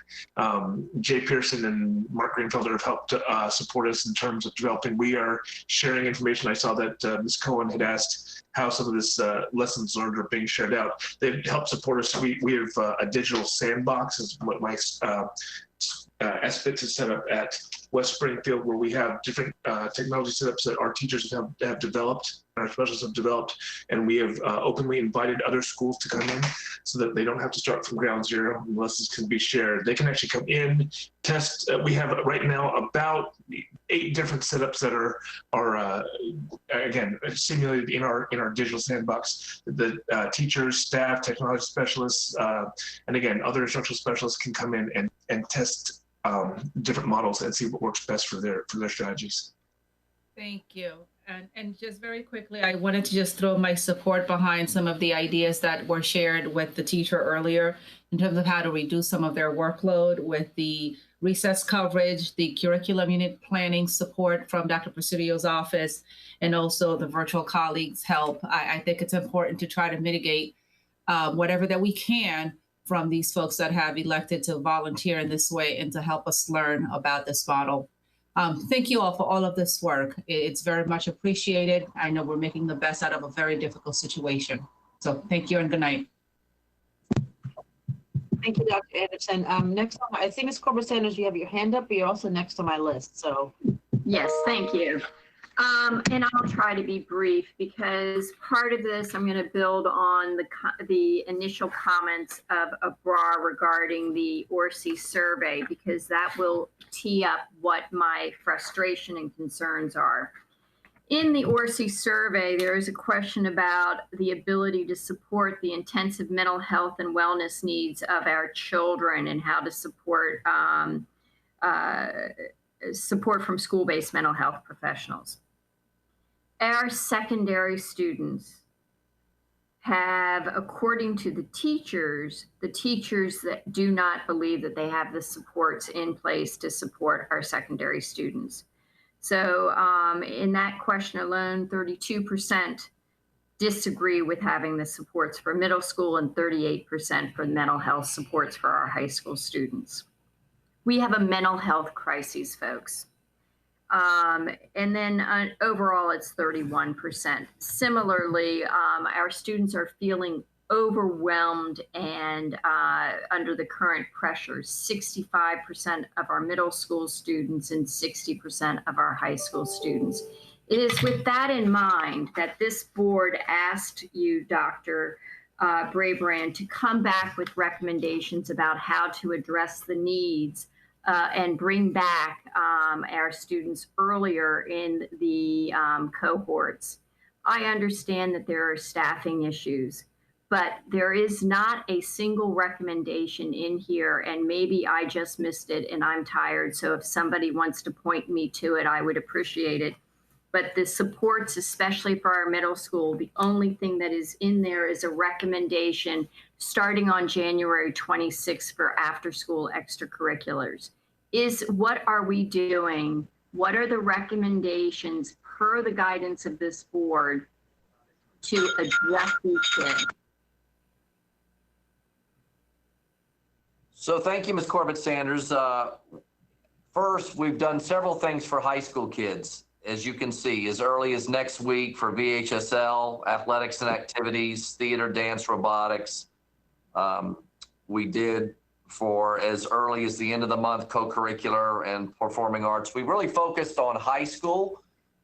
We did talk some with the Middle School Principals Association and have got some work on the clubs here for January, but we can continue to go back and talk about additional opportunities for those kids. We did move up for Group 8, the start date from a February date to a January date. We moved it up about a week to actually have it start at the beginning of the semester. And we moved the 6th grade kids from Group 7 Group 8, the 6th graders who were at middle school into that Group 7. So we did move up a few things. We moved 2 groups an extra week. We moved 1 group up a week, and we provided extensive pathway for our high school kids to get involved with co-curricular and athletics. And we'll With all continue. due respect, Dr. Brabrand, we did not do anything for the middle school kids, and the announcement for the high school, the secondary to come back on the 26th had already been announced in our next steps. Ms. Gordon said we'll come another round, but we did have the bell go off. So Please put me on the next step then, because I didn't get my answer to the question, which is I did answer your question. With all due respect, I answered your question, and I'm sorry it's not the answer you wanted, but I did answer your question. We did a lot for our high school kids. We worked hours with our middle school principals. We'll be glad to continue to, with our high school principals, be glad to continue to go back and look with our middle school. Folks are working very hard to get kids back in school in this school district. Thank you. You delayed what you had originally offered, Dr. Brabrand. thank you. Ms. Janet Koufax. Yes, I'm going to try to get through several questions quickly. And I'll just state them all. Regarding the outbreaks, as noted by the health department, when you look at our dashboard, there's several schools that have more than 2 cases listed. Can you please explain why these aren't listed as outbreaks and what the difference is? That's the first one. Dr. Brabrand, you know I've asked this question often about proactive testing for our schools, for our staff. You met with Dr. Gloria today. Was that topic discussed? Why or why not? And is the county not recommending it? And I thought at one point the state said they would. Do we, on the recent survey back from the parents, do we have the ability to bring back all students who want to come back in our high schools and maintain the 6 feet distance? And when we have the stop and start for metrics to dial up or dial down, are we going to do it as groups as we did before, or is there going to be a different selection process, or have you not come to a conclusion there? Meaning, like, would you bring groups 6, 7, and 8? Say we had to dial back. If you want to dial up, would you bring those back, or would you kind of go back to groups 1, 2, 3, and 4? I can repeat those, but I just want to get them all in. No, thanks, Ms. Dernak Koufax. I'm going to probably let Dr. Boyd do the case piece in a second. The governor just shared this past week, they're working on a contract to get more testing and more of the antigen testing, and maybe Dr. Boyd will even know more than I. So I'm kind of excited about that to see if we can get more of that and get it up here. And I will bring that up in our next meeting with Dr. Gloria. We didn't talk about testing today. We have talked about it since you last brought it up. And the governor did announce, again, a contract to get more of the COVID testing. I also want to just say, we are beginning to have the discussion with our middle and high school about the number of classes where capacity is impacted at 6 feet. And we're going to have to figure out, again, our health department and this board have been clear about a 6 feet as the prevailing standard. And if that's going to remain the standard, and I believe it will be, we're going to have to look at some other ways about how we're going to get kids in, because we are finding there are classes at middle and high where the class size is such that we're not going to be able to get them in as often as we want. So that's something we're still working on. I really don't have all the answers tonight. We didn't bring it to you tonight because we don't have the answer yet. I'm hopeful we can keep working hard and come up with some ideas. Some districts have gone lower than 6 feet. I'm not proposing that at this point tonight at all, but I'm just telling you that that's one of the things some other districts have done. We're trying to look at what alternatives are because our health department and this board have been clear about 6 feet as that prevailing standard. So more to come next month. Dr. Boyd, on the groups of dialing on and dialing down and the two cases versus a linked case. Sure. So on our dashboard represents cases. And in order for a outbreak to be identified, it requires that those cases be epi-linked, so connected to one another.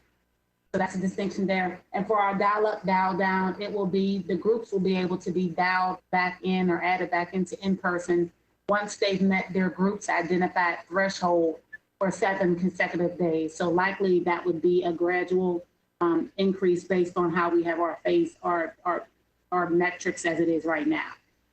So groups 5, so if we dialed out, had to dial out groups 5 threshold for the 2 community metrics under our current process is higher than group 6 under our current process. So each group would have to meet their thresholds for 7 consecutive days before we would be able to add them back in. Yes, ma'am. Thank you. Okay, thank you.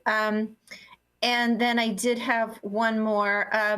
You know, it says our numbers have been increasing since early October. Have we done any analysis, or do you believe there is a correlation between school opening and the community increase here in Fairfax, or do you think it's or have you not done that? We've not done a specific analysis. The trend is consistently around the same time. It began rising nationally and statewide and regionally and then here. So everything is kind of moving all together. But we'll continue to monitor that. All right, thank you. And I guess with my remaining time, I will just say, you know, there have been lots of calls that I have had and letters we've gotten and conversations about, you know, the lack of PPE, no plexiglass, no shields, no lab coats.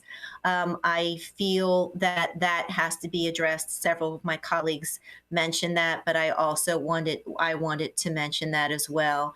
And I just am concerned still.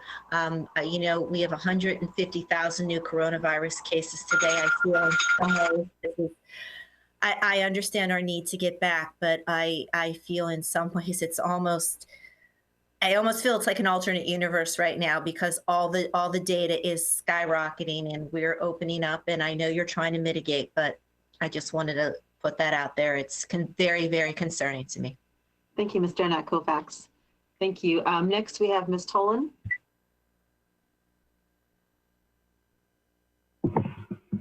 Hi there. Yes, good to follow Ms. Donat Kovacs. One of the things I wanted to mention, just as we've talked about having a centralized way to make sure every school has the technology that they need, I just want to, again, verify the fact that we are taking care of all of the PPE and all of the materials that we need for these mitigation measures also at a central level, and that we won't be asking schools to spend their money for you know, additional supplies and things like that, that we're making sure that that is all going to be provided. So I wanted to ask about that. And then I wanted to just ask about, I know we covered this a little bit, but I would be interested in what Mr. Greenfellow might have to say about these concurrent learning pilots and given that the teacher hours and and I understand a lot of that is because of the work that needs to be done in the beginning and as we're trying to figure this all out. But what do we what can we really focus on in some of those pilots that we're newly setting up over the next month to, number one, make sure that we're really getting at all of the different scenarios that we want to cover. And then number two, really getting together, tips and ideas and things for teachers so that we can hopefully reduce the stress and the hours that this is going to take. So I'll start with those two questions. So I'll try and give it a quick shot. I think, and then Dr. Presidio can maybe follow up. I think, for the hours and what can we focus on in the pilots, I think we need to continue to focus on mitigation strategies. We need to focus on really a lot of the logistical things as we're preparing for larger groups. And from the instructional perspective, what can we do? You heard some of the suggestions from, our wonderful teachers. What are some of the things we can actually implement to reduce that workload? I do want to put in perspective, and I'm not trivializing anybody. When we invited the people here, we said, be open, be honest, and that's what you heard. But you also heard a small perspective, very small perspective. And we have other folks that would have came and given a different perspective because I've heard it firsthand. And that's important. And so I think trying to get the board and the public that information is just hard in the time that we have, because I'm trying to raise some comments here and how do you get that information out so it's really meaningful. I think Dr. Goodlow said it really well. As we go through the pilot phase over this next month, really trying to collect that data and giving a broader perspective to our board members so that you all can make the most informed choice possible. And what I would say we'll focus on is really getting our ISD colleagues out there to really observe and to figure out how do we create the best PD possible, what can we do to shorten some of the content that needs to be delivered. Those are all things that I know they're looking at and working very hard on, and we will continue to do that. I think we'll have more information because we're going to get more schools online, and some will be online for a month, and you can start to learn a lot more. We're still at the beginning phase of really the pilots. Mm-hmm.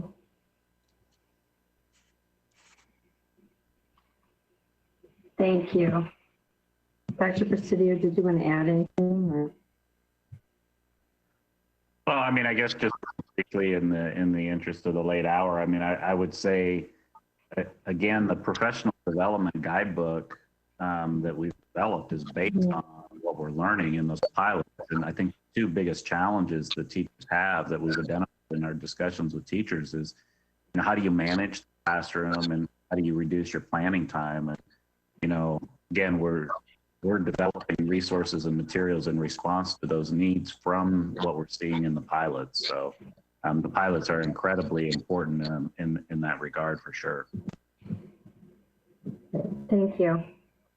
A lot of my other questions were already taken care of by other colleagues, but one thing I just do want to mention is I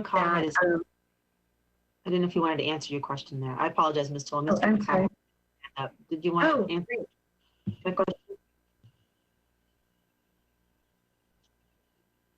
The previous question about schools having to pay for their own PPE, I can assure you that schools do not have to use their school-based funds to purchase additional PPE. We have, again, 2 months supply in stock, and schools simply need to let the warehouse know what their needs are, and we will get that delivered to them. Thank you. Mr. McKay? Yes, and I just want to share that again, in terms of the how do we I wish that the isolation rooms were limited to just the 2 that we had for sick students at the school. Many of our teachers are isolated right now and they're alone. I think the biggest key is from these pilots that we take information, and that every school doesn't have to start from ground zero, and that the information, again, Gautam Sethi has been to the school. They have continued to adjust and make some changes to the technology available, and we're looking to make sure that those lessons learned from the technology that works are available. As Dr. Presidio said, they're taking the feedback from the teachers and the students and trying to develop some some professional development, guidelines for staff. But again, also we've had continue to have support. We've had visitors at all the different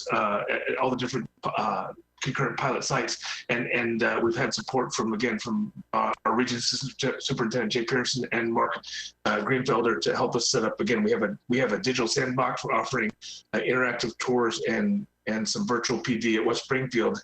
To again, we don't want every school to start over. And I will tell you that, we have to realize that we're a system of 20,000 educators. And I truly believe that if we can remove the isolation around them and bring us together, that 20,000 dedicated people have an opportunity to move mountains. And I think we can. So I think the focus on making sure that we are developing lessons and that we're sharing the information. And the one thing I've asked, we've had about, again, over 50 schools that have come through West Springfield now, is that they just don't let it be the last time we have that conversation. That this will have to continue to be a one Fairfax group effort. Thank you. My last comment is just that we really need to, we can't forget that the transmission and the cases of COVID that we're seeing in our schools are directly related to what's happening in the community. If it's not an outbreak in our school, it's, COVID that has been brought in by a student or someone in the community. So I hope that we have continuing conversations with our Board of Supervisors leaders about overall mitigation across the entire county as we're trying to open our schools. Thank you, Ms. Tolan. I appreciate it. Next, I have Mr. Frisch.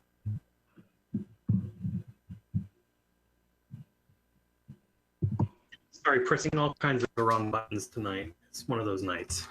I want to dive in on the percent positivity. I think it was, earlier in the year when the World Health Organization and our folks at the CDC were telling us that 5% was the standard we should be looking at. Dr. Brabrand, when you started working internally with the 10% figure, I'm curious if your jaw dropped because it's a double on the figure. And it's not like we're talking about a difference between 5.1 and 5% or 5.5 and 5%. It's double. Yeah, Mr. Frisch, thank you for that. And one of the conversations I had since July was with the state superintendent, who I reach out to regularly. And actually, Dr. Boyd and I had this same conversation just today with Dr. Gloria when we were meeting with the teacher association leaders. Percent positivity is not as helpful to medical folks as you might think. For this reason, the numerator is interesting, the number that are positive, but the denominator is very dependent on the number of tests or the amount of testing. And that's exactly how Dr. Gloria shared it with me again this afternoon when she was talking with the teacher associations. So the denominator can be really manipulated. If everybody goes out and takes the test, the percent positivity can go down, but that may be people getting tested who don't need to. So it's one that VDH, the Virginia Department of Health, really has seen as not as tight as some other states have. And again, back in July, we didn't have any of that guidance, and we were just looking, I was just looking simply at what others were saying in other jurisdictions. So on the denominator question, wouldn't that mean like that our testing capacity would have to have doubled for us to double percent positivity to have the same relevance?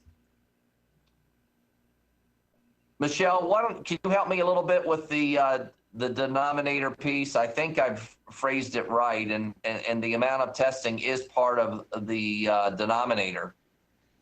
Sure. So we talked about, and I'll just use an example.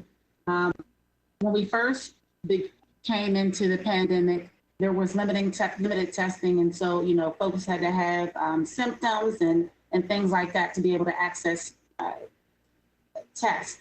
So initially our percent positivity was high because most of the folks that were getting tested were symptomatic and likely sick. Now that we have a greater availability of testing, some folks in some programs and some persons based on their job classification are testing even though they're not sick. For example, a lot of our college sports, once they begin practice, they're having to test. Not because anyone is sick, but just to make sure everybody is okay before they start that close contact without masks and things like that. Some persons based on their job descriptions have to be tested weekly, folks to work in certain hospitals and things. So that's why that percent positivity may be a little skewed.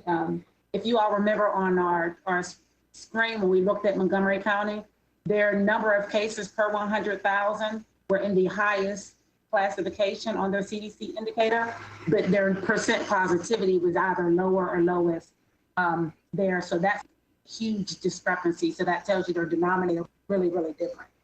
Sure. I just want to do say two things before I move on to my next question. One, I want to read something from CNN. It says, their reporting says, this is a quote here.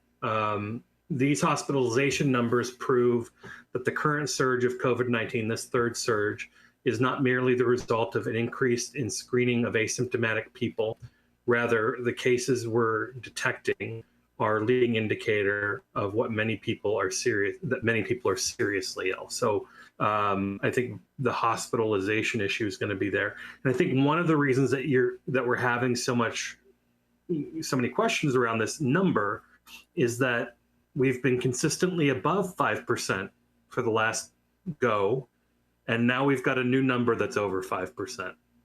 So, I think people looking for a reason to be suspicious, there's a reason to be suspicious there. They hear the 10% number after we've been over 5% for, 11 or 19 days or something like that. So that's why there's a lot of confusion and lack of trust out there that this new number, double what the original number was, comes out. On the question of professional development, I know that we're often, really? Okay, I'll send an email. Thank you. Thank you, Mr. Frisch. Does anyone want to respond before I go on to the next person? To my 4 words of one sentence. Carl, finish your question. Everybody else does at the bell. Finish your question. My question was, on the question of professional development, there was a comment about people getting 4 days. I think that's for people teaching in group 5. What are we looking at in terms of professional development for the older grades? Are they going to get more substantive professional development? And are we going to make sure that Monday planning is going to be separate? Try to keep it quick because it's done. Yeah, you mean when you say older grades or the older groups, Carl? Older groups, sorry. Yeah, the earlier groups, Sloan and Kathleen Waltz, we're looking at what to do. They did not get as much PD as the other groups at all. They did not get the PD, and we're working on how we can get it for them. So I don't have the plan tonight, but we know that's an issue, and this group is working on it, and we're going to give them more professional development time. Thank you. Next, I have Megan, Ms. McLaughlin. Okay, I'm just getting my camera put on. So I guess I want to just let you know, Dr. Brabrand, someone sent me a really great opinion piece from 2 Harvard public health professors that was just published in the Washington Post today around 1 o'clock. I'm going to send it to you, to my colleagues, and ask that Orsi or whoever on your research team start looking at this. And the title of the opinion piece is Why 3 Feet of Social Distancing It Should Be Enough in Schools. Now, I'm not trying to create alarm with any person listening right now, but what we do know about COVID is that the science continues to be refined. And so I think that this piece where the Harvard professor talks about like 172 different studies, where they looked at what we know about the virus and transmission and mask wearing, and the 6 feet was when mask wearing wasn't mandatory. I mean, this is what we talk about with science, and everyone in today's work session is talking about staff anxiety, because the family anxiety we know is lower. They're the ones saying, I want my kids in. But staff anxiety and staff concerns are real. And we've got to get the science in front of everybody so that it's less about the unknown and more about what is the science telling us. And so I think what I would really like to see, and what I think would be helpful to you and the division, is to Carl's point where I'm coming behind on, is the more we have the science and the data to help inform people, why does it look different now? We will have a better trust foundation being built. The second piece before I run out of time is, I can't emphasize enough to anyone who watches this work session, the fact that Virginia Beach is getting their kids in. And we keep saying that Fairfax County is a premier school system at national level. We have really got to help our families and our students understand how committed we are to getting them back in school safely. And I think we are certainly capable of doing it just like all the other school divisions. Thank you. Thank you, Ms. McLaughlin. Ms. Keys-Gamarra? Hold on, Ms. Geismar-Heiser. I would like Dr. Brabrand to respond to my question about the science and bringing this information to his staff. I will ask Dr. Brabrand to respond. Thank you. Yeah, I'd be glad to take the information you got today. I haven't gotten a chance since 1 o'clock. Actually, I haven't had a chance since 7 a.m. to look at the Washington Post, but I'll look at it. And just a nugget, Virginia Beach is a system that went with 3 feet as their default. I did talk to Dr. Spence about that. That is a decision they made. I haven't found a lot of divisions, but that's a division that did make that decision, and I'm certainly going to be watching their data, their school data, as they continue. But thank you, Ms. McLaughlin, for that feedback. Sure thing. Thank you. Ms. Keys-Gamarra? Thank you. Before we go forward, because I know there's been lots of conversations about metrics, Dr. Brabrand, can you or someone in your team state clearly for the public who is listening today what metrics you are recommending to guide the dial up and dial down approach? I know that there was some concern about how clearly it was stated and it being on different pages. So I think that would be helpful, and be sure to talk about the positivity rate that you believe is appropriate. Right. I'm going to let Dr. Boyd answer that. We walked through it a little bit earlier today in those slides. I'm going to let her sum it up. It's the 3 core CDC mitigate, the 3 core indicators of the CDC, and I'll let her share that again. Let me activate my camera. My apologies, my delay here.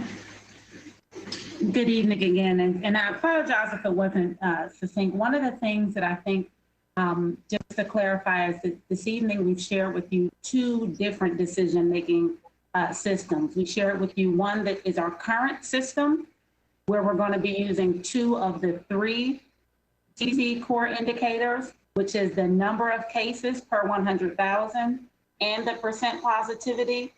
And under our current system, we're using 2 of the 3 because we have not fully stood up our assessment of our mitigation measures through our audit team.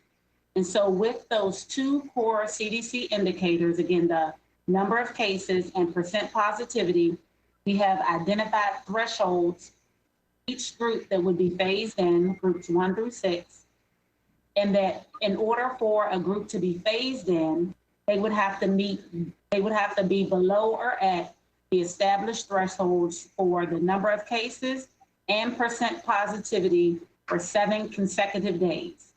Should they drop below that threshold on either the number of cases or percent positivity for 7 consecutive days, that group will be transitioned back to distance learning. Just so if I could just pause you for 1 second, because it sort of seems like you're talking about numbers that you're not identifying, right? And so what what level are you looking for for those 7 days before and after? Because that's what parents are looking for. Sure. And again, we will post this on the website because I know folks need to be able to see it and lay eyes on it. So for group five, the positivity rate that you're talking about. Yes, ma'am. So for group 5, that'll be coming in next week, the number of cases per 100,000 would have to be at or less than 200, and the percent positivity would have to be less than 8%. That's specific to group 5. For group 4, in order for them to stay in, their number of cases would have to be less than or equal to 200, and their percent positivity would have to be less than or equal to 10%. And again, they must maintain those thresholds. If they exceed those thresholds for 7 consecutive days, either one, that they would be transitioned back to distance learning.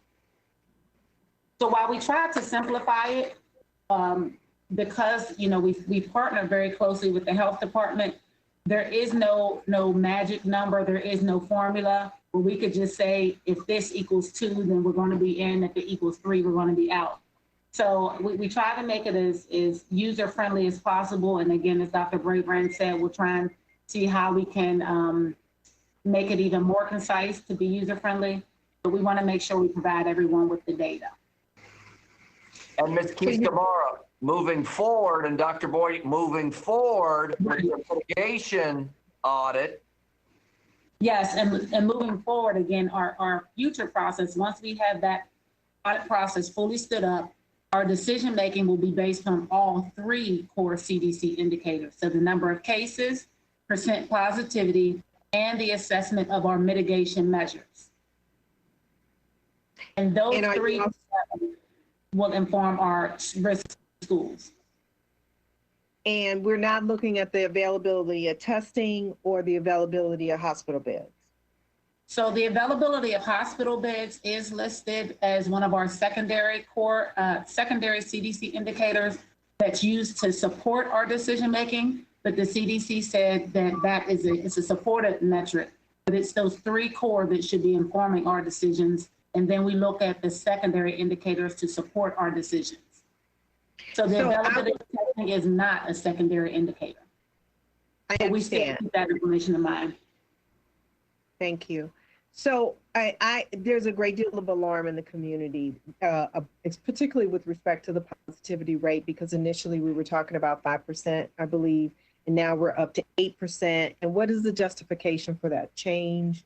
Or is that, I'll let you explain it rather than me using up my time. Yes. Sure, no problem. So the justification for that is the thresholds regarding the percent positivity that was given to all localities across the nation by the CDC. So the CDC has equated to 10% being the highest risk, that the thresholds of, 8 to 10% being, let me start from the bottom. Less than 3% being lowest risk, lower risk being 3 to 5%, moderate risk being 5 to 8%, higher risk being 8% to less than or equal to 10%, and the highest risk exceeding 10%. So again, this was information that the CDC released in the last month or so. So this is new information that we now have at our disposal. And the VDH now, if you look at our VDH site, the VDH website, it only lists 1 threshold for percent positivity, and that threshold is high. So they don't have any incremental thresholds for our Virginia metrics, but the CDC has done incremental metrics as we look at our percent positivity. So are we using 8% or something more than 8%? So ours is aligned exactly with what the CDC says relative to our community transmission right now. So we didn't. Right. So I think the question you want to know is, did we make up these numbers? No, ma'am, we did not make up these numbers. No, I'm not suggesting that. I'm not suggesting anybody made up something. I'm trying to see if it's a range or if it's simply 8%. So the range is a great question. Thank you. So the range from the CDC says that the range for moderate and percent positivity is 5% to less than 8%. So when we've aligned that to our thresholds, anytime we can fall into that moderate threshold, we just put the upper echelon of the threshold because the State Department says, or excuse me, the CDC says anytime we're between 5 and less than 8, it's moderate. So we just put for simplification, 8%, but if you think it would clarify, right, yes, ma'am. Okay. Mhm. Okay, so I would like to put in my concerns regarding testing. I have been told by, anecdotally, that there are places where some of our employees are going in and they are being tested regularly. If that's the case, I'm not sure why we're not saying it. And if so, why can't we do it in a more widespread way? And how might we be able to communicate that to the community? We'll certainly look into that. Or continue to look into that. I know Dr. Brabrand and some of the health team have been in ongoing communication with the health department about testing. So we'll continue to explore those options. I would vote for, if I have any input in this at all, I think consistent testing being available to employees and members of the community will certainly help to quell some fears. It is certainly what we are doing on our college campuses, and they seem to be having some success by using that technique. So I can put it in as a next step, Dr. Brabrand, to follow up on that so that we can have a plan or perhaps a further report on that. Sure. And Karen, as I told Tammy, again, we heard from the governor that they're looking at a massive contract for some of the COVID testing to get more of that quick testing in. And I'll get you an update on that for you as soon as I can. I'm looking for, just for clarification, I heard the bell. I'm looking for a plan for FCPS. Yes. Thank you, Ms. Keys-Gamarra. Thank you, Ms. Keys-Gamarra. Next, we have Ms. Pekarsky.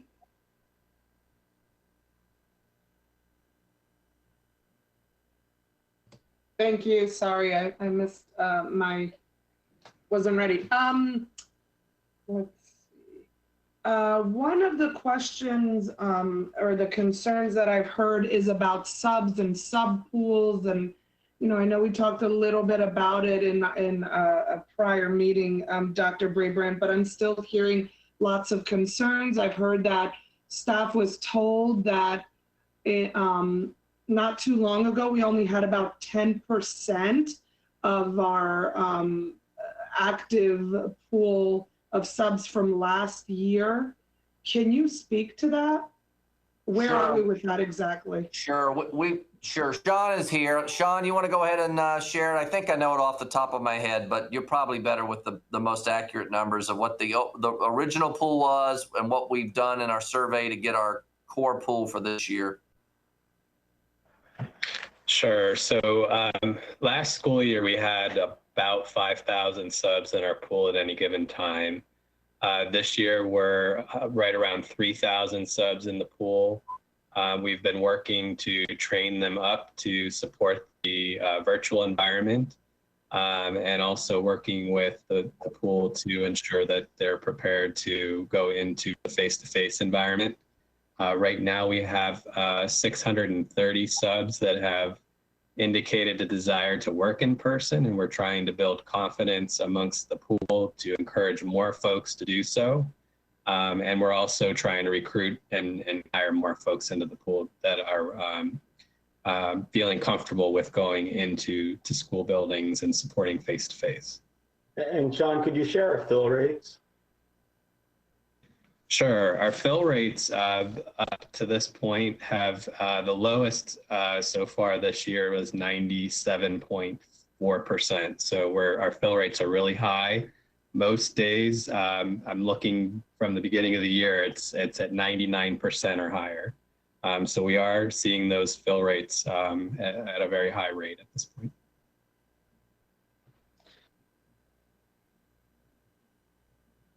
One of the things that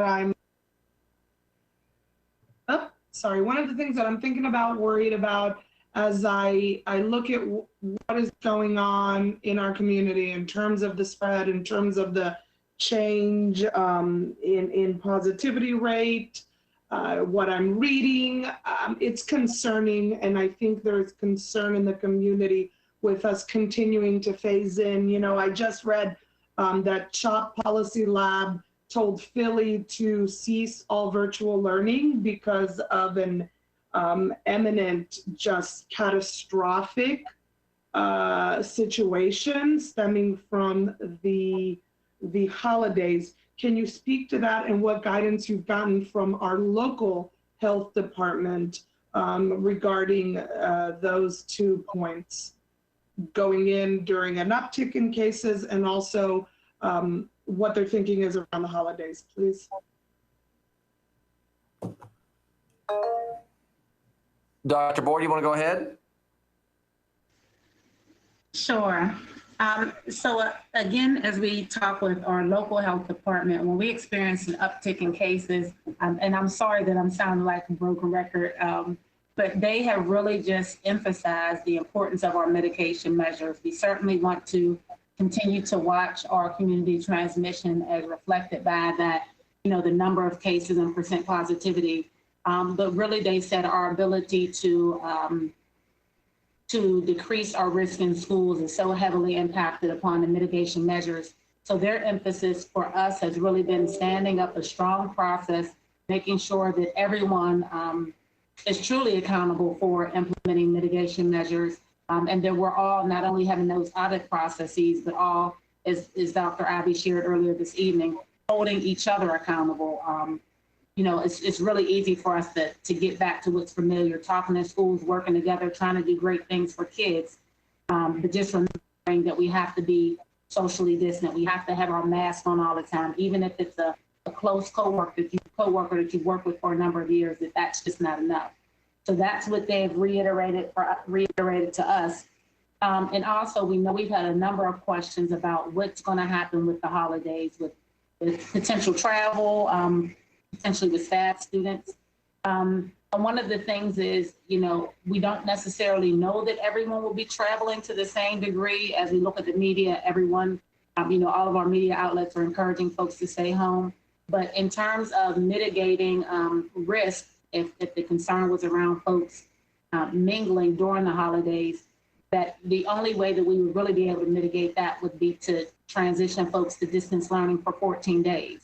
We had conversations about what that, you know, because that's a long time, that's 2 weeks, what that might look like if we try to do 7 days or 5 school days with the weekend on the front and the weekend on the back with 9 days. But 14 was it. So that's why we made that decision. Thank you. I appreciate that. You know, I know it's so hard when we're talking about getting data and expert advice and we're hearing different things. I know it's hard to build the confidence up, but we'll definitely be looking at what happens over the next couple of weeks in our schools. One thing I did want to say, it may be a minor one, but we're going to be transitioning to allowing kids into our gyms. And I know that in the greater community, gyms have actually been a source of some outbreaks. So I just want to put that out there as we'll need to monitor it very carefully, and our athletic folks have been doing a great job, and we've been reporting on that data regularly, and we will even as we make that transition into some indoor facilities use. Okay, thanks. Thank you, Ms. Pekarsky. Ms. Marin, I believe you did not want to go back. Is that still correct? Yes, that's correct. Thank you. Okay, thank you. So then I would have Ms. Cohen. Thank you. I feel like I need to go on the record that I think 8% is nuts. I think that 10% in Cat B and PAC and enhanced auth and ID is irresponsible. I think that we know these kids struggle with compliance of mask usage. We know that social distancing is not possible a huge percentage of the time. I just cannot imagine a world where we are saying that we're willing to have our teachers take that risk, have our students, our fellow students take that risk. I don't get it. But I did feel a need to clarify something. You know, the former teacher in me comes out.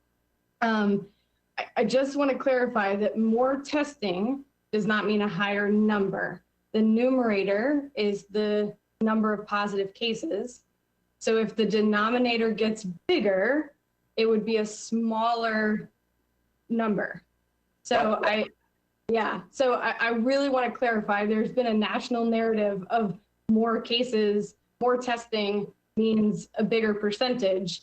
That's just not how math works.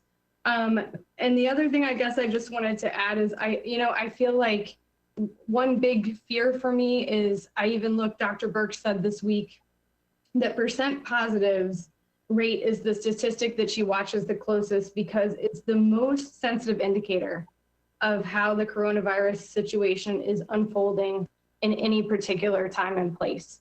And my big worry, I'm not saying everybody needs to go back to virtual, that I'm not trying to argue that right now, but my worry is I don't see other systems that are similar in size with similar, indicators that we have, adding kids into a situation where the number is this high. And that is a big concern. I think the idea that we started with, which was a green, a yellow, and a red, and red meant everyone went back. Yellow meant, okay, let's hold where we are right now and watch what's happening. And green meant we were gonna go. I think for the larger community, that was a much easier thing to understand. I know, I'm sorry, Ms. Eisenheiser. Thank you. Thank you, Ms. Cohen. Dr. Braven, or does anyone want to respond to Ms. Cohen?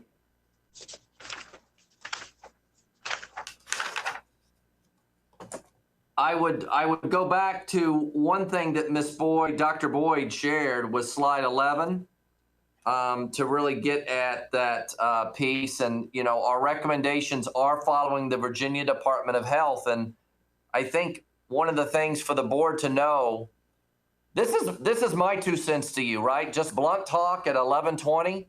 Every community in this country has defined its risk tolerance for return to school. That's the truth, right? Every state has their guidelines, and school districts, even in Virginia, we're told we can follow these guidelines, and school boards have the ultimate authority. That's what Governor Northam has said. We can exceed the guidelines, or we can be within the guidelines and be more narrow or more conservative.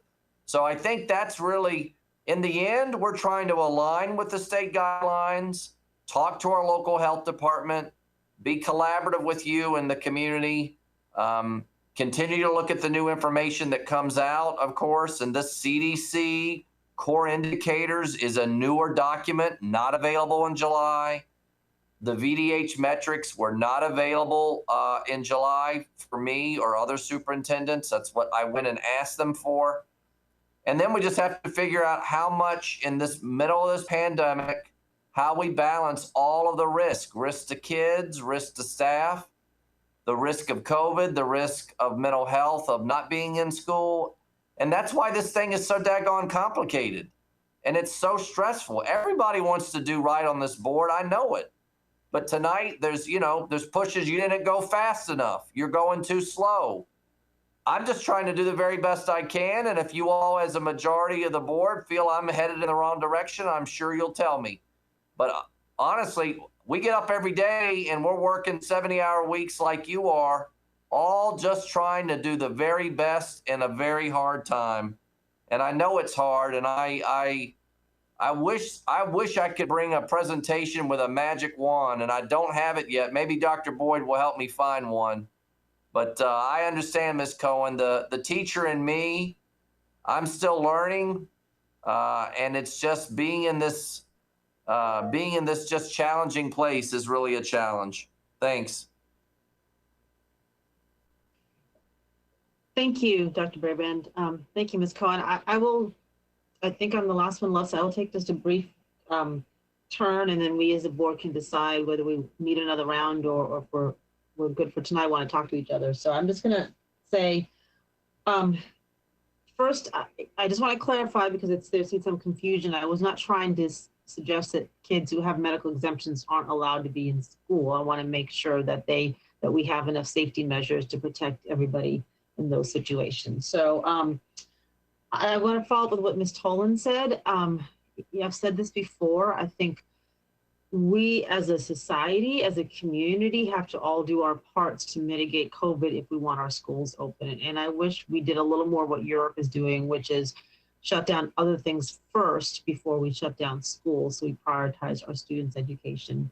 I think that takes conversation, as Ms. Tolan said, with our board of supervisors and our state leaders to really look at, and all the reading that I've done, but what's actually contributing to this recent uptick in COVID, which is gyms, restaurants, hotels, bars, and small family gatherings. And from everything I've read, it's not really schools. And I do wish that we as a society, all of us, would not travel for the holidays and would prioritize our education. But the school board can't control all of that. So I hear the concerns about the 8 to 10%, and I echo those concerns as well. I also do recognize that we've said that we're going to follow data and science, and this is new information from CDC and VDH.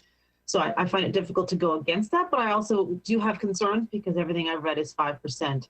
Having said that, I do know California even had its sped kids in the summertime when their numbers were higher. So I think this is very, very difficult to figure out what is the best number to go by. I do want to say just thank you to you all for working so hard for the activities for our high school students. That's been one of my big pushes to get something for our kids. I just wanted to put out a quick thank you for making that happen. I guess I have one question. I wanted to pick back up on this PPE issue. If it sounds like we have PPE in the warehouse that schools can just order, I'm really confused why there's such confusion out there and anecdotal evidence that we're hearing from our staff that they can't get PPE. Is there a communication issue? What's the breakdown?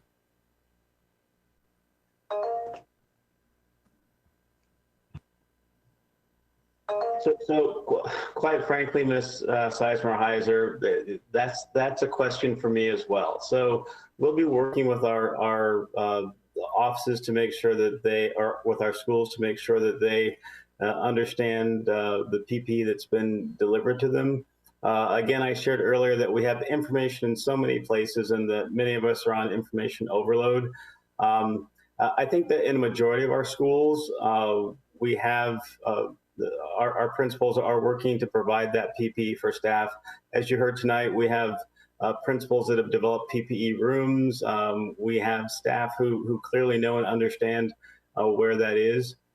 But again, we will be following up to ensure that our schools know that those supplies have been delivered and that they are to be delivered to staff. Certainly not putting this on principals. Again, there might be miscommunication. There may be miscommunication on staff part, but we'll clear this up most definitely. Mr. Mackay, I see your hand up. Thank you. Yeah, and thank you for the question, but I think it is part of it is that right now it is on the principals because we have so many things that are going on, and challenges that we had never anticipated. For instance, when your PPE gets delivered at the same time as your voting machines, and they get locked up in the same storage and you can't access them, and your custodians who are now having to clean every surface that has been touched during the day are trying to keep up with that. And then you say, hey, we need to find the PPE that was delivered. We understand it was delivered on this date, but they're having to dig around and they don't want to touch the voting machines because, of course, they're afraid of moving voting machines during an election period that's been this dramatic. Those are things that we weren't able to anticipate. So then, yes, there's a delay in us being, as principals, being able to deliver some of the PPE and do some of those things. But these are lessons learned. We're going to have to figure out. You heard some of my colleagues earlier say that they actually have made different PPE rooms. They've turned conference rooms into PPE rooms because when you store your PPE in the same place you've always stored stuff in your school, it's not the same as it is, in a pandemic as it was during regular school times. So we're having to learn, and we're having some lessons and trying to figure out where to store your PPE, and it shouldn't be in the same place that you store your voting machines. But we've learned that now, and again, so we ask for patience. We asked for some time to try to figure this out. We have not had to regularly hand out paper and lab coats and face masks and face shields. So we will get better at it. I can promise you that. It's just that there are some new things that we hadn't anticipated. Thank you. Having said that, I know my time is up as well. I just wanted to put out to my colleagues, it is now 11:30. We have been at this for 5.5 hours, and we've had a chance to ask a 3-minute question and 2 minutes go back. So I'd like to see if we can get consensus to sort of stop here, or at least let our staff, if we want to speak to each other, and have our turns on that, let our staff go. But really, if we could put, we've had our questions asked. So if Ms. Cohen, if you want to say something on that, that'd be fine. Or I don't know if you're raising your hand to say yes. I was going to actually ask if we can. Ms. Cohen, did you want to say something to that? Well, I guess I just wanted to ask, Dr. Brabrand just ended with saying that, obviously he doesn't have a magic wand. I understand that, but said that it's at the, school board's feet. And so I guess I'm a little confused about where we go from here about metrics numbers that we're highly concerned. And I guess my question would be to him. Are we going to, I'm not really at another round yet, so I'm just trying to figure out if we get consensus on whether we need to continue on with these questions or, at 11:30 at night. So before we ask a question, No, certainly. I just meant, I think that piece was kind of important about whether we're done for tonight and that's how it is and it is what it is, or if there's guidance that needs to be given. That was my question. My apologies if I overstepped.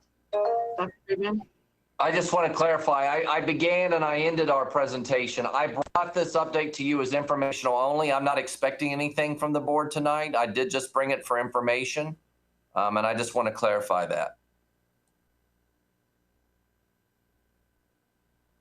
All right, so I would like to get a pulse of the board to see if we would like to continue, if we have more questions or comments, or if we can, since it is information only from Dr. Brabrand, if we can put a pause on that. I see there are 2 hands up. If I could take a pulse of the board using the green, if you look at your and then we can see from there. There's a status and settings button to the left of your microphone. If you can click on that and you can hit agree or disagree, that would be helpful.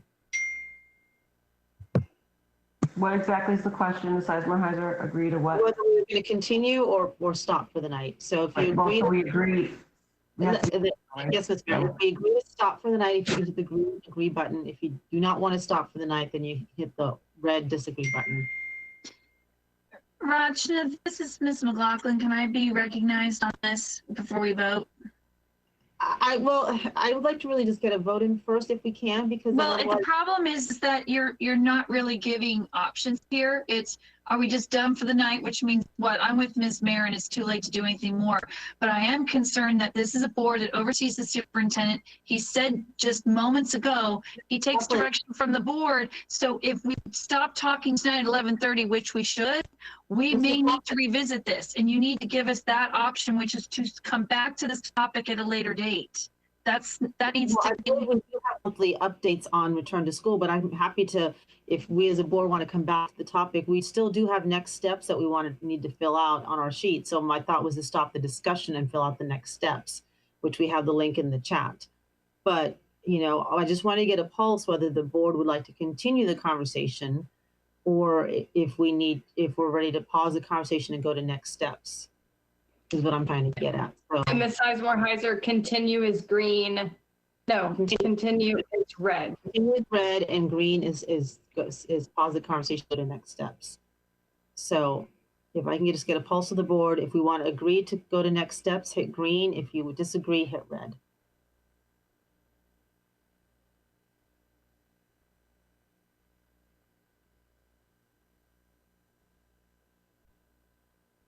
And if you abstain, if you want to just leave it blank, that would be fine. So we have Ms. Omesh would like to continue the conversation. Mr. Frisch would like to continue the conversation. Ms. Cohen. I see things are changing, so they expire after a minute. Maybe do a normal. Okay, I didn't know they expired. My apologies. All right, so we'll do a normal one. So if you can, if you would like to go to next steps and stop the conversation, please raise your hand.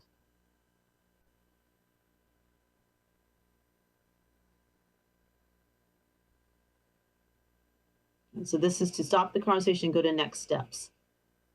We have Ms. Keys-Gamarra, Dr. Anderson, Ms. Marin, Ms. Sizemore-Hauser, Ms. Tolan, Ms. Corbett-Sanders. That is 6. So if you would like to continue the conversation, please, if everyone could please clear their hands. Thank you. If you'd like to continue the conversation at this point, please raise your hand. So we have Ms. Corbett-Sanders, I think you voted before. Am I incorrect? We have Ms. Omesh, Ms. Derenak Kofax, Ms. Cohen, Mr. Frisch, Ms. Pekarsky, Ms. Corbett-Sanders. That is 6 and 6. So somebody didn't vote, because what I was trying to do is if we could break a tie. So who didn't vote? Well, I was going to ask for abstentions at the end. So. Okay. Did anybody abstain from this? Carl, if you could roll over your hand unless you're abstaining.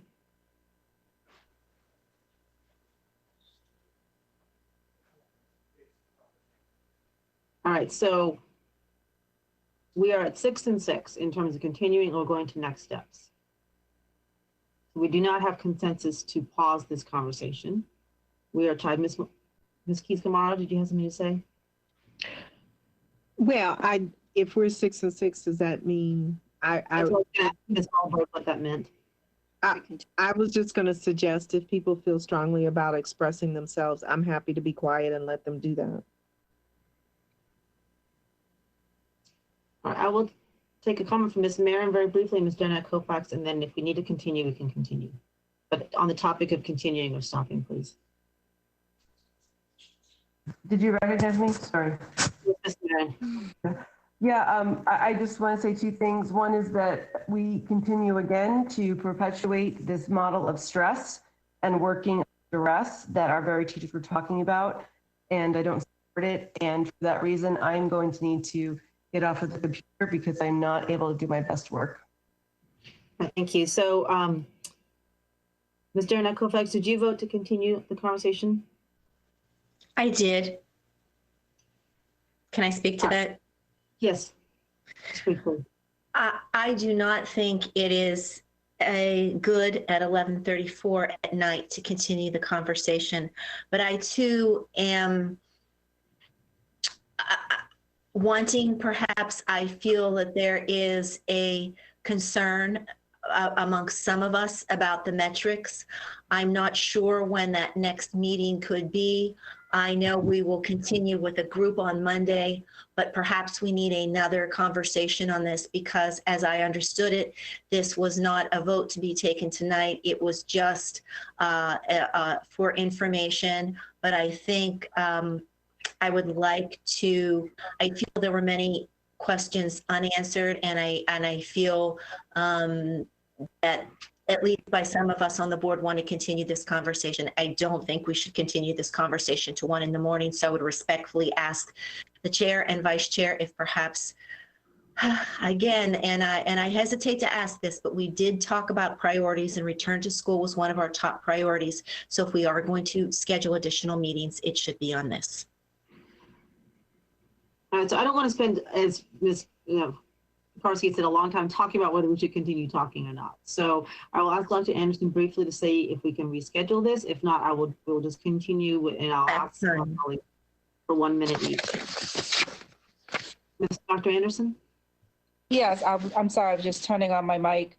Okay. I don't have my schedule opened, so we can see when we can reschedule this. Are we looking to create a new date? Because our next time together is, I believe, the 1st. I would like to create a new date, and I guess you have to, we would have to vote on that to see how that, so I would propose to continue this conversation at a later date. And I would need a second to that, and then we can vote on that, and then we can go to you if we need to, rather than elongating this. I can second that, Ms. Kofax. Thank you, Ms. McLaughlin. All right, well, so we have a motion to ask Dr. Anderson and Ms. Pekarsky to find another date to continue the conversation from tonight around return to school. So, and a second from Ms. McLaughlin. So all those in favor, please raise your hand. We have Ms. Derenak Kofax, Ms. Corbett Sanders, Mr. Frisch, Ms. Cohen, Ms. McLaughlin, Ms. Marin, Ms. Tolan, Ms. Keith Gamara. All right, please lower your hands. All those opposed? Please lower your hands and I'll say all those opposed. I don't think we need to go into the opposed for this one. We seem to have majority to get a date, Ms. Sizemore-Heiser. Sure. So we're talking between now and the 1st to find another date. And I know we have a holiday coming up, so we will need maximum flexibility on the part of everyone to make that happen. Point of order, respectfully. We were considering, yeah. Ms. Mish, I saw your question in the chat about the existing motion. There was never actually a motion on the table per se. It was just a pulse of the board to see. To end the debate on whether we're calling the question, right? So that debate was ended unilaterally. Ms. Mish, we didn't call the question per se. We were just taking a pulse to see whether we wanted to have another round of conversation or not. So it was not a formal motion or a formal calling the question. It was just my taking a pulse of the board to see if you want to continue. That's why we moved on, because it was 6-6.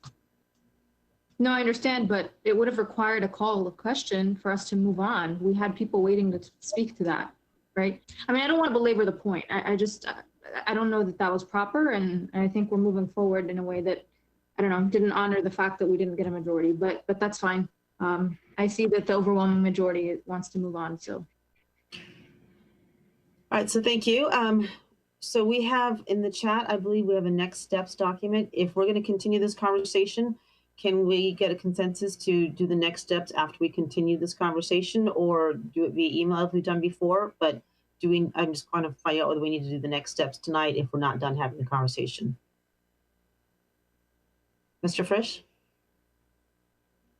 I would like to propose that we continue this as we've done in the last few gatherings. Could you just clarify? Sorry, words, right? That we continue this over email, etc. The next steps document we can now add on. Thank you. Ms. Corbett, do you have a second for that?